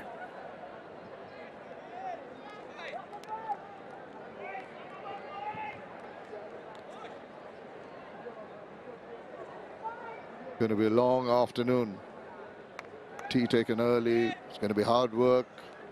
The Irish can afford to bide their time. He's selective. Now that kind of delivery is going to play into the hands of the batter, make them feel comfortable at the wicket.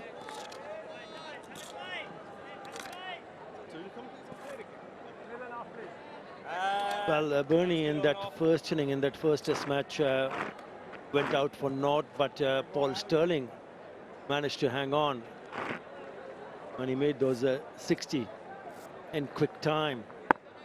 So it's important that this time around, this pair, the opening pair, lay a good foundation, because they're up against a total, it's still a pretty big total, 476 this time around, much less than what Bangladesh made in that first inning of the first test match. 587 for 8. Down the leg side. Khalid Ahmed has also been featuring in the NCL, the National Cricket League, the longest format for the same team. Both the opening bowlers played for Sylhet division. Picked up 3 for 76 and none for 22 versus Mymensingh division. 3 for 55 and none for 6 against Dhaka division. So he has picked up wickets, but importantly for him, he needs to start well here and ensure that he bowl a good first spell.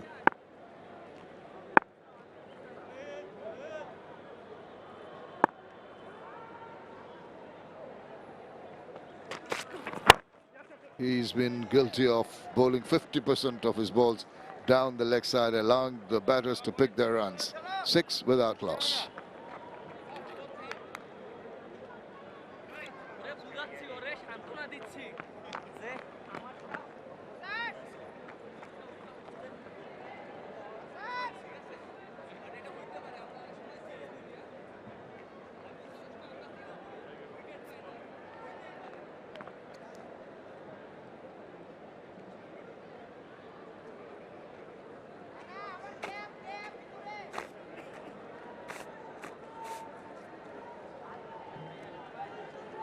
Six so far in the first 2 overs, with Bangladesh finishing at 476.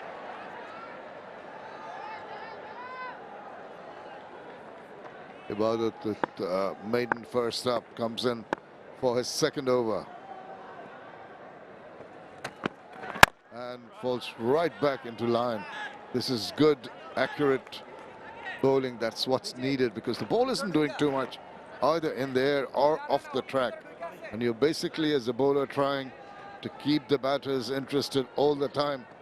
Maybe get one to do something out of the ordinary, get it to seam away and induce an edge.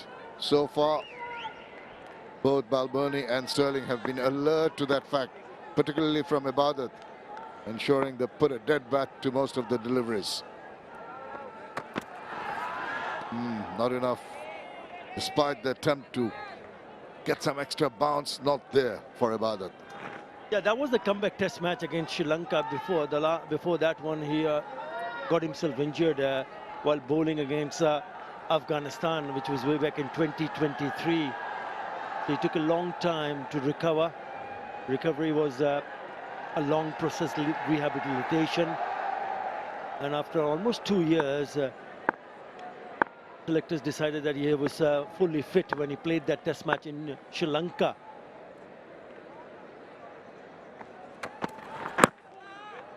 Drifting down the leg side. Never easy, especially if you're a fast bowler or a seamer, because the body takes so much toll on, and to be able to come back to your own rhythm, definitely You need to work very hard. He's worked very hard. That's why he's in the 11. 𝗵𝗲𝗃𝗃.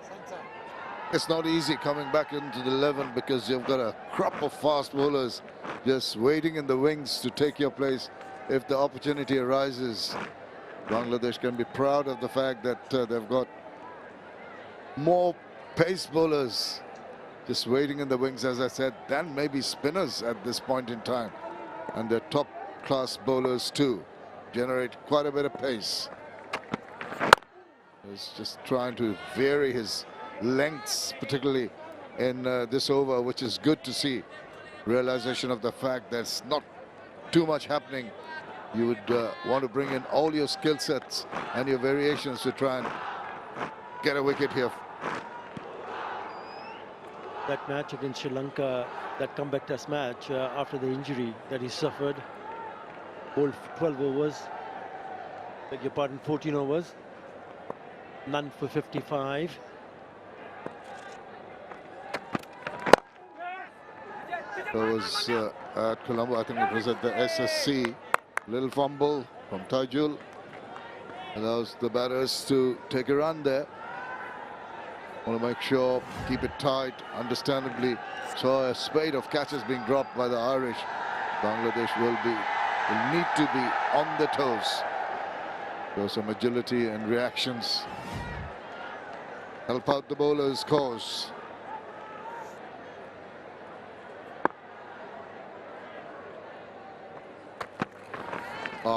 Wayward ends the over, 8 without loss.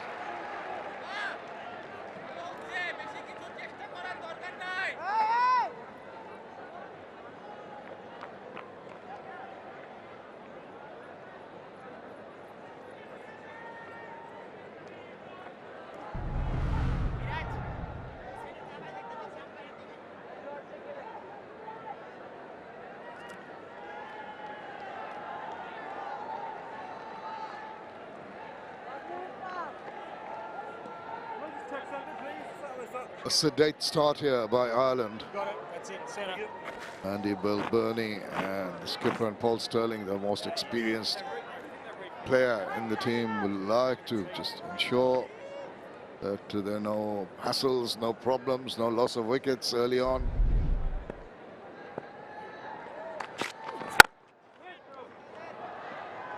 Yeah, both the bowlers have been a little bit too straight for my liking.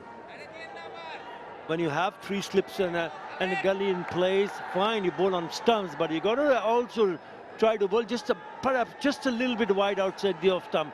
Throw in the bait early because it's a new ball, and it just might do something. We haven't seen any lateral movement or swing in the air, but when you do have that strong slip squadron, not a bad idea to just bowl a little bit wide, not too wide. Look at that, 3 slips and a gully in place. And everything, and most of the balls delivered by the bowlers have been on probably middle and off stump. Keeps on bowling that line that you feel needs to be avoided. Essentially, you want to just use that corridor of uncertainty that we talk about.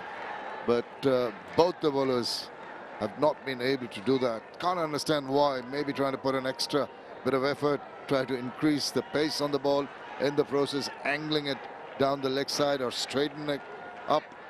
Just try and pitch it on the 4th or the 5th stump. Let it do something off the seam. Land it on the proud seam if you can.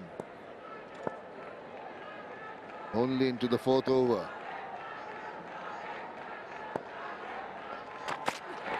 That's the line, but that's delectably hit away. Solidly behind that, and it races away to the cover boundary. Yeah, the batters should enjoy batting on this surface. This was a little bit too wide. Just allow the batter, Paul Stirling, to free his hands. And it just to push towards the cover area. And sweetly timed from the middle of the bat. Brings up his serve. First, or rather second boundary. Lovely shot. Paul Stirling can belt the ball around, particularly in white ball cricket. Test matches, he has to be more selective. And he waited for that ball right in the slot. Oh no, doesn't want to get carried away. Just threw the bat at that one. But the thick inside part could have gone anywhere. Yeah, it'll be interesting to see when does Nazmus and Shanto introduce a spin here. Bottom edge there. Because if they don't pick a wicket in the next couple of overs, will not be surprised if he brings on a spinner straight away. Carrying on with that line outside off. I understand one ball's been hit away, but you're always testing the outside edge, the inside edge when you're bowling that line outside off. Another one, straight, comfortable for the batter to get behind. No discernible change in the field. 3 slips staggered now. As I speak, the first slipper has been taken away. More defensive position, so there are 2 fielders in the slips now. Mushfiqur Rahim still wearing the cap he wore on his very first game. And, well, he needs to hang on to it. And as long as the cap is there, he will be playing on for Bangladesh. The memento for all the efforts over the years. 4 overs done, 12 without loss.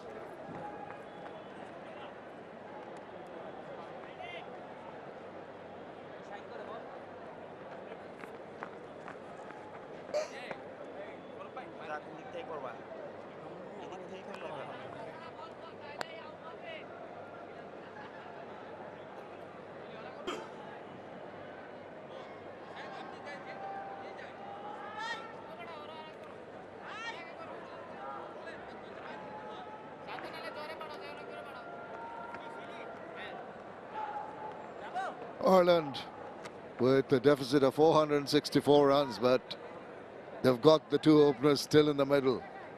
A bit of a fright when the leg before was given, and on review it was overturned. It's a good review taken by Balbirnie, who's on strike now. Just a single run. Very patient. Once again, guilty of deviating down the leg side. Once again, easy pickings. Place the balls in the wide open areas and go through for a brace.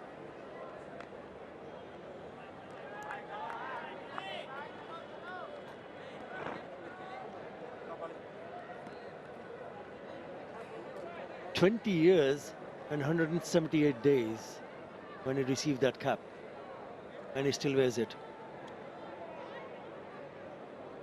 It's got quite a lot of wear and tear, but he hasn't parted with it.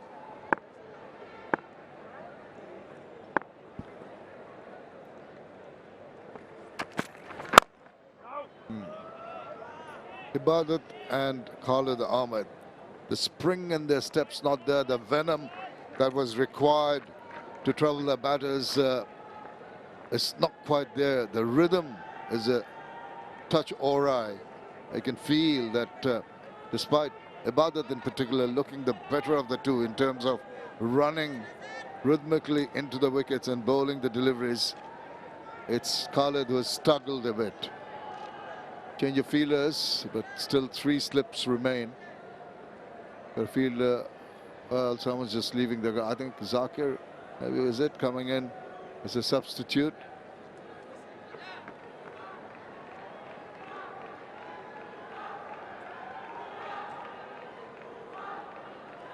Mohammad Hassan Joy just going out for a short while. Hope it's nothing serious.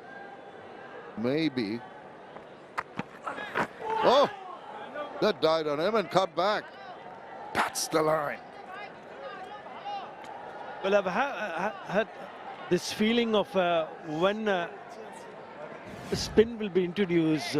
This one nearly, if that was straighter, that would have knocked over the middle stump, but it never really got up.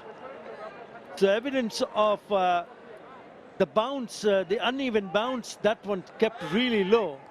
I just feel that Mahmood Hassan Joy might have just gone out to get a little bit more protection for a spinner for a close-in fielder. Nicely played. Again, onto the pads. They've just bowled too many onto the pads. So easy pickings this time around from 𝗏𝗏. Yes, the discipline that was needed to keep on persisting with the pressure and building up the pressure. Not quite there. They bowl odd ball or two which are pretty good, which beats the bat. But then just ease the nerves and ease the pressure with balls down the leg side. Shaun Tait walking around would notice the deficiencies from both the bowlers so far. I'm sure he's going to have a little bit of a chat. He goes around the ground, gets an opportunity to talk to one of the players who go to field in the deep, one of the two bowlers. Now that's a good line. Now that's a very good line. Yeah, it looks like he's just getting his protective gear, protect his shins, and making sure that he'll be having those guards when he does come in back for as a close-in fielder. We'll have to wait and see when does he decide, but he sent him quite early.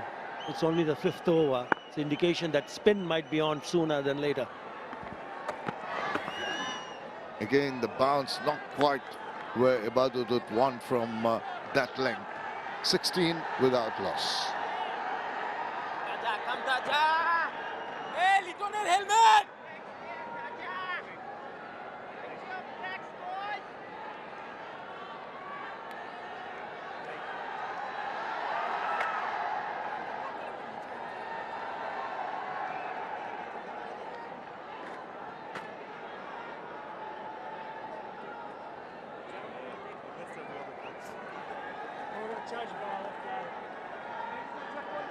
Yes, go around the wicket.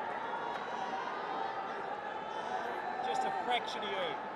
That's it. The signals were there, not a surprise. Spin from this end. Tajul Islam is going to come on. Got the helmets out, the shin guards in. 33 years old, slow left arm from the Dutch Bangla Bank. Look at the number of wickets. 242, best of 8 for 39. Can he get some traction, some perches off this wicket? Still in the 6th over. Maybe a bit of extra bounce.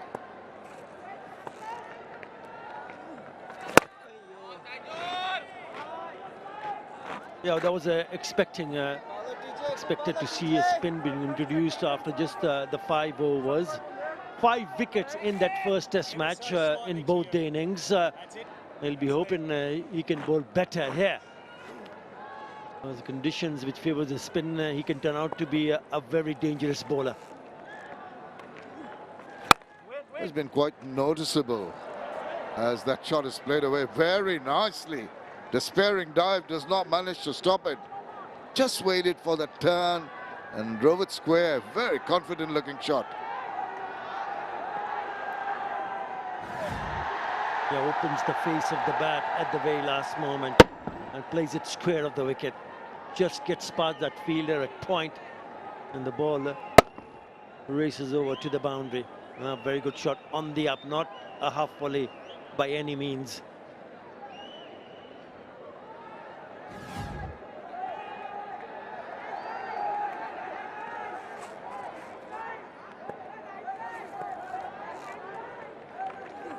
Oh, don't want to do that.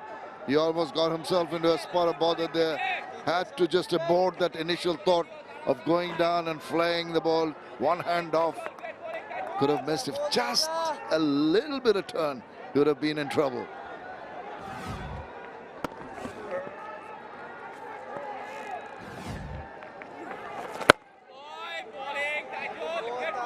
Yeah, he does mix it up, and he's closing in on 500 runs in Test cricket. Paul Stirling. He does manage to do that. He'll be the 4th one to go on to score 500 or more in Test cricket. He's just brought the length a little bit back and has been a little bit more straighter. Paul Stirling will have to just pull back his attacking instincts. Very proactive batter. Test match mindsets, approach, got to be just like that. Play the ball to its merit. It's 20 without loss.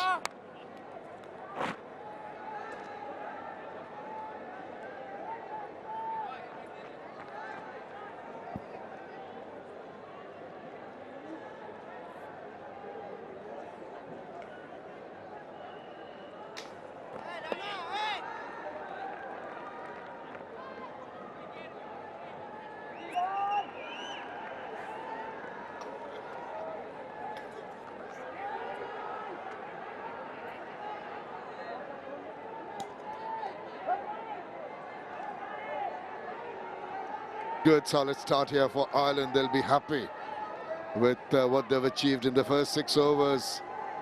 Been labouring in the field all day yesterday and virtually up to tea here today. It's been hot, not well accustomed to the conditions. But now, the rest of the team relaxing in the cool of the dressing rooms, and these two making sure that Ireland get off to a good start. They've got the runs. They're looking confident. Just that the concentration, I'm just worried about the mindset. You see children in the ground coming in from schools, watching the cricket. Nice to see all the kids and some of the teachers with them. A loud free entry.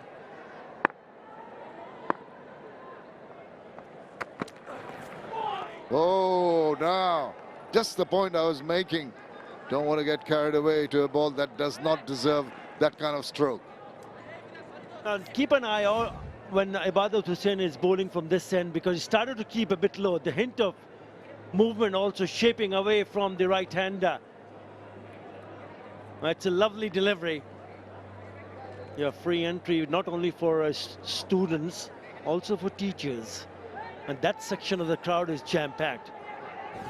Historic day to see, if they were here early, to see Mushfiqur Rahim creating history.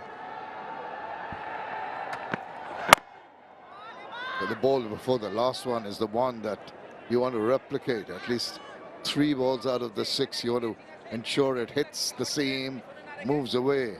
Haven't seen, he's in his 4th over. That was the first ball that actually seamed away. He'll be encouraged, 𝗵𝗲𝗄𝗃 with that one. Najmul Hussain Shanto marshalling his troops. Got the change from the other end, taking off Khalid and bringing in Taijul. See a lot of spin bowling. The wicket just about starting to take some spin. We've got a short extra cover. Almost a short mid-off now.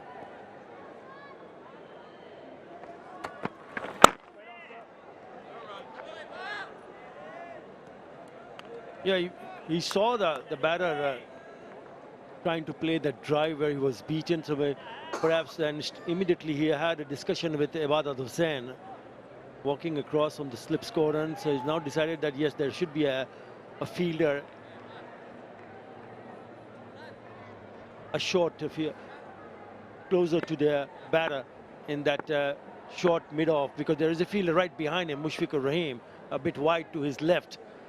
So that fielder is there because if the drive, he does play the drive, if it's in the air, he might be in business. Well, if he's going to bowl down the leg side, he's not going to get the batter to play down the line. It's been rather erratic, not the consistency required by both the opening bowlers in keeping the batters quiet or keeping them interested. They've had too many freebies to relax them, rather. After coming back from an injury, even though he played that test match in Sri Lanka, you still have to get your rhythm back. Not easy. Trying hard. Nicely riding that little bit of back of the length bounce and hitting it away with utmost comfort to the boundary. 24 without loss.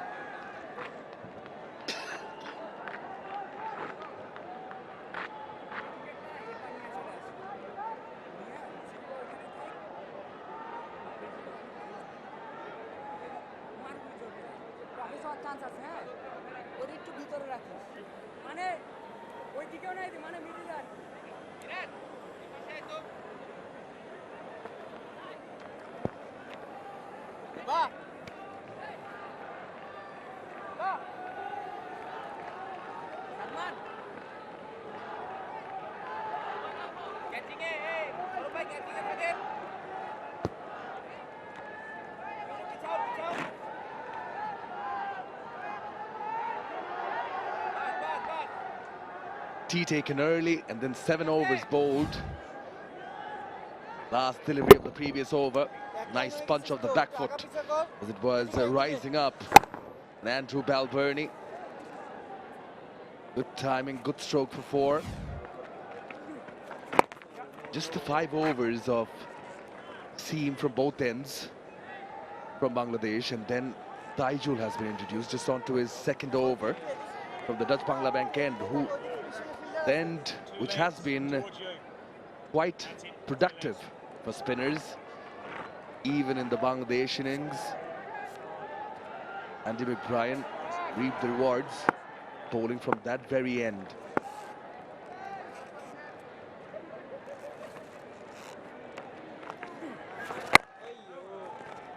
Hello, Ed Rainsford. Kaminoy, good afternoon. Finally, the innings for Bangladesh has come to an end. Well, came to an end a while ago. And Ireland, yeah, they've had their struggles. But I think the main thing in this particular phase of play for them, especially the first, I know we talk about the morning session and how important it is to make use of the first 30 minutes or the next hour. I feel for these batters, the first 40-45 deliveries will really allow them to ascertain plans, acclimatization to conditions, and also just build a slight bit of confidence as they work themselves into an innings. And that particular delivery, forget about it. It hasn't found the outside edge, you haven't been bowled, and you must realize that this will happen. And you can't dwell on it for too long. Focus on the next delivery. Did significantly slow this one down. Nigel ends some turn after pitching.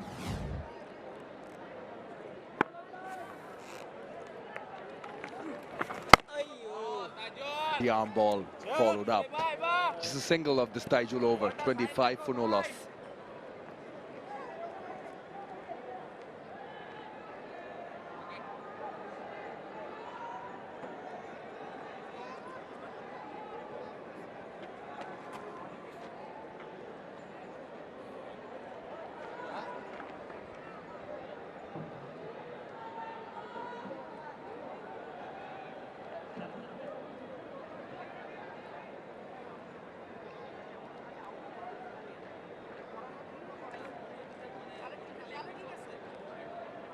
Day of milestones, isn't it? 500 runs in Test cricket for Paul Stirling.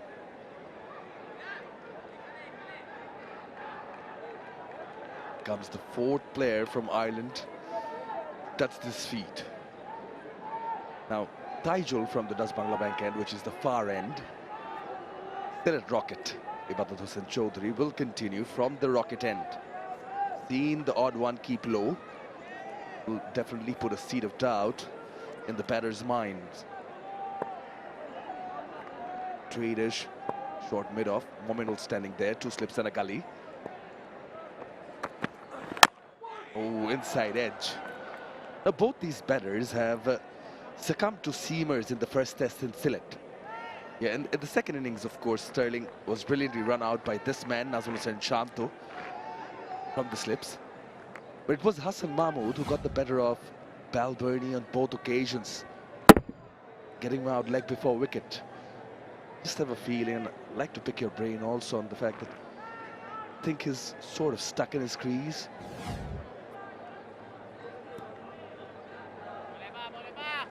Yeah, we'll come to that, but I just wanted to focus on that last shot by Paul Stirling. You know, on a surface like this where boundaries are rare, Oh, question asked. Illingworth shakes his head on this occasion. Before gave it out. Thinking. Asking. Turns around. I think maybe missing as well. Just back to that one there. It was a long half volley, but he's actually tried to hit it too hard because in the back of your mind, you think, I need to get this away. Yeah, that'll be sliding as well.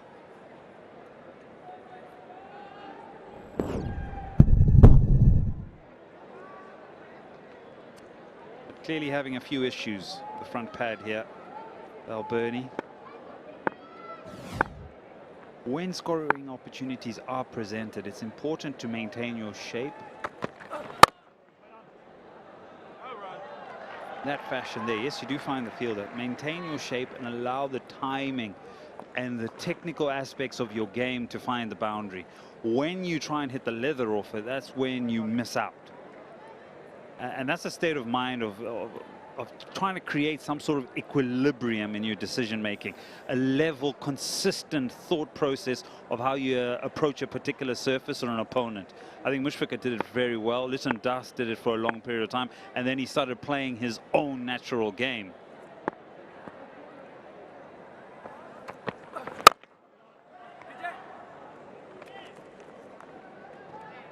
Yeah, over 50 deliveries now, and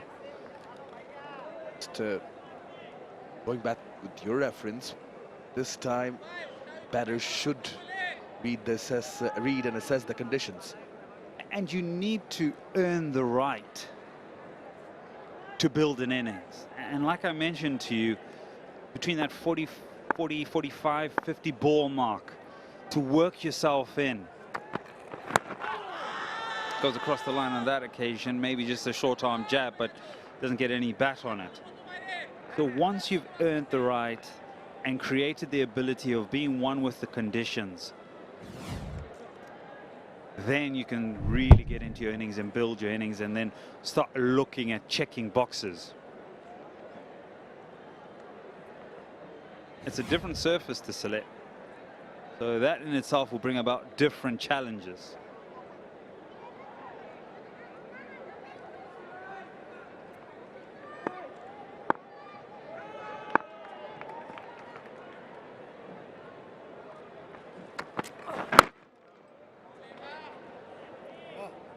One run of this batted over, 26 for no loss.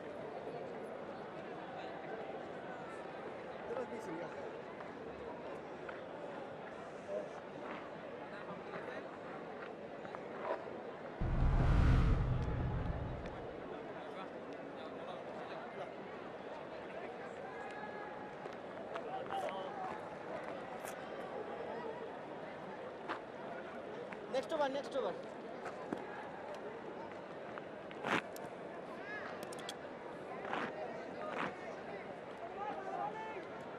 বাইরে আটকাইতে পারবি না 34 and 20 deliveries respectively, while Sterling carries on in his own manner, bringing that positive intent. আইয়ো ভালো TJ খুব ভালো TJ Nigel go long and hard in select.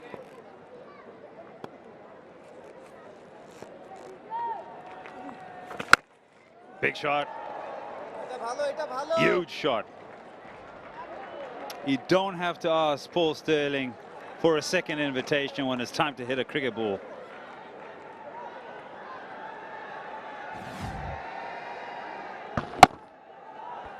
That is massive. That's muscled and had 6 written all over it.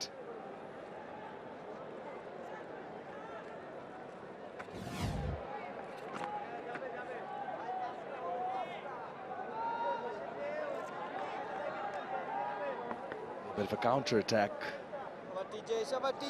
Interesting to see how Bangladesh deal with it. Initially, I don't think be unhappy. Maybe that brings out some opportunities. Yeah, when you have a mountain of runs,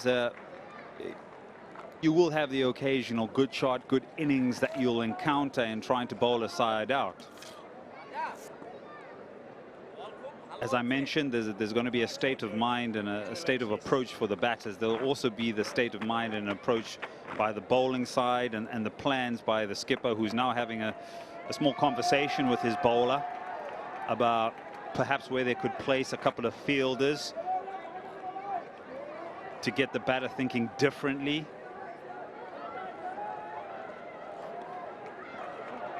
Who will it be? Will it be taking out a certain player from the offside and reinforcing the leg side?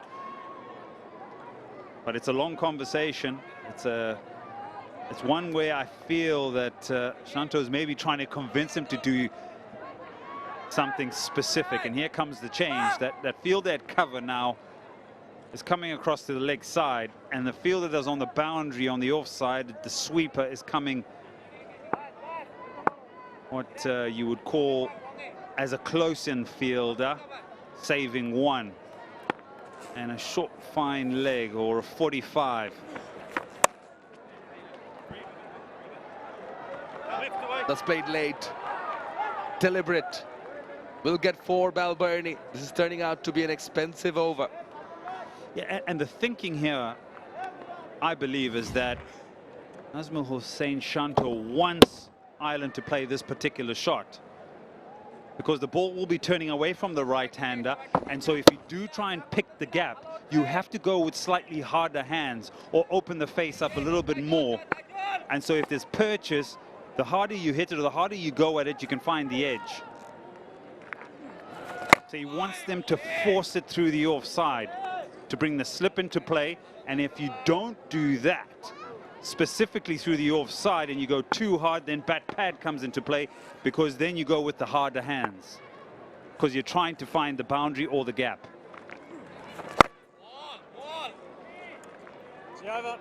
Come back to that. 11 of the 10th, 37 without loss.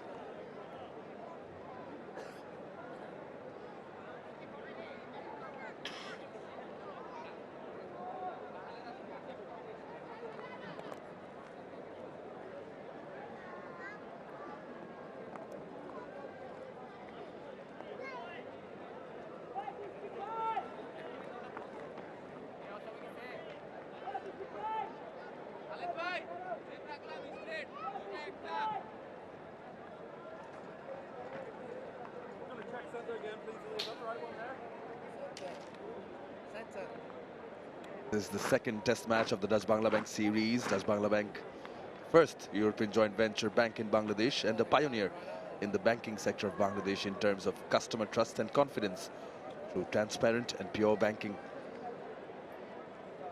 Change in bowling from the rocket end, but it being replaced by the other pacer in Khalid Ahmed.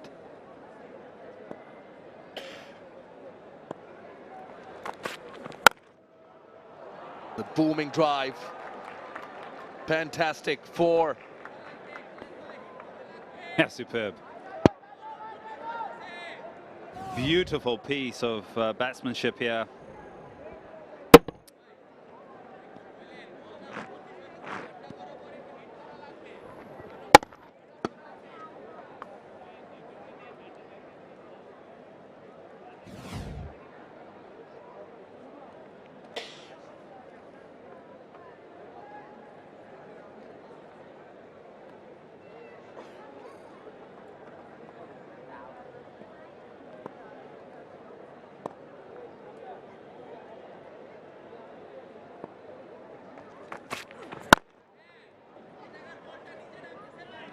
I just want to go back to what you were saying, Eddie, in the previous over regarding that ploy that Shanto deployed.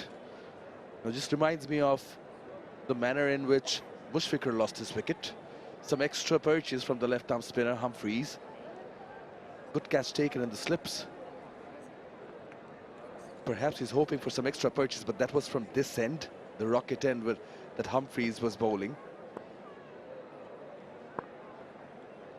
Selfie time. Shout. Given. Finger raised by Illingworth. I think this is out. I'm not sure. Has he gone upstairs straight away? Illingworth Another TV umpire to decision. director. It's gone upstairs. We have a player review for LBW. Original decision is out. I have checked the feet. It's a fair delivery. Front on, please.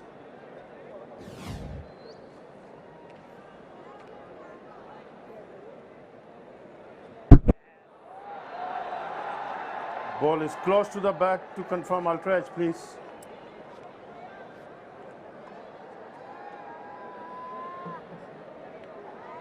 Keep rolling, keep rolling.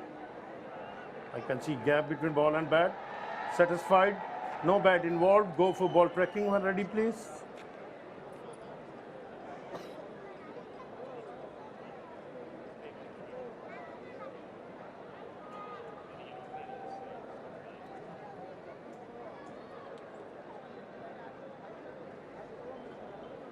Original decision out. Pitching outside off. Impact in line. Wickets hitting. Richard, stay with your original out decision. Stand by. You're on screen. Make a signal, please. Hassan Raza confirms that Richard Illingworth was spot on. Khalid Ahmed draws first blood. Well, he wasn't too interested, Khalid, but the finger was raised. Sterling departs for 27, 41 for 1. That also calls for the players to hydrate. It's time for drinks.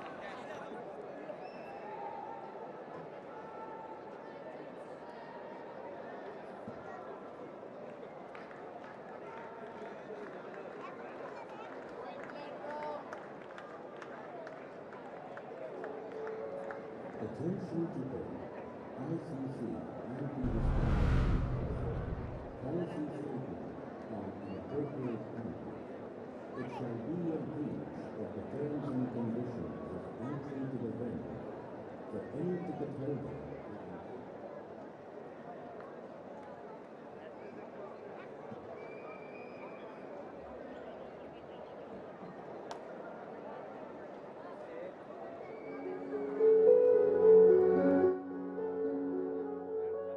Attention to all.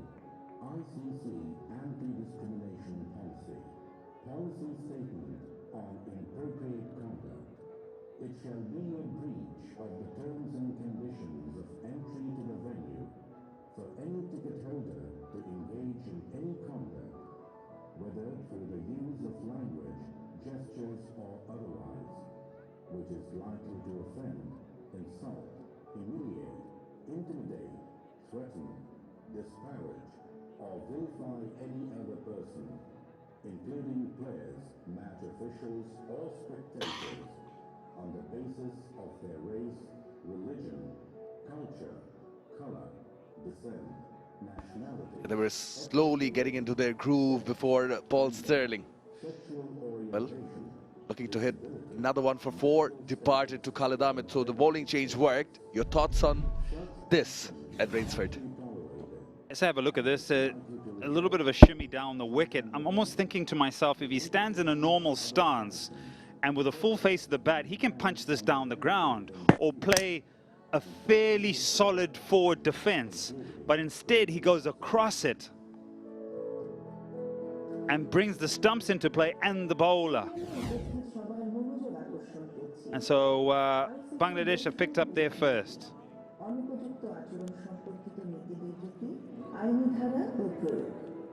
And it's courtesy of Khalid, who's picked up the first one.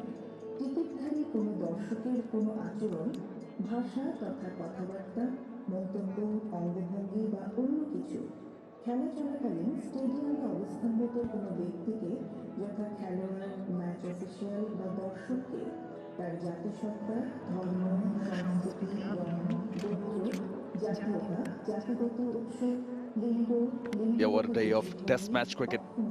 বৈবাহিক এবং মানসিক অবস্থা বিবেচনায় অপমান, It again, Mirpur Sher-Bangla National Cricket Stadium playing host.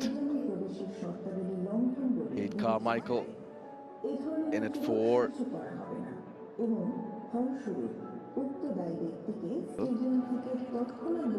Different ages, different backgrounds, all come in.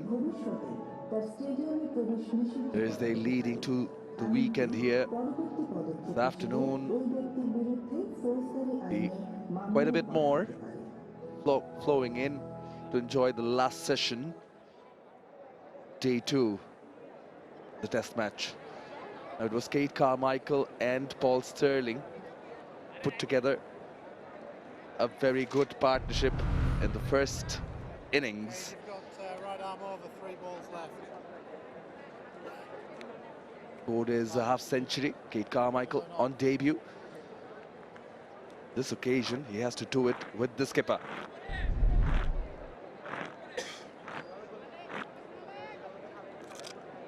It was a 96-run stand between Stirling and Carmichael. For the new batter, slip in a gully. The slip is standing a bit far away from Leighton Das, the wicket-keeper. Straight is short mid off and a short mid wicket as well. Right on top of his crease so that he can get those deliveries in a half volley. Good to have one of the hit one from the middle of the bat. They have been hoping that their experienced openers in Stirling and Balbirnie would really push the ascendancy for the first wicket.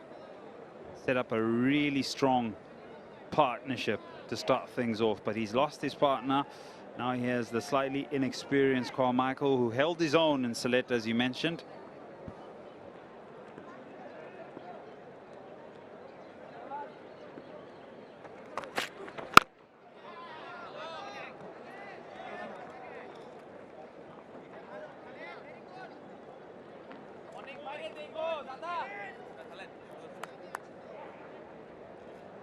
Went for a boundary the very first delivery. This Paul Stirling who hit him for that. Then a dot, and then the wicket. Looking forward to break the opening stand, Bangladesh.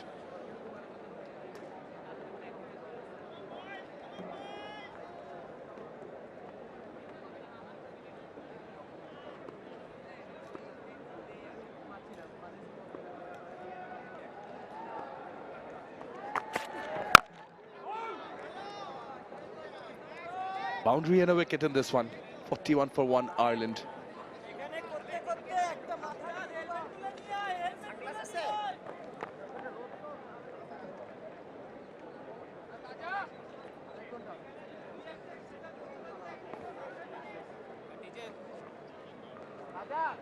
এর বেলায় fine leg নিয়ে করলাম আর নতুনটার বেলায় দুটো নিয়ে করব।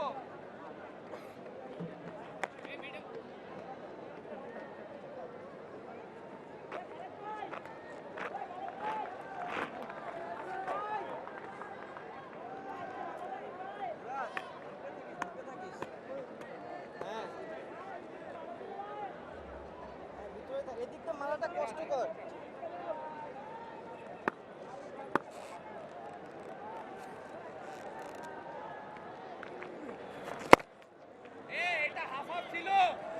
I think Bangladesh have found a bit of rhythm in bowling spin from one end and seam from the other.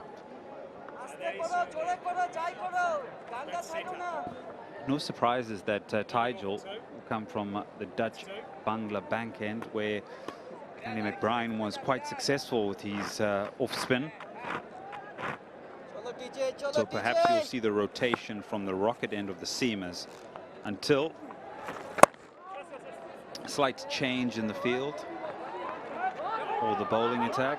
A bit of a chase here for the fielders, but there'll just be a couple. Then perhaps you'll look at Mahedi, where he'll come from, and Murad. Bowled lovely of left arm finger spin in Sylhet.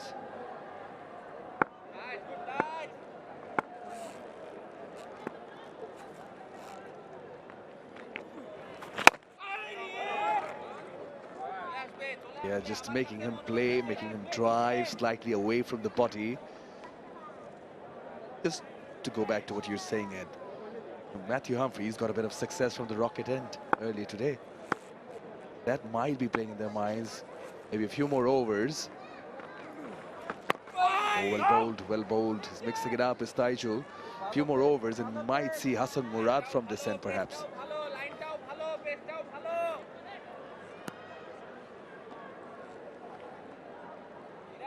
Just look at 𝗍𝗫𝗪 and the way he's gone in his career. I think it's 57 test matches.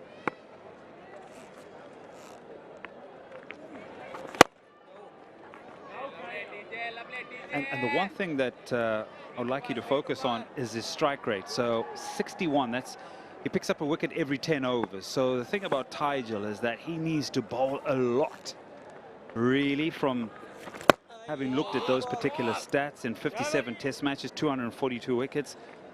He picks out an end and settles in and picks up wickets over a period of time. 43 for 1.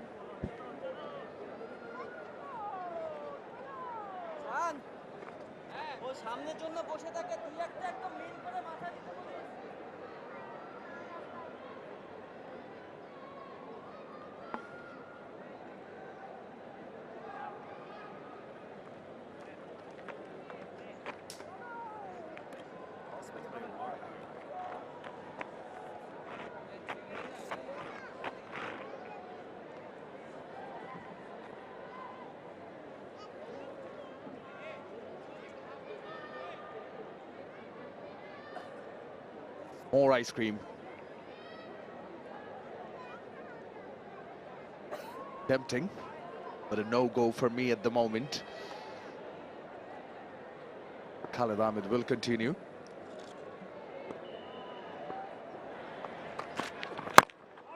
Completely understand what you mean, Eddie.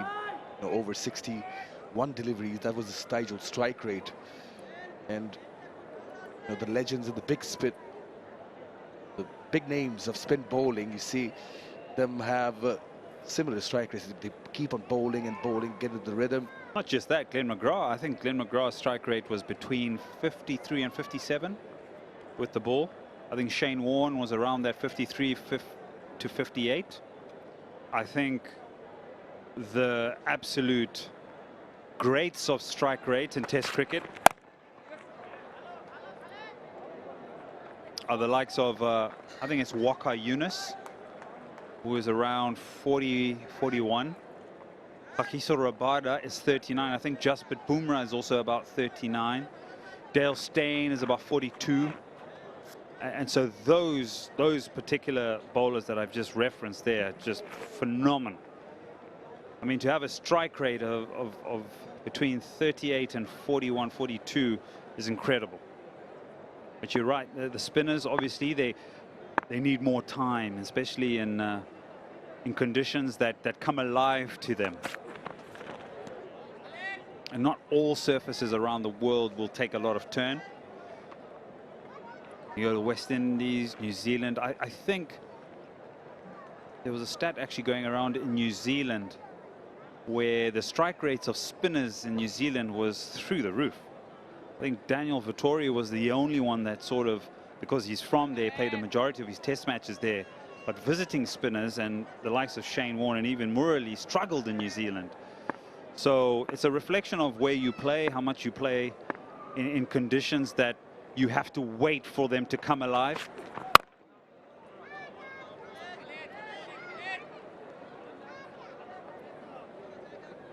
I think a left-arm spinner in Australia, England were toying with the idea of maybe taking Leach there, but the strike rate for a left-arm spinner was over 110 in Australia, so that's why they've probably gone with Bashir to try and emulate what a Nathan Lyon would do. So there's so many variant things, but your point is valid in that, yeah, the strike rates for spinners are slightly on the higher side because it takes time for them to come into the game, and sometimes they're used to hold up an end.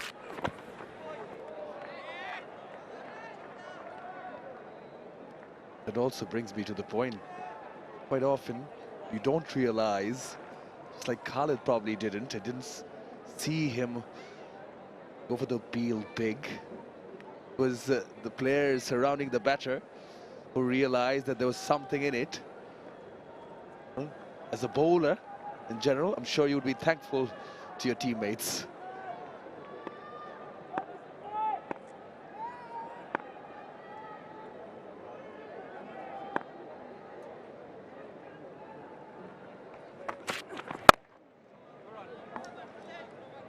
Just a single in this Khalid over. Ireland are 44 for 1.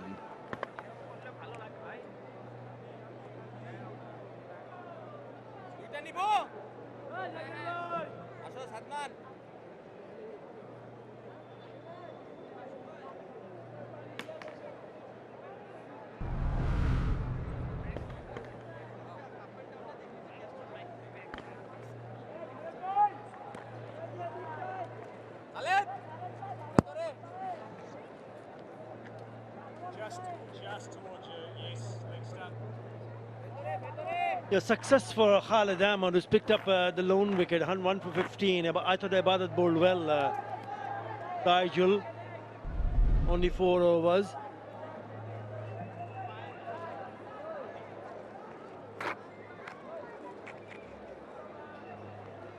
Ireland 44 for 1. Yes, they've lost the wicket of Paul Stirling. Important to dig in deeper for these two batters. Hello, Isabel. Hello, Arthur.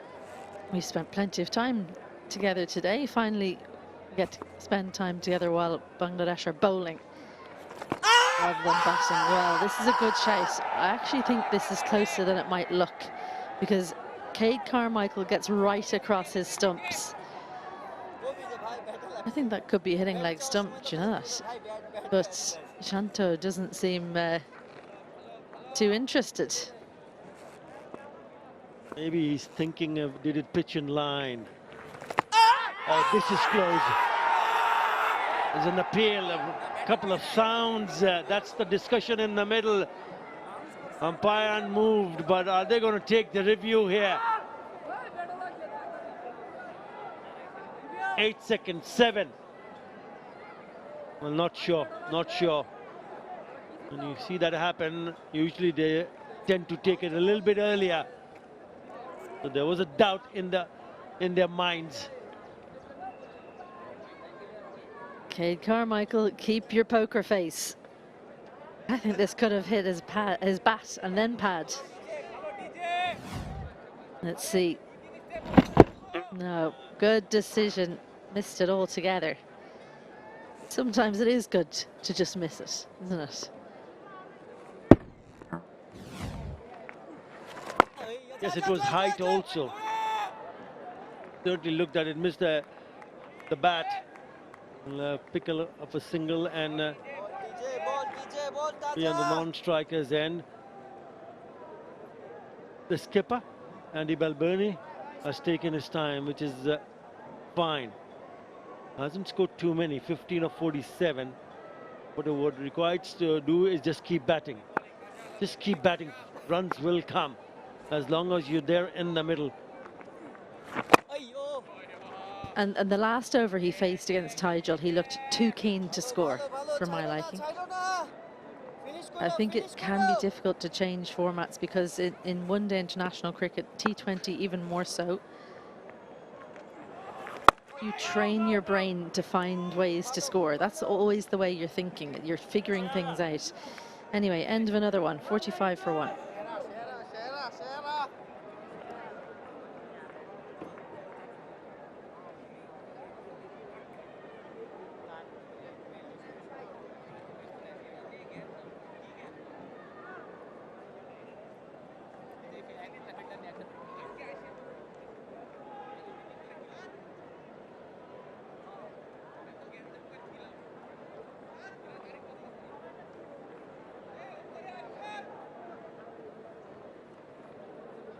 He was impressive, Carmichael, in that first inning of that first test match when he scored 59, adding 96 for the second wicket with Paul Stirling. And he'll be hoping that he can repeat, if not even get better. So whenever a batter crosses over 50, the only thing in the mind is that they continue to go and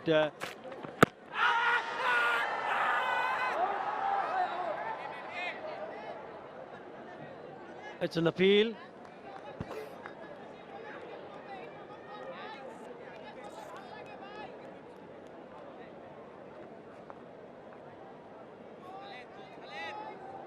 Well, he's not considering it, Shanto. He's had plenty of decisions to make. 𝗂𝗃𝗃𝗃𝗃 just struggles a little bit with his head position. Have a look at the angle of his head there.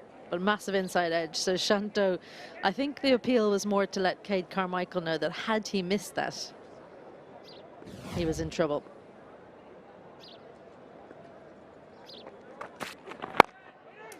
We're already seeing signs of how strong he is through the leg side. 𝗂𝗃𝗃𝗀𝗃 does fall over to the offside, but it opens up scoring opportunities into the leg side, and he gets his first boundary with a stylish shot through square leg.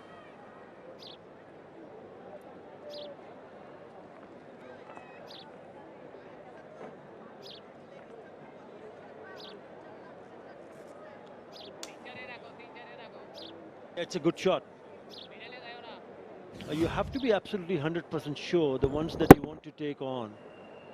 Full and straight onto the pads, good wrist work, enough on the bat to take it away and also to the boundary. A very good shot, gets on top of it, good balance. Oh, you can see the leg stamp. Well, this might be a little bit closer. Well, how far out of his crease is he batting? First of all, how big of a step did he take? Because it's angling down leg side. But if he's close enough to his stumps, he could be in trouble. They're not going to go. How many times has Shanto been turned to in the last couple of overs? Ireland being wrapped on the pads with regularity. This is the 4th time in last couple of deliveries. Probably sliding down the leg side. Good call from Shanto.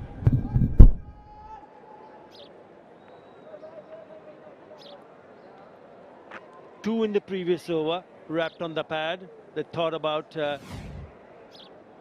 taking the review. 2 already in this over. He's only bowled 3 deliveries here in this over so far. So they're missing the ball. It can be an issue if it's a little bit straighter. Solidly behind that one. That's a no ball as well. No ball. He's taken the bails off on his way through, Khalid. Good opportunity for 𝗂𝗃𝗃𝗃𝗃 there to get a solid forward defence in. Line outside off. Well, that's perilously close, isn't it? Well, you don't usually see that the stumps are taken out by the leg. It's often the hand. Not as painful though, so if you're going to do it, better to take it out with the leg. Obviously a plan to stay tight to the stumps. I don't know if it's just against Carmichael or it's on this pitch overall, but that's far too tight to the stumps. He didn't just tap it either. He nearly took that stump out of the ground.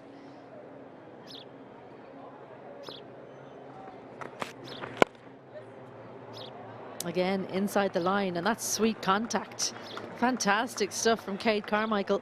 Well, Bangladesh, they're targeting the stumps, trying to get the wicket. 𝗂𝗃𝗃𝗃 says, I'm good enough. I'm going to take you for another boundary in the over. Yeah, it's the 2nd time in this over that he's been presented with an opportunity to pick up runs. And if he keeps bowling there, he'll keep pushing you away. Already 50 on the board with that boundary 54 now.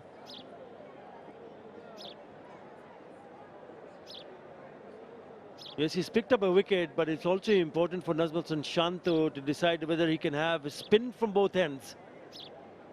Just to try and see what the spinners can do.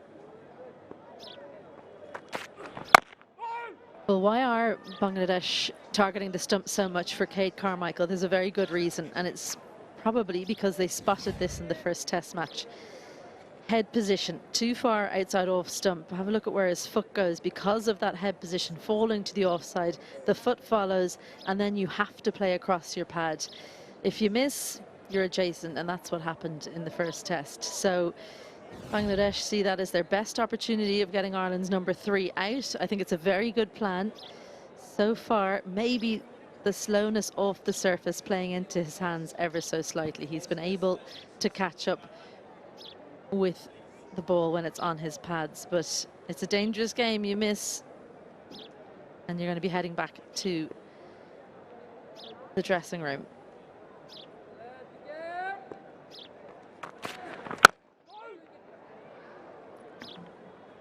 Again onto the onside. 54 for 1.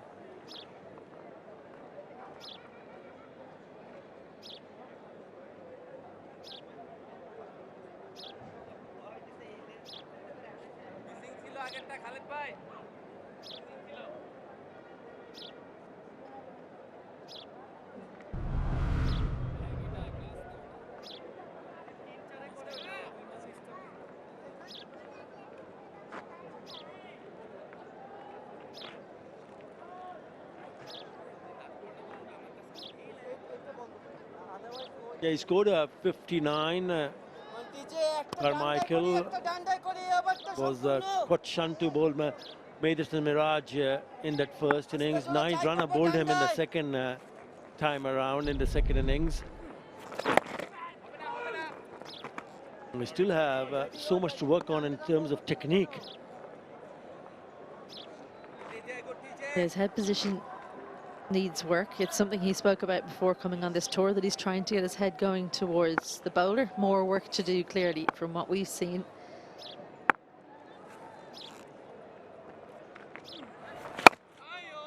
Against the seamers, he's falling to the offside, and after he plays the shots, he tends to be outside. He takes a full step outside off stump. We haven't seen too much of him against the left arm spin. 𝗬𝗫𝗀𝗃𝗃 looking like he's trying to get low in his stance so that he can get the feet moving. You'd see him bouncing up and down in his stance, trying to make sure that he can lunge forward or push back onto the back foot. But 𝗪𝗪 certainly has been testing so far.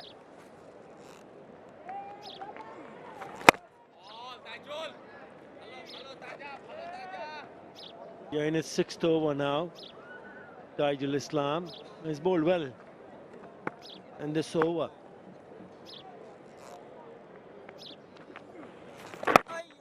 Maybe just on the shorter side on that occasion, so allows the batter to flick it away. Ample time.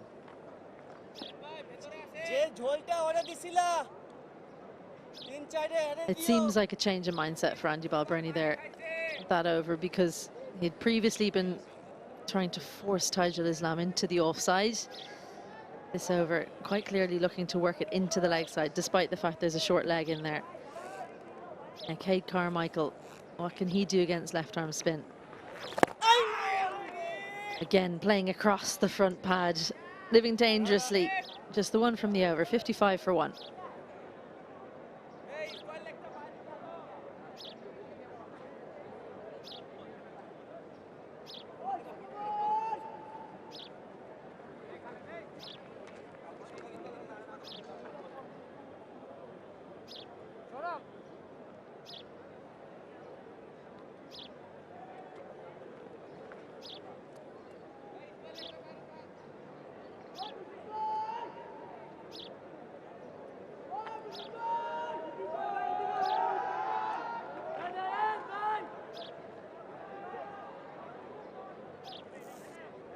It looks like he's happy to continue with Khalid Ahmed.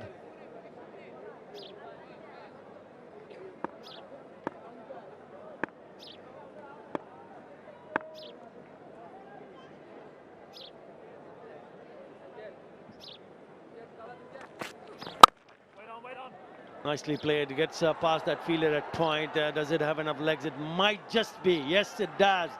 So it's another boundary to start the over. And 𝗵𝗺𝗃𝗃 has picked up his 3rd boundary. Well, that's what he's known for. Great hands, 𝗬𝗪𝗃𝗃. Relies on them quite heavily. When he's given any width, that bottom hand just rolls through the wrist. Sends it in front of point, or the backward point fielder, and that dive probably hands 𝗬𝗪𝗃𝗃 the boundary, because had he just chased it, Taijul might have been able to reel it in. A much more usual looking shot from 𝗬𝗪𝗃𝗃. I think these two batters out in the middle are the two specifically in the Irish batting lineup where you target their pads. For 𝗬𝗪𝗃𝗃, it's more to do with his feet than his head. Also keep an eye on Khalid Ahmed. He conceded 2 boundaries down the leg side in the previous over, and now he started leaking another boundary straight away in the first ball that he delivered in this over on the offside.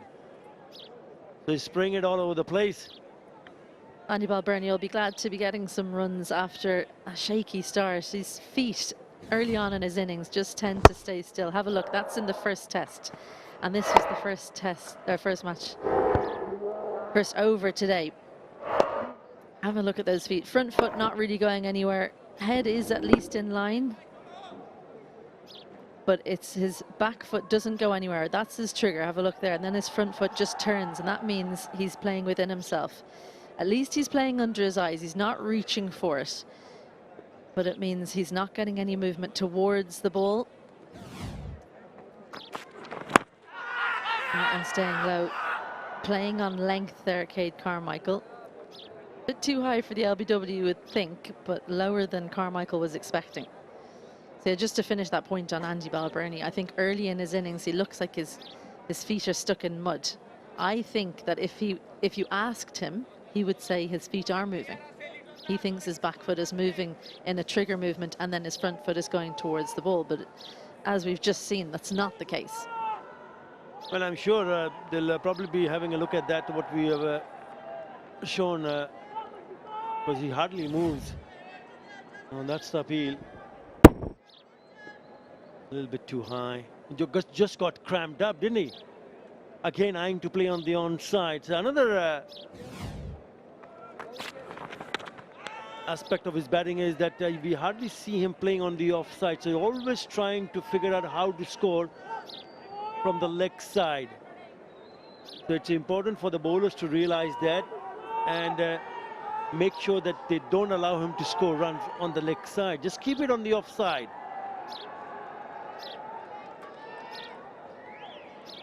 𝗂𝗃𝗃𝗃𝗃 just steps to the side, and what he's got to decide is, how can I replicate what I've seen done earlier? What was successful on this surface? If you take Mushfiqur Rahim with that delivery, he would have just stayed in line, played with a high top elbow and tucked it into the leg side for a single. You've got to be patient. Fielders are now out on the leg side. Be happy to take the single and play the high percentage shots. What he does is he just waits on and then just tucks it away again. Runs on the leg side. Mid 59. In that first innings, 𝗃𝗃𝗃𝗃 was dismissed in this fashion of the bowling of Maydius Mirage, trying to play a reverse. Fantastic catch, great anticipation because he was moving towards that side and then knocked over early. Nahid Rana, big gap between the bat and the pad. So he still have to work a little bit more on his technique. And if he gets it right, then it opens up the option of scoring runs if he's on the offside. So it makes life a little bit more easier for him when he comes to bat. 61 for 1.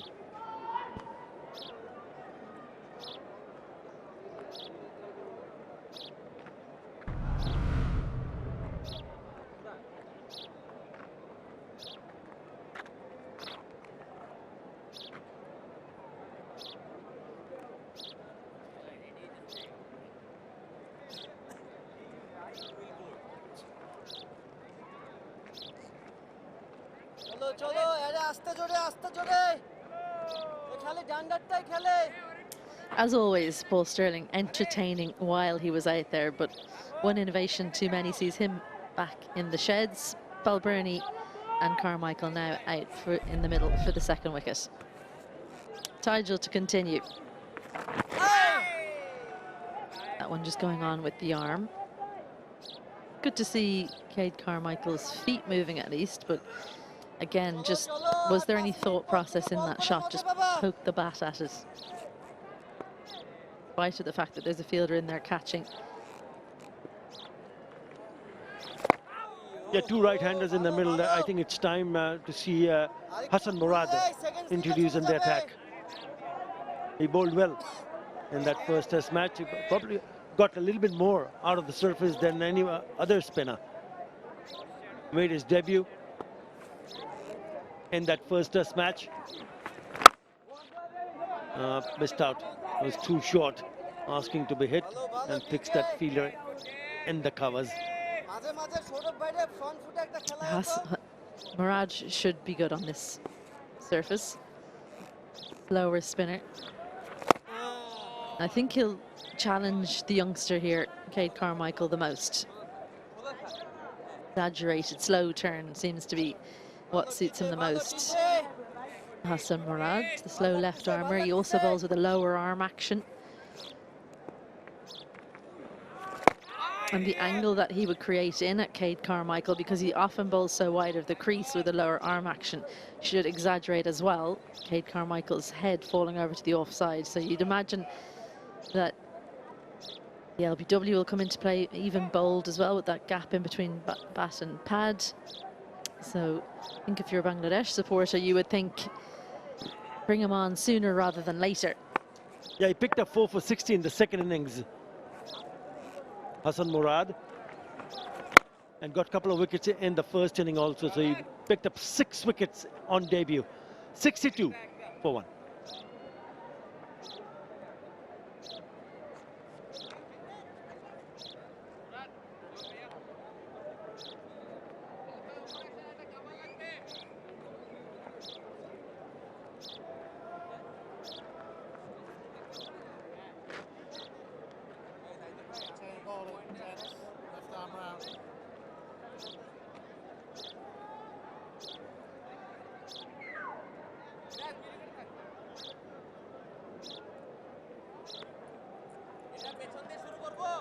Right on the cue, Hasan Murad being introduced in the bowling attack.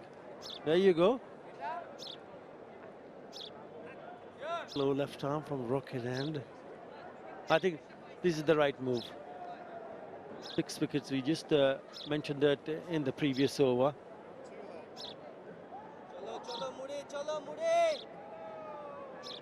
Replaces Khalid Ahmed. 4 from this end, 2 from the other end. So he bowled 6 overs. He did pick up this wicket of Sterling, but went for 30 runs. And starting down the leg side, he's not going to miss anything. Anything on the pads is easy pickings. You just keep on saying thank you very much. Carmichael, one more single down the leg side. You can give Murad that one, surely, for his delivery of the test match. A little too eager, perhaps. Forgot to use the front arm. This is an opportunity for 𝗂𝗃𝗃 to get some runs. New bowler on. He's being watchful, though. He seems to have got the measure of things, playing nice and late, happy to play on the back foot. A much taller batter than the 2 that we saw be most successful for Bangladesh, Mushfiqur Rahim and Litton Dash.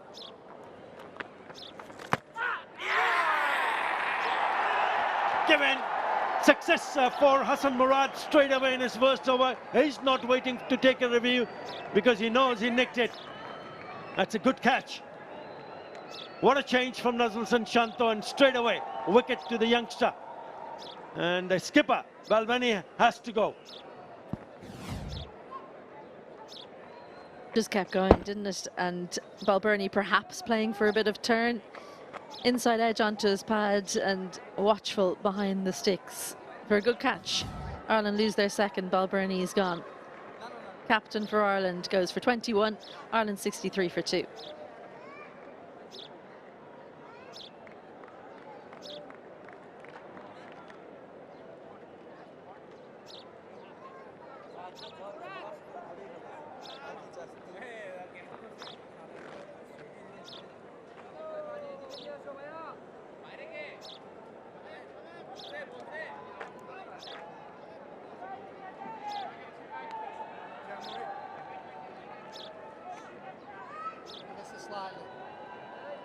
Ever so slightly that way.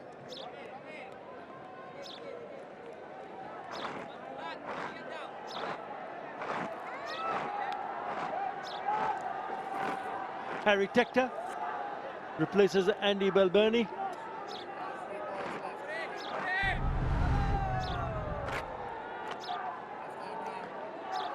That's his stats. Till after this over, 19 more overs to be bowled before the end of the day's play. So still a lot of cricket to be played. What a wonderful start this is from Hasan Murad. In his 3rd delivery, he forces an inside edge onto the pads. Unlucky because it could have died just in front. Back live. And it went straight to Nazmul Shanto, the skipper, who takes a low catch in front. Smart catch. A good change. Very good change from Shanto. Ooh.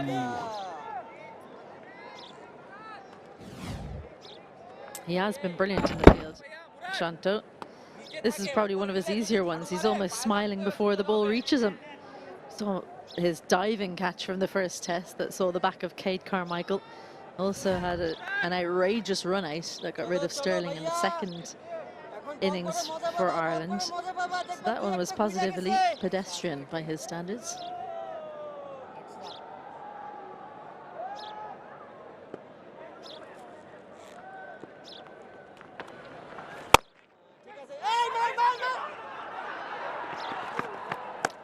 They took on the arm of Shadman Islam and managed to pick up a single. A good over, wicket taken over. The first one from Hassan Murad.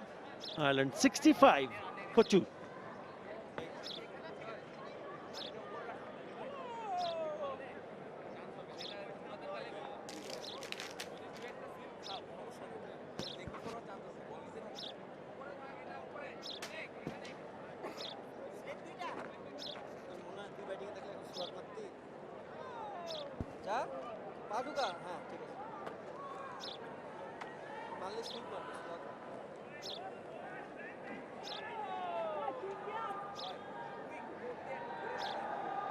Ireland seem to be putting up resistance, building up short little partnerships, and then they lose important wickets. Can ill afford to do that. Bangladesh have some sort of control of this game now, with Taijul coming back on for his 8th over. The batter is being crowded. Carmichael, 14 of 28. There's slip and a gully. Forward short leg. There you go.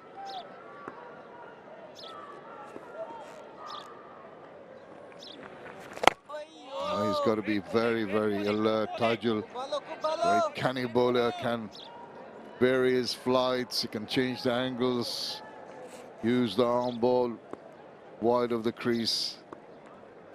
That's where he's bowling from. That's what I was talking about. Does that so very well. Well, Bangladesh pretty happy now, Ed? Yeah, they'll be pleased by picking up those 2 wickets. Experience at the top of the innings, Sterling and Balbirnie. They'll also be pleased that the young introduction to Test cricket picks up a wicket as well.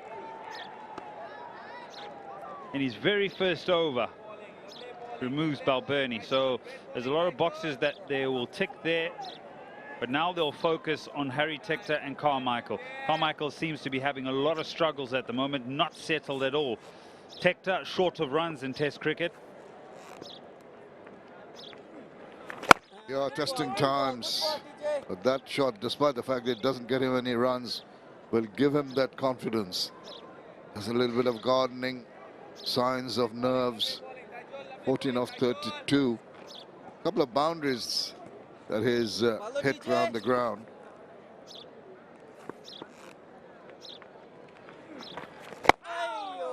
That accuracy, that uncanny length and line in continued. Made Nova 65 for 2.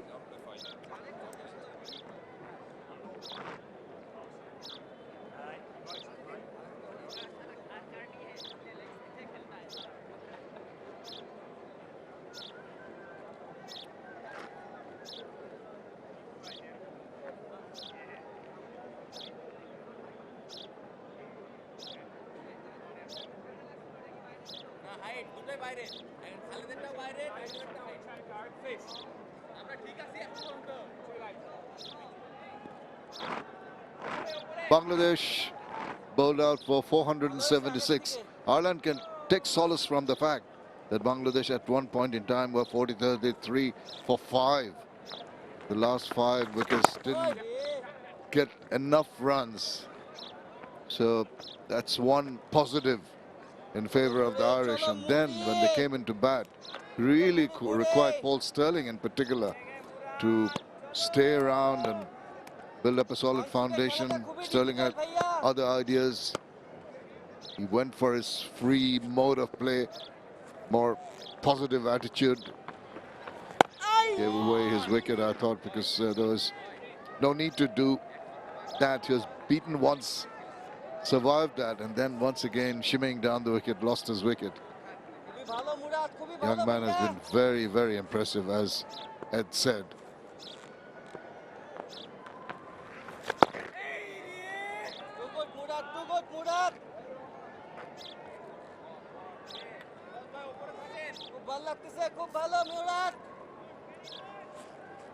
Shadows lengthening here at the शेरेबांगला. Got just 17.5 overs remaining in the day's play. Gets that ball to just angle in, dipping on him. He seems to release the ball quite wide of the crease. I would love him just to make a slight change and release one mid-crease and slow it up. He does it on that occasion.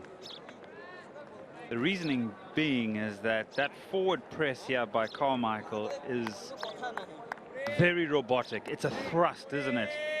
It's not, this is how I play or delay my movement. On that occasion, he gets a bit static, doesn't move the leg, and nearly finds the outside edge. 66 for 2.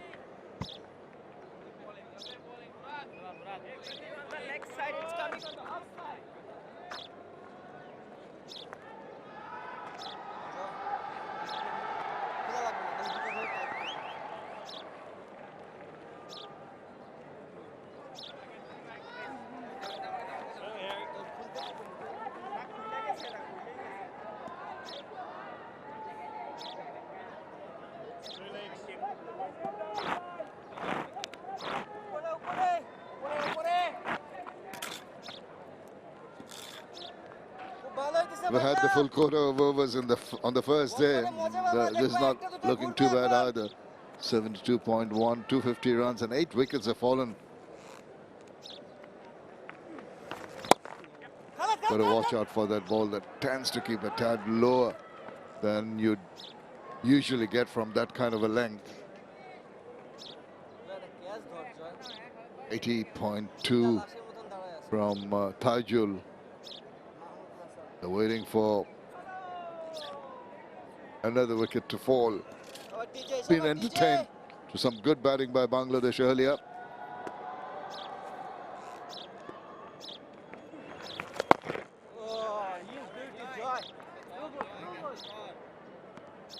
𝗬𝗪𝗀 now into his 9th over.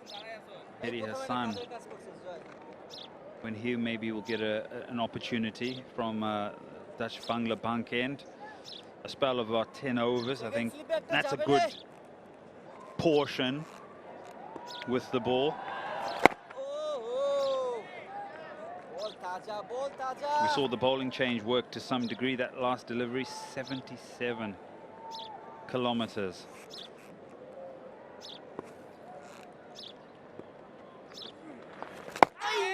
He bowls to such a nagging line and length, always keeping the batters honest, always have to be watchful. Can't afford to just relax. 𝗬𝗪𝗀 is bowling.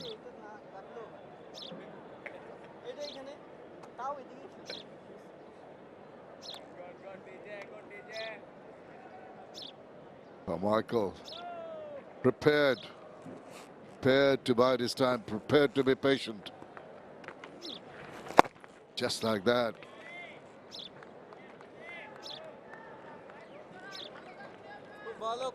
Quite defensive in his approach. Final delivery of this over. Got to look to score as well.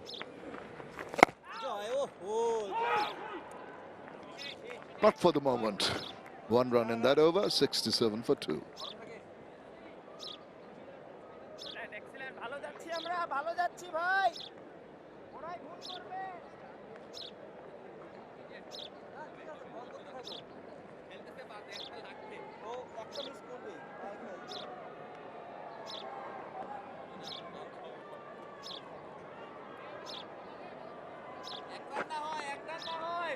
অনেক লম্বা বুঝছি যত সামনে পাই খেলাবে তত ভালো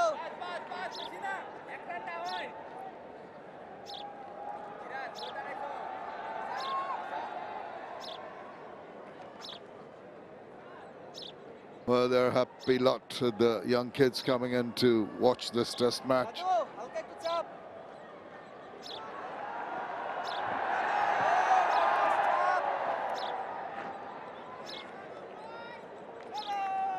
Going to be Ḥasan Murad, already a wicket in his first over, have bowled decently. As the variations just like that, they think they've got the man, shake of the head from Richard Illingworth. Well, they all went up. And Najmul Hussain Shanto, shake of the head, says, no, I don't think he got attached to that. Overly zealous was Liton Das in particular. He reckons there was a bit of a touch. Seems to have decided not to take the referral. Might be a wise decision. Let's have a look at this. Another good delivery. Draws him onto the front foot, and Liton Das thinks, I heard a noise, there is a scratch. But not to be. Well, Aldridge is going to tell us what transpired. But still, the skipper and Liton Das saying I was right.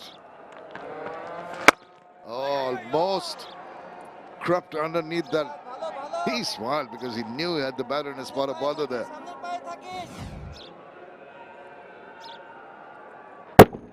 Bottom hand. Tries to hit it too hard on that occasion. Quickly through the over. Quickly through the air on that occasion. Does vary his pace very nicely. The benefit that Harry Tector can have on this type of surface is that he's a lot taller than a Carmichael, so he can get an extra large stride. That particular option is not a good one. I feel with his stride and his levers, he can cover more of the angle of the turn and get closer to the ball than a shorter individual will have to wait for the ball to get to him. But in the same breath, he has to understand that he has to cover the line. End of the over. A maiden, 67 for 2. And the players are just going off for a little rest and some drinks.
They're really struggling a little bit out there. The Irish trying to survive. They've lost a couple of wickets.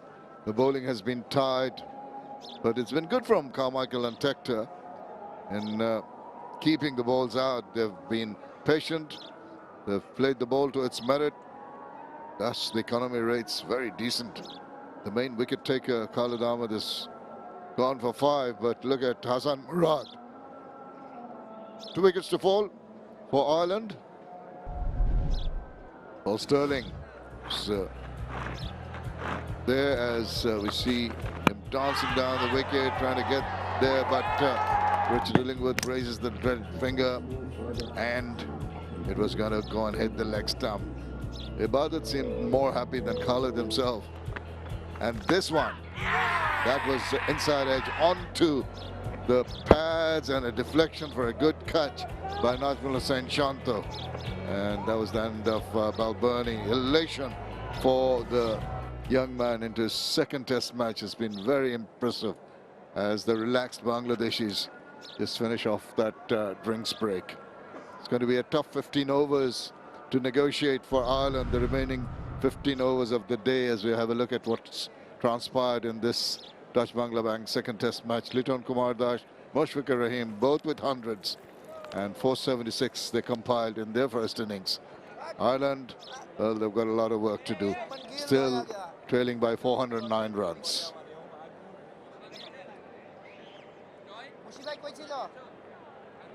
Yeah, we'll get all our overs in as well, won't we? You'd think. Pretty quick yesterday were Ireland, and you'd expect the same from Bangladesh. The skipper will be pretty happy with proceedings. They've picked up the two opening batters.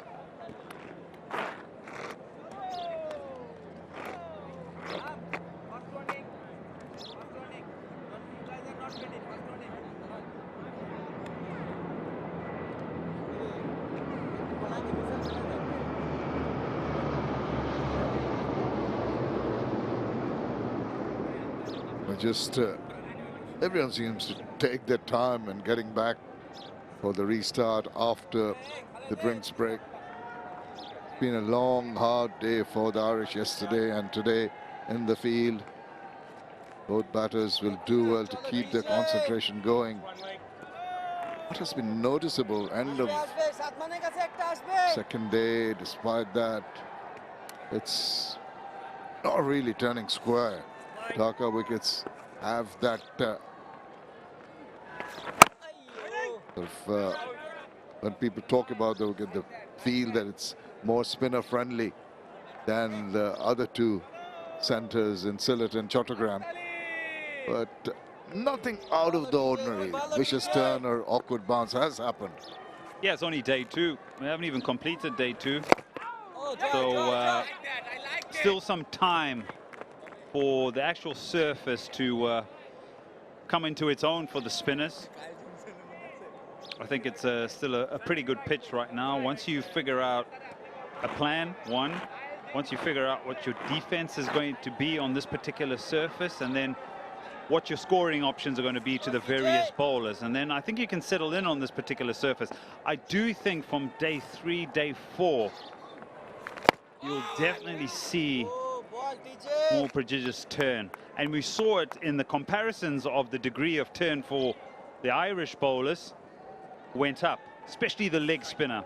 He went from about 3 point odd to about 5, over 5, and also for Humphreys, who was about 2.9, went up to just under 4. Now that is really a bold strike. It's just going to fall in because it wasn't timed, so it was pretty high in the air, but not the distance required to take it rolling over. Helps when you have those slightly longer levers just to reach the ball. Doesn't quite get it out the middle of the bat, but the running was good nonetheless. They picked up 3, and it just stops before the boundary.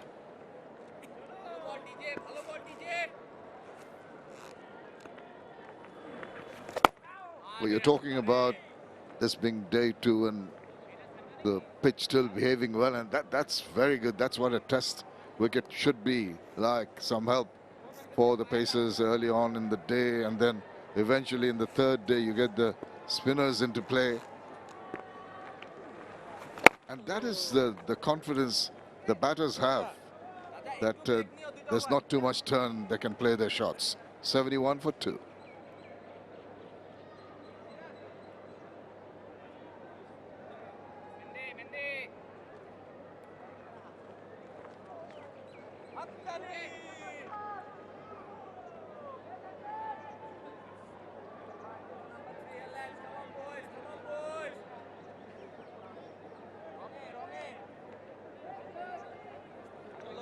চলো মুড়ে খুব ভালো হইতেছে সামনের পায়ে ভালো সামনের পায়ে ভালো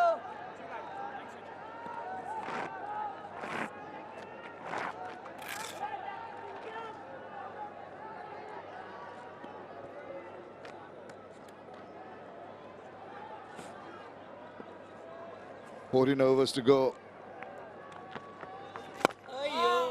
Straight away, Hasan Murad. He looks so economical in his actions, his release, not really trying to give the ball too much of a rip. This goes through a very simple motions, I was going to mention. But he does try and vary his lengths in particular. That has been noticeable. Tries to zip the ball through on occasions. Oh, and he gets that drift and turn.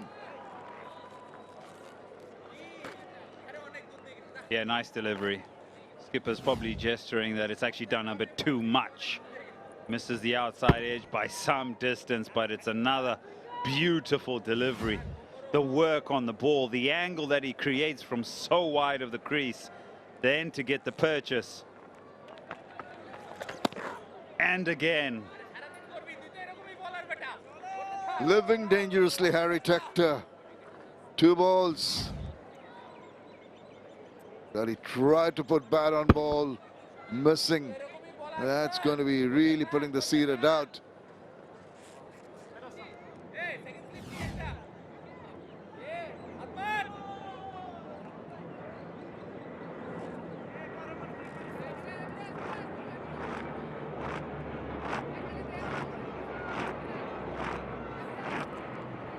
A lot of concentration needed. End of the day, and there's more pressure. Second slip in or slip in a gully, and just bringing the fielder at mid-on a little straighter. Now, that's the one. Tries to bring with the arm. Boop, bit of a juggle. In the end, it's a safe run. Yeah, on the first take there, it would have been quite interesting if he picked it up cleanly. Bit of a juggle, yes. But just there, if he had it on the first go, get the throw away. Would any of these batters be in trouble? None strikers were at the wicketkeeper's end.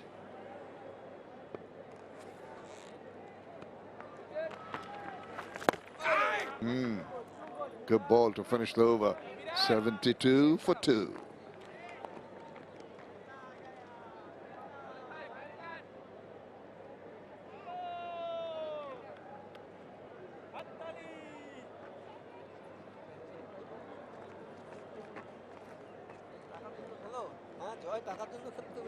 No, never, never. First.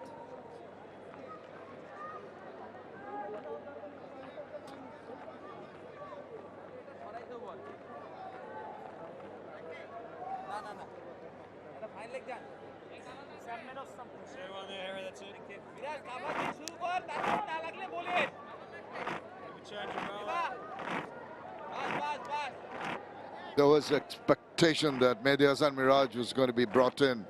2 similar kind of bowlers from 2 ends. Taijul been given a little bit of a rest. On comes Mehdi Hasan Miraj into the attack. 208 wickets. It is 56th match. Now, straight away, that has been thumped away. It's racing away to the boundary. Yeah, Taijul there for a moment at mid-off thinking, should I pull out the dive? Can I maybe create the stop? Starts with a long half volley, and Harry Tector jumps all over it, just there, out of reach. So a little bit too full to start here for the off spinner. Will slowly to start getting his length or pulling his length back. The nice thing about Mehdi Hasan Miraj is that he's got a particular ball that can leave the right-hander. Yeah, there will be turn, that will be expected, you're right. And now, once again, looking a little shabby in the field. First attempts going awry, allowing the runs to be taken comfortably. Zakir Ali there. Gotta be, I know it's the end of the day, but your focus has to remain. You never know. Get an edge, get a catching opportunity on the very last over of the day, a run-out opportunity. Got to be on your toes. Changing the field, more pressure, close to the bat, leg slip, forward short leg, and an orthodox slip. Marshalling his troops, asking the long on to come in a little straighter.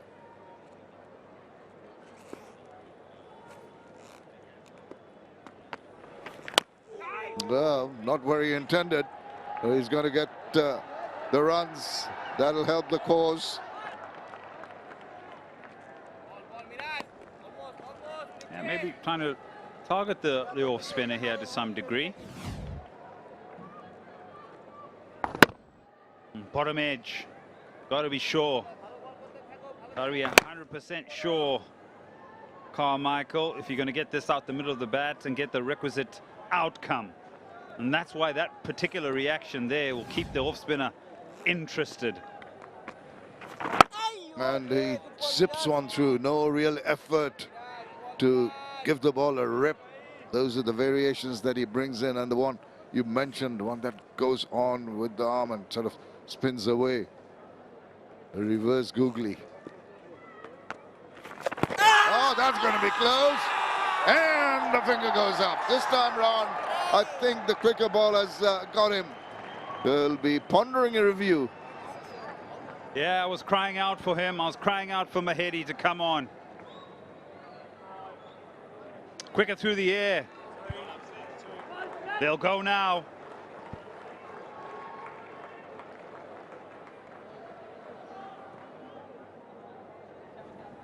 TV umpire to director.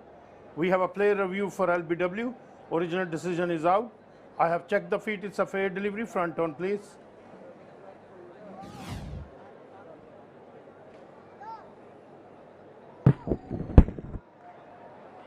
Appears to be no bat involved. To confirm ultra edge, please. Okay. Keep rolling. I can see gap between ball and bat.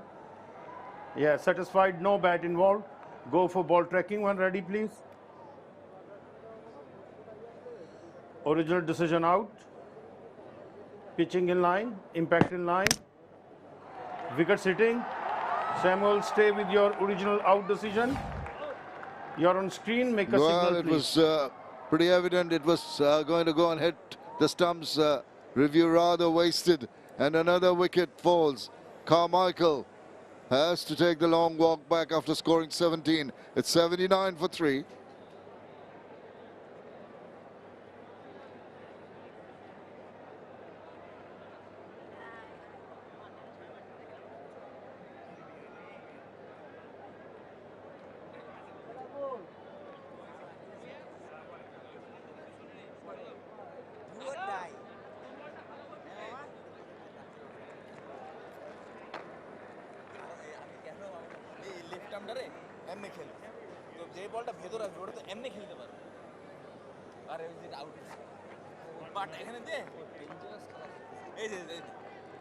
In trouble again. Ireland seem to be building up some kind of resistance, and the wickets keep on falling. Yeah, we'll look to play black to this one rather than forward. His technique has been dissected, has been looked at, and would have been much better placed, maybe playing with the full face of the bat rather than across the front pad.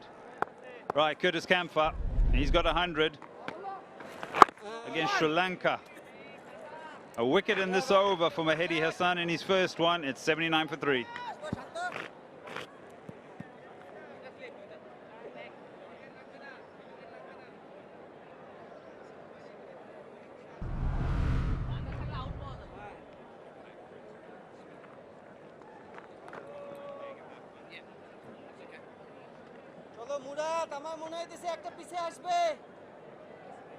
ভালো over হইতেছে মুরাদ, খুব ভালো bowling হইতেছে।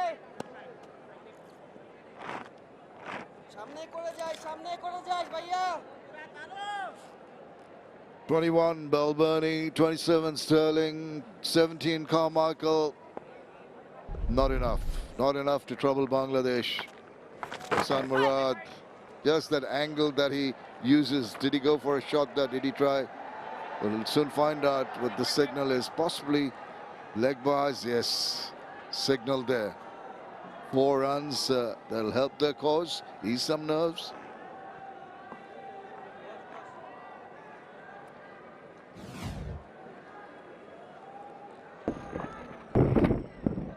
Yeah, just hits the thigh pad, I think, on the way through.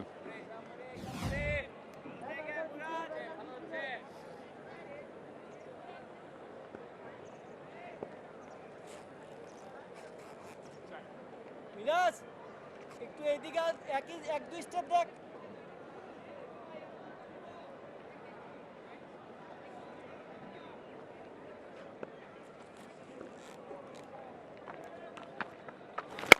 Tkechta has been patient. And then there was a little bit of stutter in that attempt at run.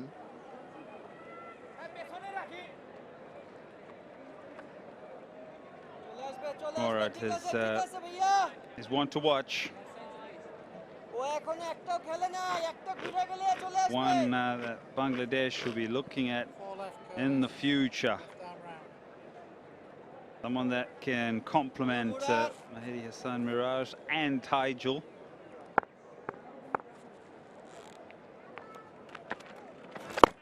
There was talk about his inclusion when Taijul Islam was there, the left-arm orthodox, another left-arm orthodox. Maybe Mahdi Hassan Miraj would be joined by an offie, but they opted for him and it has paid off. Good ball, Murad. Yeah, let's go through it. He's 8 wickets. Look at the flight. 7 wickets. Look at the work and the angle he puts on the ball.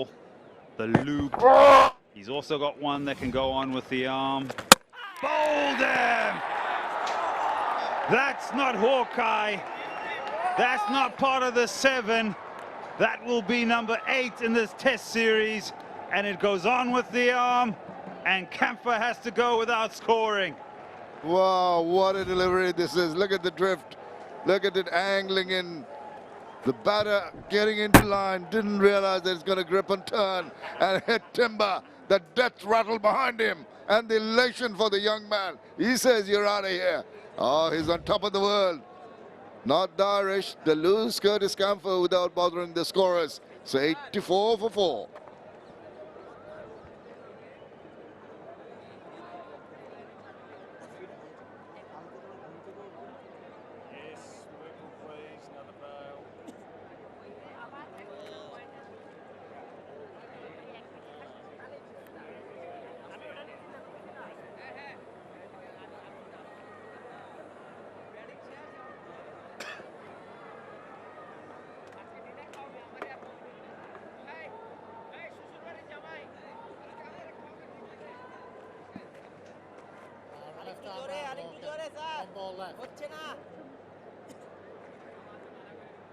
Bangladesh tightening the noose here with Loken Tucker coming in. They've lost 4 wickets, the Irish.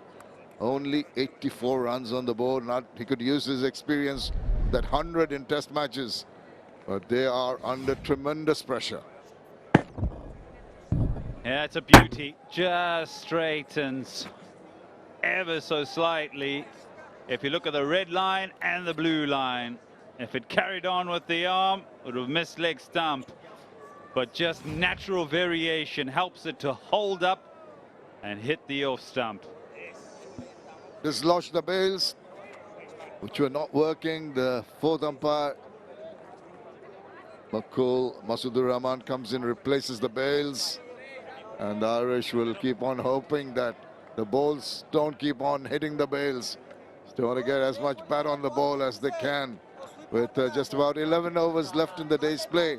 Pressure on. Loken Tucker. Slip and a gully, forward short leg. Goes down. Does a little bit of gardening, looks around at the field, just walks around, steadies his nerves, and comes back. Tremendous pressure being built up. Hasan Murad, tail up, on song, dangerous. He's off the mark, direct throw, but he makes it. That's the end of another over. It's 85 for 4.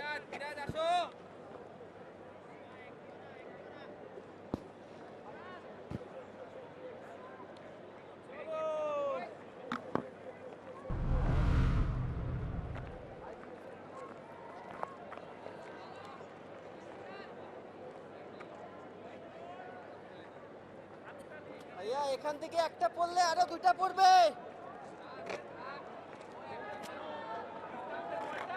Mirpur এটা bounce তো এক রকম না থাপ করে পায়ে খেয়ে যাবো উল্টা মারা এত সহজ না দুই একটা খা Wicket stumbling here. 85 for 4. Spinners, the Bangladesh spinners are on a roll.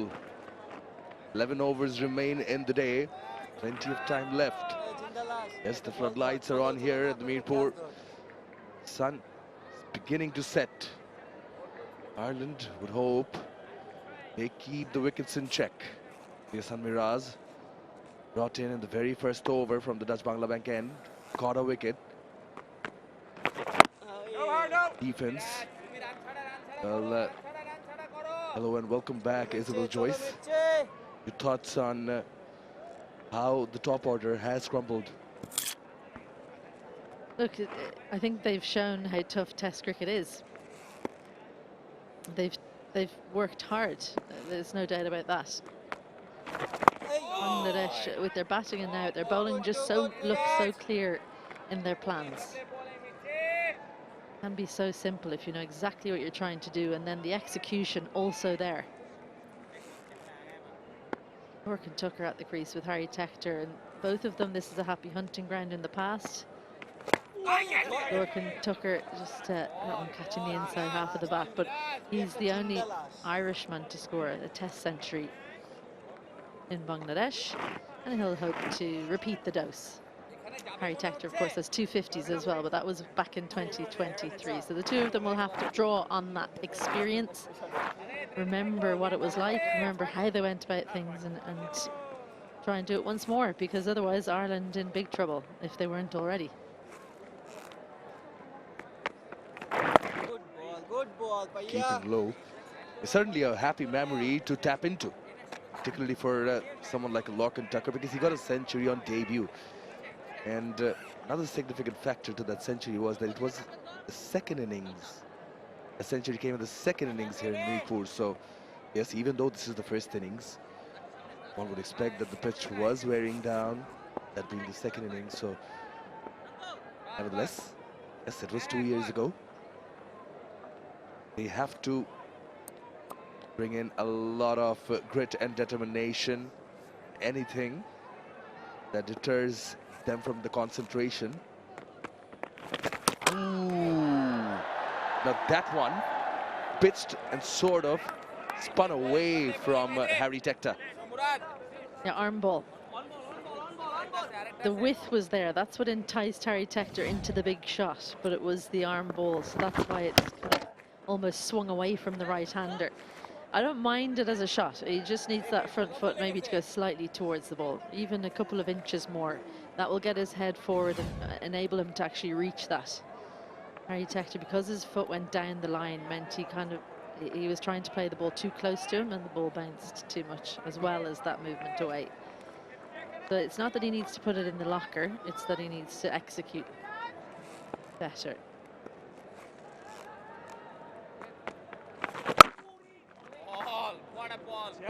Well bowled over by Hasan Miraz. Ireland 86 for 4.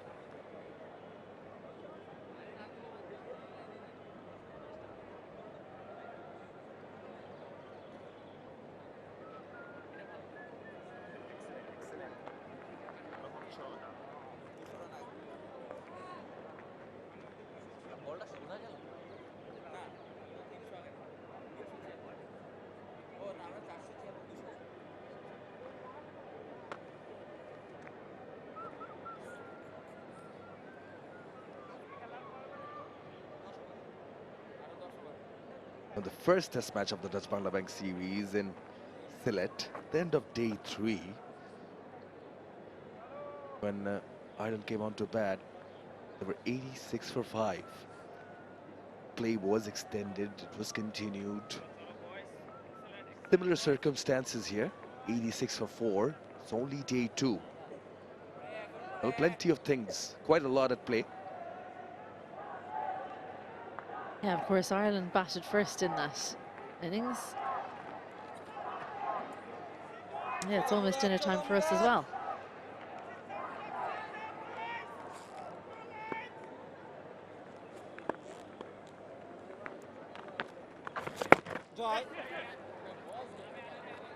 I like that from Lorcan Tucker. Big lunge forward, but head position good and able to play with his hands out in front of the pad and work at leg side. Harry Tector, he's got a problem with LBWs at the moment in Test cricket. 7 out of his last 9 innings in Test cricket, he's been out LBW. So that will be no doubt playing on his mind. He's against a man who's got 8 in the series. He is good at that. If you bowl too full to him, because he's a tall man, he can take a lunge forward, and he trusts those long arms to take it over that fielder, but just didn't quite have the space on that occasion. But I don't mind that option from him either.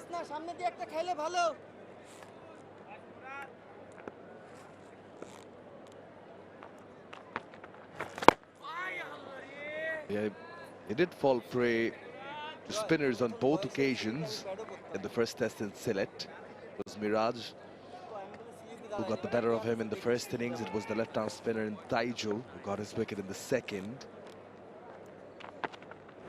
Sure, that would be the back of Murad's mind, but how good has Hasan Murad been? We've kept on talking, and there's been quite a few occasions during this series where the comm box we've been talking that he should be brought on. He just made his debut, was on the verge of it back in 23, wait for 2 years. We often speak of getting the right opportunity at the right time when you're at the peak of your form. But keep on diligently working away behind the scenes, and when you do get your opportunity, you make the most of it, just like he is.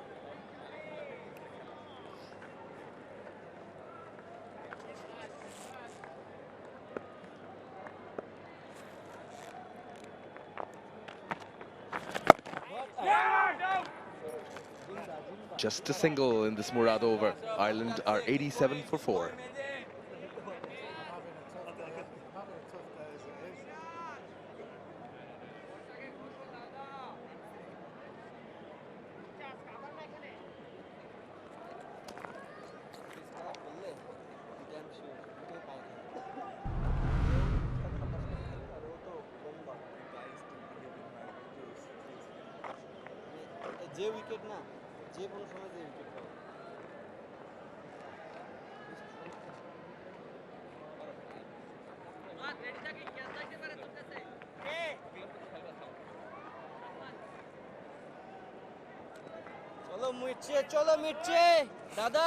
Murad and Miraj bowling in tandem for Bangladesh.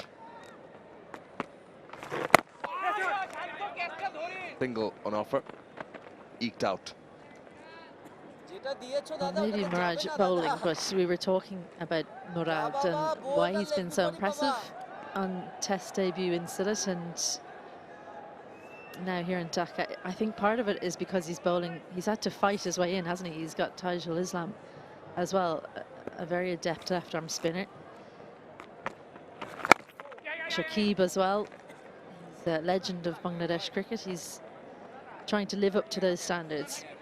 Someone who's trying to improve. Harry Tector out LBW twice. That one is against the bowler he's facing right now, Miraj, and then Taijul, the second one. So that's almost the same dismissal, but from 2 different bowlers. And what happens is he's just planting that front foot. What he has to try and do is, if he's going to do that, replicate what Lorcan Tucker's doing. Yes, you can come down the pitch, but you must get your head forward of your front foot and be able to play in front of that front pad. Because he's such a tall man, he should be able to do that and be able to wait for the ball to come to him, use the pace and manipulate the ball that way. What you can't do is hang your head back and then expect to be able to work the ball in front of your pad.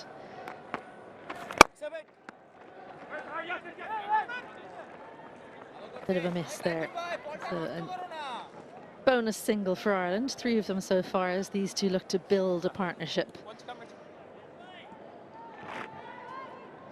For the ones wondering, just as a general cricket lover, why do you bring the head forward? Because that's the heaviest part of the body.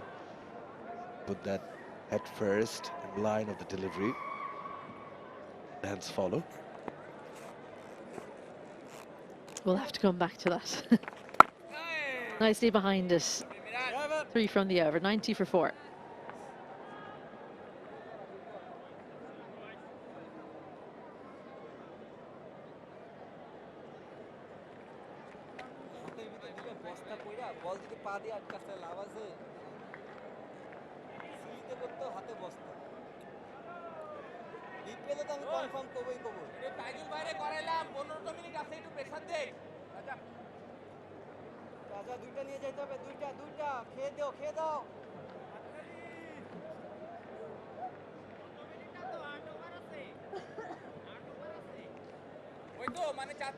Beautiful scenes.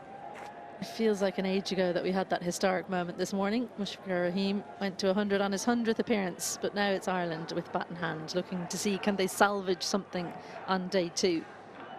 Ooh.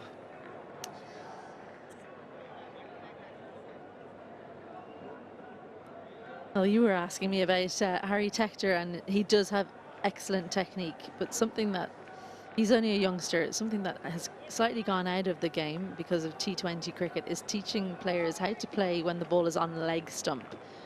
And in test match cricket, when you're facing spinners, how to play when there's turn on offer and when there's drift. What you need to do, I mentioned it last over, you need to get your head forward of your front pad. That enables you to play in front of your pad if there's extra drift from the left arm spinner or if there's turn from the off spinner.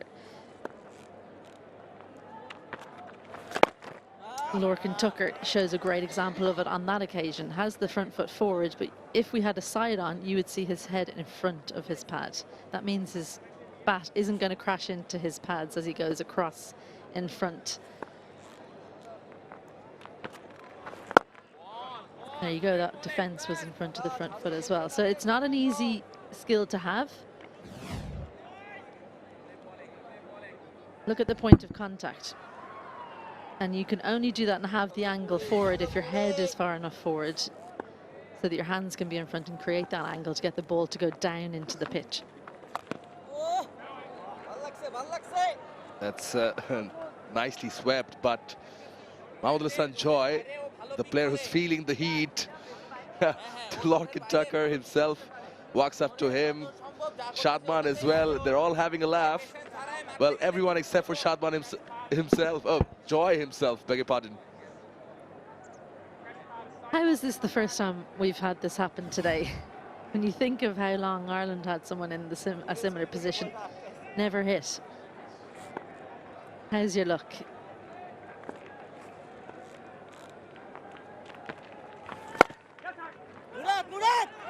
Looking for the quick single. Did not gather the ball in the first instance. Hassan Murad. They do make it, the batters. Good awareness. As soon as Lorcan Tucker calls Harry Tector, he's confident. In fact, it's Tucker who was, well, it wasn't tight in the end because of the misfield, but it could have been. He's having a sharp word with himself. No one's tougher on their own fielding more than a bowler.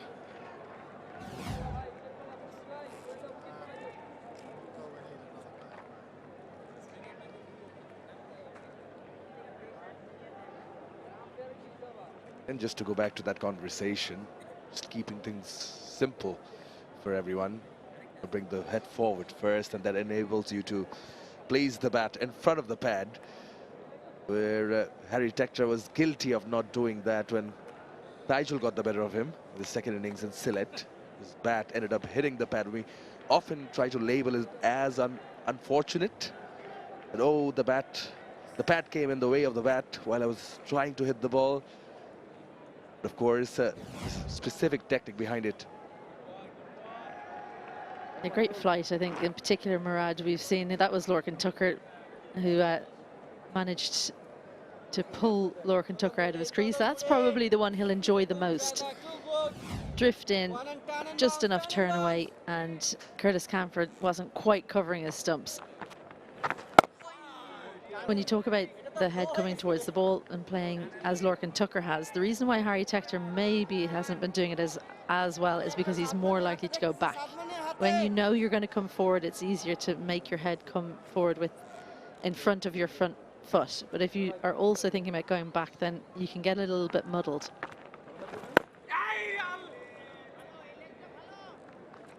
Well, that class is done for now. 31 overs gone, 91 for 4.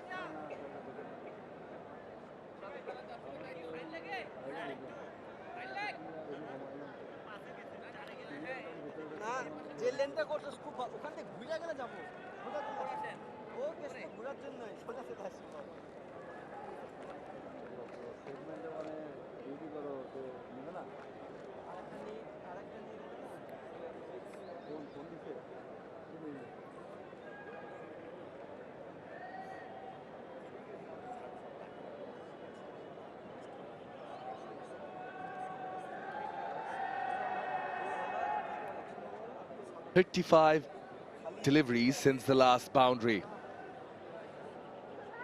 They have managed to impose the speed breakers, the Bangladesh spinners, and also the fact that they've lost 4 quick wickets. I think the primary objective here is to stay not out and beaten with the wickets in hand and come back tomorrow and bat. I think these two have the right idea. Don't worry about how long it's been since the last boundary. Don't even worry how long it's been since you've scored more than one in a delivery. Just rotate the strike as much as you can. If there's a good delivery you can't rotate, then just be content to block it. Harry Tector's called a helmet on. I wonder, does that mean we're going to start seeing him pull out the broom? Does like to sweep, does like to reverse sweep. So it might be changing tack.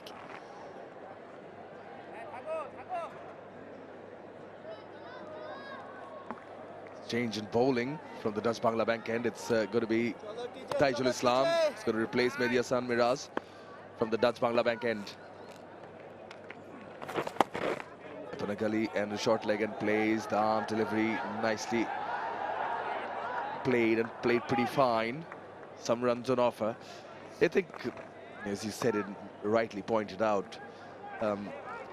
Also, gentle reminder that regarding that phase when Mushfiqur was batting. I think with Mominul, it was a dry period. There was quite the drought of boundaries, and they were patient. I think this pair would want to apply the same. Only day 2, and I think it's about playing time out as well, because otherwise, if Bangladesh do manage to pack them up quickly in this innings, well, once again, there might be a risk of emulating what happened in the first test. Well, look, that recipe that Bangladesh have, where they were rotating strike, we were in here talking about it, saying it's too easy, they're turning over the strike too easily. Ireland need to do something to take a wicket. If that's what we're thinking, then that's also what Ireland were thinking probably in the field. We felt they weren't proactive enough to try and take wickets, but there weren't boundaries. So who feels like they're on top? Right now, Bangladesh, are they feeling frustrated? Probably not yet, but in another few hours' time or tomorrow morning, are they thinking, right, we have to do something to take wickets. We can't just keep on bowling. So Ireland have to keep on being patient and force them into that mindset. Then you might get opportunities to score. So that's the ebbs and flows of Test cricket.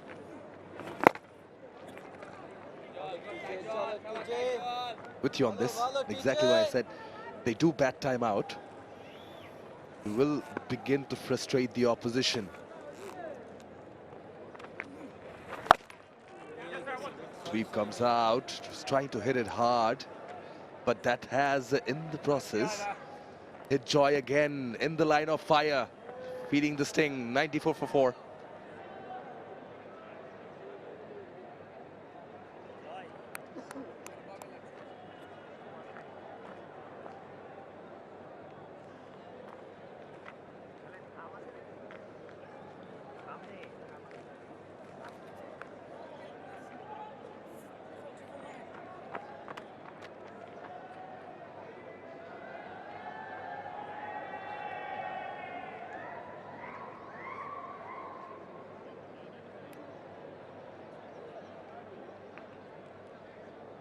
It's a happening day, day 2. 278 runs, 10 wickets. Milestones, the day to remember, particularly for Bangladesh fans. But certainly the last few deliveries, I think Mahmood Hassan Joy will not want to remember. Well, typically you're trying to get your hands out of the road when you're in that position, and you're trying to make yourself small. You see the sweep shot coming. That's exactly where you didn't want it. But the magic spray comes out. That'll sting, but not in the worst place. I think the back of the hand, while it'll bruise, you shouldn't have any bad injuries. A couple of batters there at the back, already out into their warm-up gear. And down the front to come in. Stephen Dohney, I was wondering where he would come in. He's still on the sideline, so you imagine he'll come next. Usually you see him in the top order. So a new spot for him.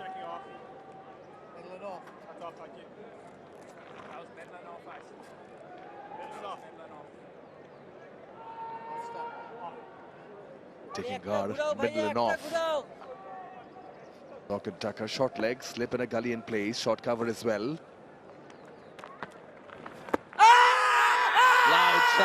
Loud shout, Illingworth raises the finger and review taken straight away by Tucker. Ahsan Raza at work.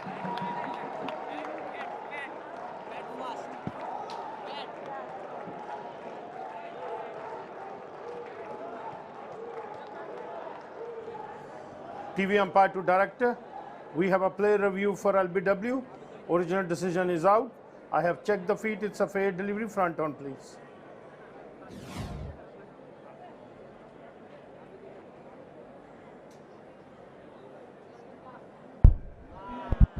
Yeah, ball is close to the bat to confirm ultra-edge, please.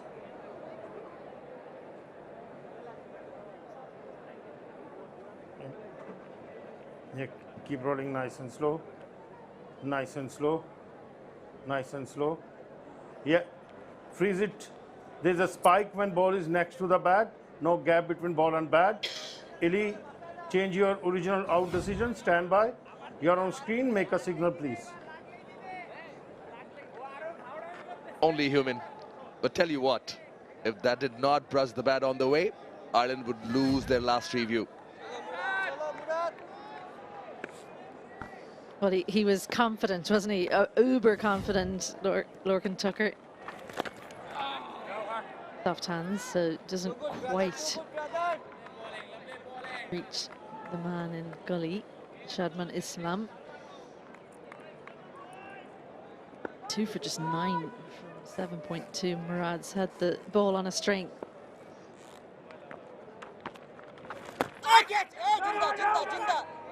Wasn't too far away, wasn't too far away. He's bowled with such guile and so cleverly. Look how Lorcan Tucker hangs back here almost.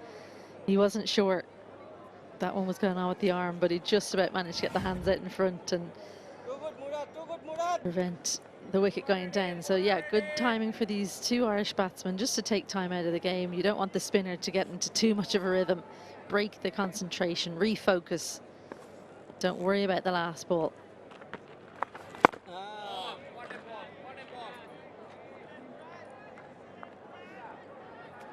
Much better from Tucker on this occasion. Yeah, 5 more overs to go after this. Test of time. For the Ireland batters, nicely played. Amazing how you hit one of the middle part of the bat, the sweet part of the bat, and you gain that bit of confidence that is required. And I think as well, if you've been bogged down, you get a little bit of width. You want to be able to get the feet moving. He did. There's another full one, a maiden for Murad, 94 for 4.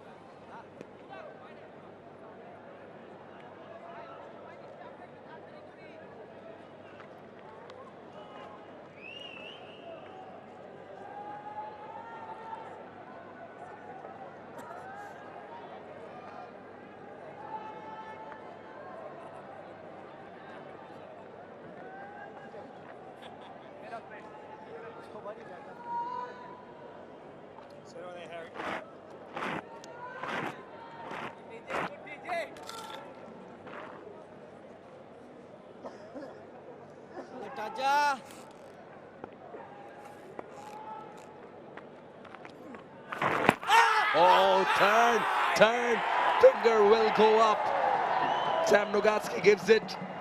Tekta goes upstairs straight away.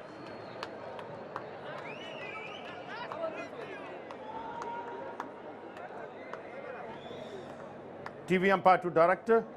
We have a player review for LBW. Original decision is out. I have checked the feet. It's a fair delivery. Front on, please.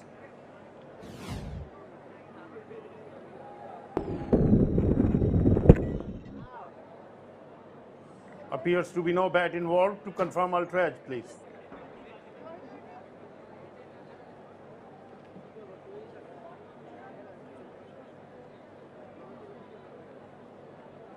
Samuel, stand by, waiting for ultra-edge.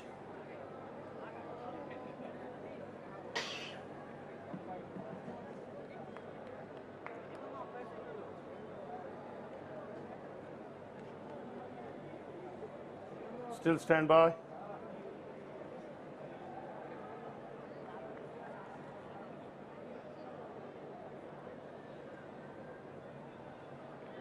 Keep rolling.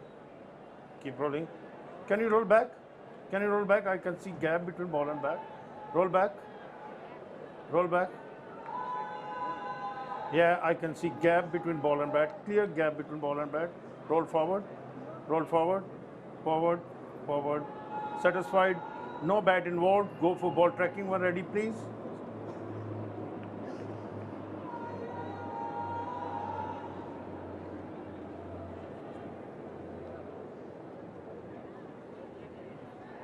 Original decision out. Pitching in line. Impact in line. Wickets umpire's call. Samuel, stay with your original out decision. Stand by. You're on screen. Make a signal, please. Correct decision. Harry Tekter not saved. He was too deep in the crease. It was always going to hit off stump. He's dismissed LBW once more. Third time in the series. Dr. Dave not happy. Tekter goes for 14. Ireland in trouble. 94 for 5.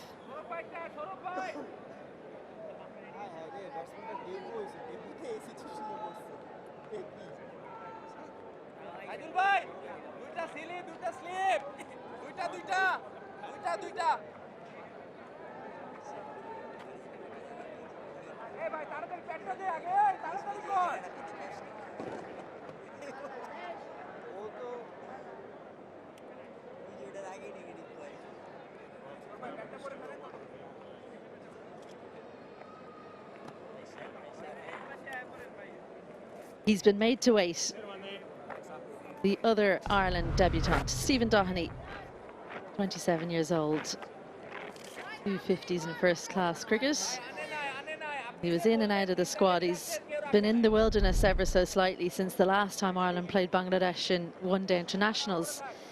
This is why he's out there. Harry Tekter opting to go back. Was it too full for that shot? I think on second view, he'll say yes.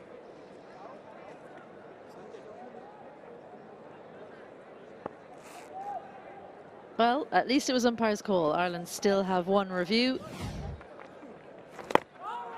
Stephen Doheny, the Marion man, plays for Munster Reds in the domestic competition in Ireland, scored 150 in a T20 game right at the beginning of the summer. A clean striker of the ball.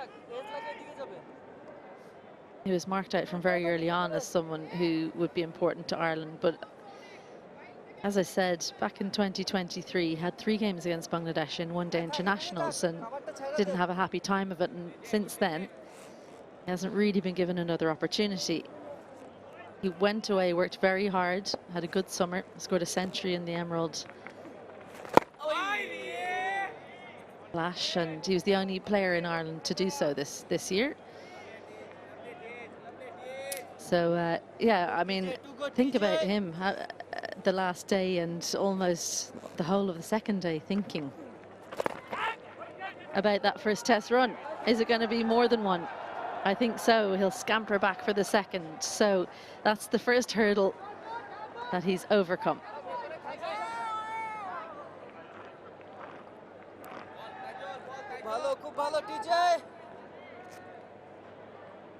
Well, that ticks 1 box off the mark. On debut, even Dhani, but Nigel's been good. This is actually the 2nd time in 3 innings. Got the wicket of 𝗂𝗵𝗃𝗃, who pointed out he's been suffering from that and was squared up. Pretty slow, that delivery, the first one, 79.5 kilometers per hour. Oh, quicker through the air from Nigel. Plenty of variation. Well, that ends the 34th over. The wicket-taking one, 96 for 5, Ireland.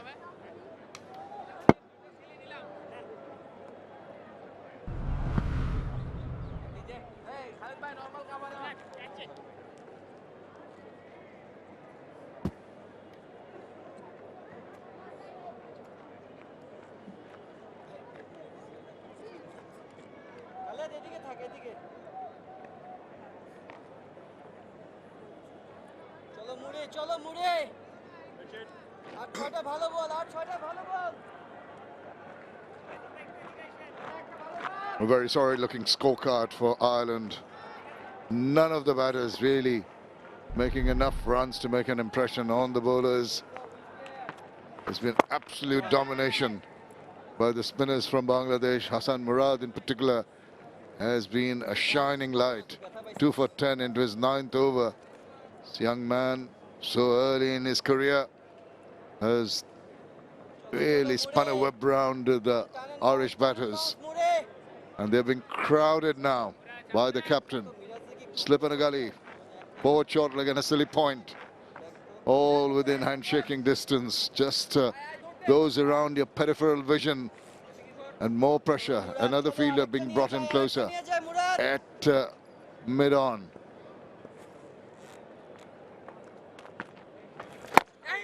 Tough work for the Irish, Arthur. Yeah, very tough, to be honest. Now they've lost 5 wickets in this session. 5, and they've only scored 97.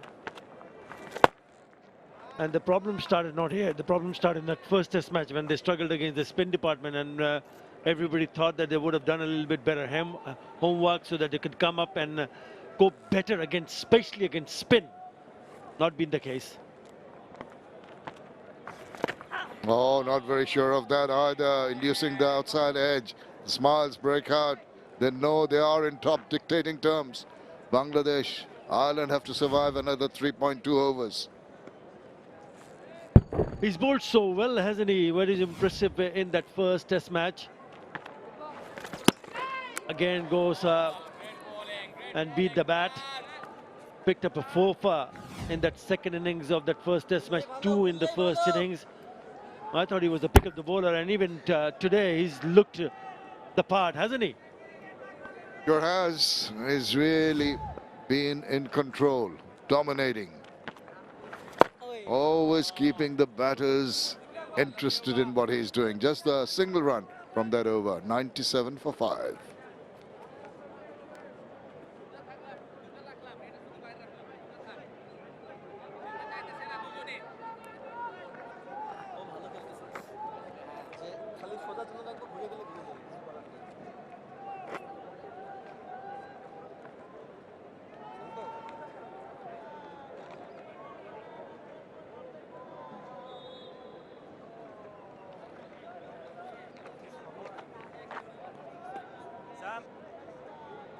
Thank you.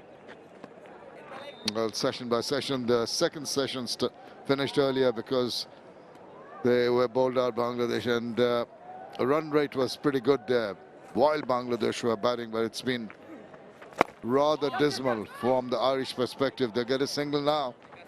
Any run added on will ease the nerves, but under extreme duress at the moment. Stephen Doheny in the middle, the debutant. He's got his work cut out. And there's the cap ceremony earlier. Any time they handed over the cap of the country. Such a proud moment. The test player. He'll try to impress, that's for sure. Doheny. Yeah, 32nd player to receive the test cap. Proud moment. But he's come in a very critical time. Just about after this couple of more overs to be bowled. Has to try to survive. Good ball, good ball, good ball. That's the way to go. It's the accuracy from both ends. No respite for the batters. At your face, Taijul Islam with his wily and different kind of bowling, and at the other end he's got the youngster who's impressed all and sundry by really having more variations on display.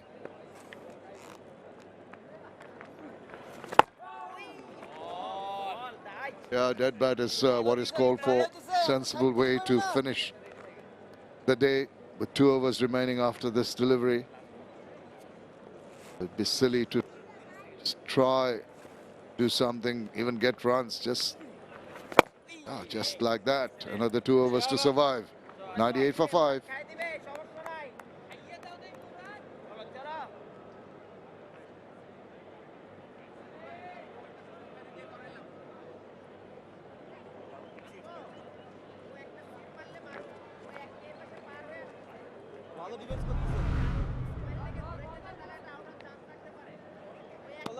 চলো Murad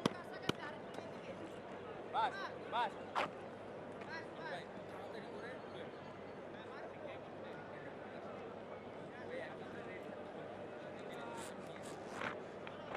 That's how this test match has played out. 476 piled on by Bangladesh. Mushfiqur Rahim, 100 test match, 100 under his belt, another century for Lytton. And then the trouble started for Ireland. Have lost half their side for 98 only on the board. Lost the top order batters back in the hutch, ruining some shots that could have been avoided. There will be Nervi coming back tomorrow and has to hurry down on that one. Well, really don't want to be too harsh on the batters from Ireland team, but one can say that they haven't shown this kind of improvement that Irish fans would have hoped for. Oh, did he hit the top before it went on to hit the bat? That would have been the discussion. Yeah, I think, not to understand, Shanta, not really convinced. He's made some good decisions regarding taking the DRS, running out of time. 4, 3, 2 and 1. He just takes it in the nick of time.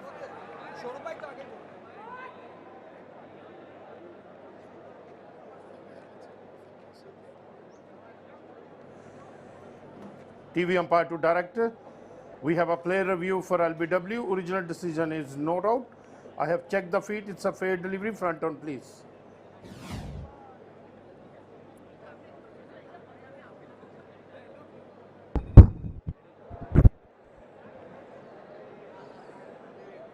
Appears to be no shoes involved. To confirm, ultra-edge, please.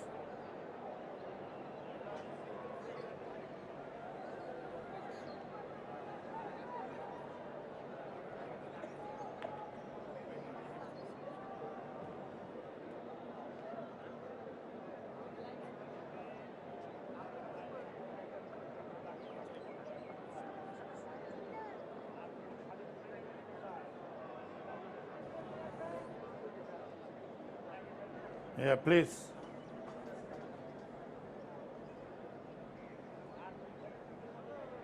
Yeah, there is a flat line. Can you roll back? Roll back, please.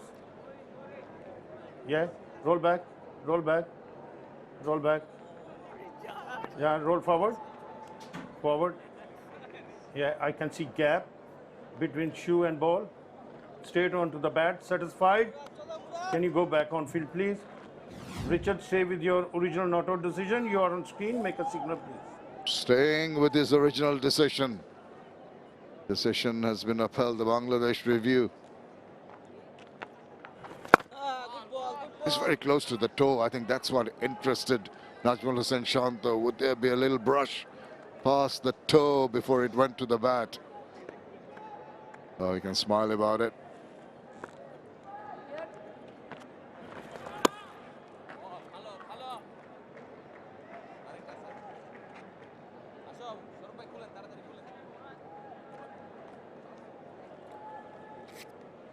$98 for 5.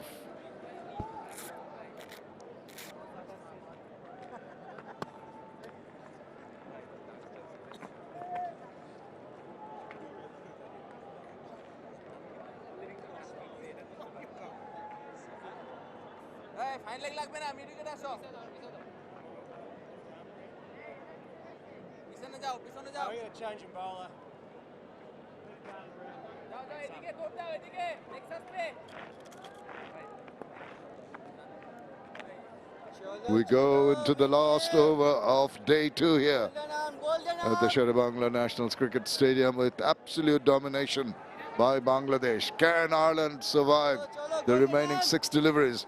Well, just to make things more interesting, it's Momin ul Haq. Slow left arm. And surprise element. No one's going to take him on. Ireland really need to be very watchful. He's bowled before in test matches at Doheny and Tucker. Just need to play out the remaining deliveries. Full toss. Don't need to hit it out of the ground. Survival, the name of the game. Yeah, no need to really take him on at this stage of the game. More importantly for them is to, if they can manage to hang on and not lose another wicket in the next 3 deliveries. But they'll still be very disappointed with this batting effort. 98 on the board and half of the side already back in the hut. Surprise last over bowler, Momin ul Haq from the edge of the crease. Oh, that's nice. He's trying the variations, and the quicker one tried the arm ball. Just a little surprised that Najmul Hossain Shanto has left for the Irish to bring in a bowler who normally does not bowl regularly. Not getting the turn, the prodigious turn that Hasan Murad was getting. One more ball till the end of day's play. Momin ul looking pensive. And he does. Does he get an edge to that? They have claimed it. The umpire says it has missed the bat. Are they going to go for a review? Well, everything's happening, even on the last ball. I don't think they're going to go. They're going to take the review. Right. It looks like it's the end of the second day's play. 447. 98 for 5. Another disappointing display with the bat from Irish team, and a very good bowling display. And it's turning out to be on a consistent basis, where they've managed to pick up 5. That's the last delivery. A bit of a bounce off the shoulders of Lichun Kumar Dash. So they'll be very pleased. After putting on a total of 476, they've managed to come back and pick up 5 wickets. I thought Hasan Murad was brilliant with the ball. Smiles. The smile says is all from Mushfiqur Rahim, who created history by picking up a century in his 100th test match. It's been difficult for the Irish, but credit to these two that have stuck it out till the end and come back tomorrow refreshed. and a happy bunch of fellows. The Bangladeshi boys, emphatic their performance with the bat initially and then with the ball. And they shone. You can see Hasan Murad, Taijul Islam, Khalid got the breakthrough of Sterling for 27. None of the batters looked comfortable. And as soon as they seemed to be getting into some kind of rhythm, the bowlers struck. That means the bowling was very impressive. Wicket each for Khalid, Taijul and Miraj, and couple for Hasan Murad. Session highlights, longest session because Bangladesh folded, and right from the word go there was a decision given which had to be overturned. Down the leg side, Paul Sterling was into his rhythm, playing some delightful shots through the covers and also waiting for one, driving it square. He looked compact, he looked confident when he was going, but once in a while he threw the bat at for those slog sweeps, lovely little touches. Then he tried it once too often, given out in front. Tuck round the corner was sometimes they got the balls to the boundary. Despairing effort there by Taijul. And this one, once again, inside edge, onto the pads. Hasan Murad struck when the ball was up there, not shy of hitting away through the line. Closes the face with bat in the process. Miraj has him right up in front. What a beautiful delivery that was from Hasan Murad. Drifted in, turned away, and hit timber. Once again, big appeal. The umpire kept on putting up the fingers, but there was a little bit of a spike. This one seemed pretty much in front. They were very busy, the umpires. Taijul Islam was elated with that one, the wicket of Harry Tector. So that's how this Dutch-Bangla second test match stands. Bangladesh compiling 476 with centuries from Liton Kumar Das and Mushfiqur Rahim. And Ireland all over the place, really struggling to survive, have lost 5 wickets for 98 runs and still trailed by 378 runs. Well, that's it from all of us here today. We come back on air at 9:15 tomorrow local time, and that'll be day 3 of this Dutch-Bangla second test between Bangladesh and Ireland. Thank you for your company. Hope to see you tomorrow. It's very goodbye from all of us here.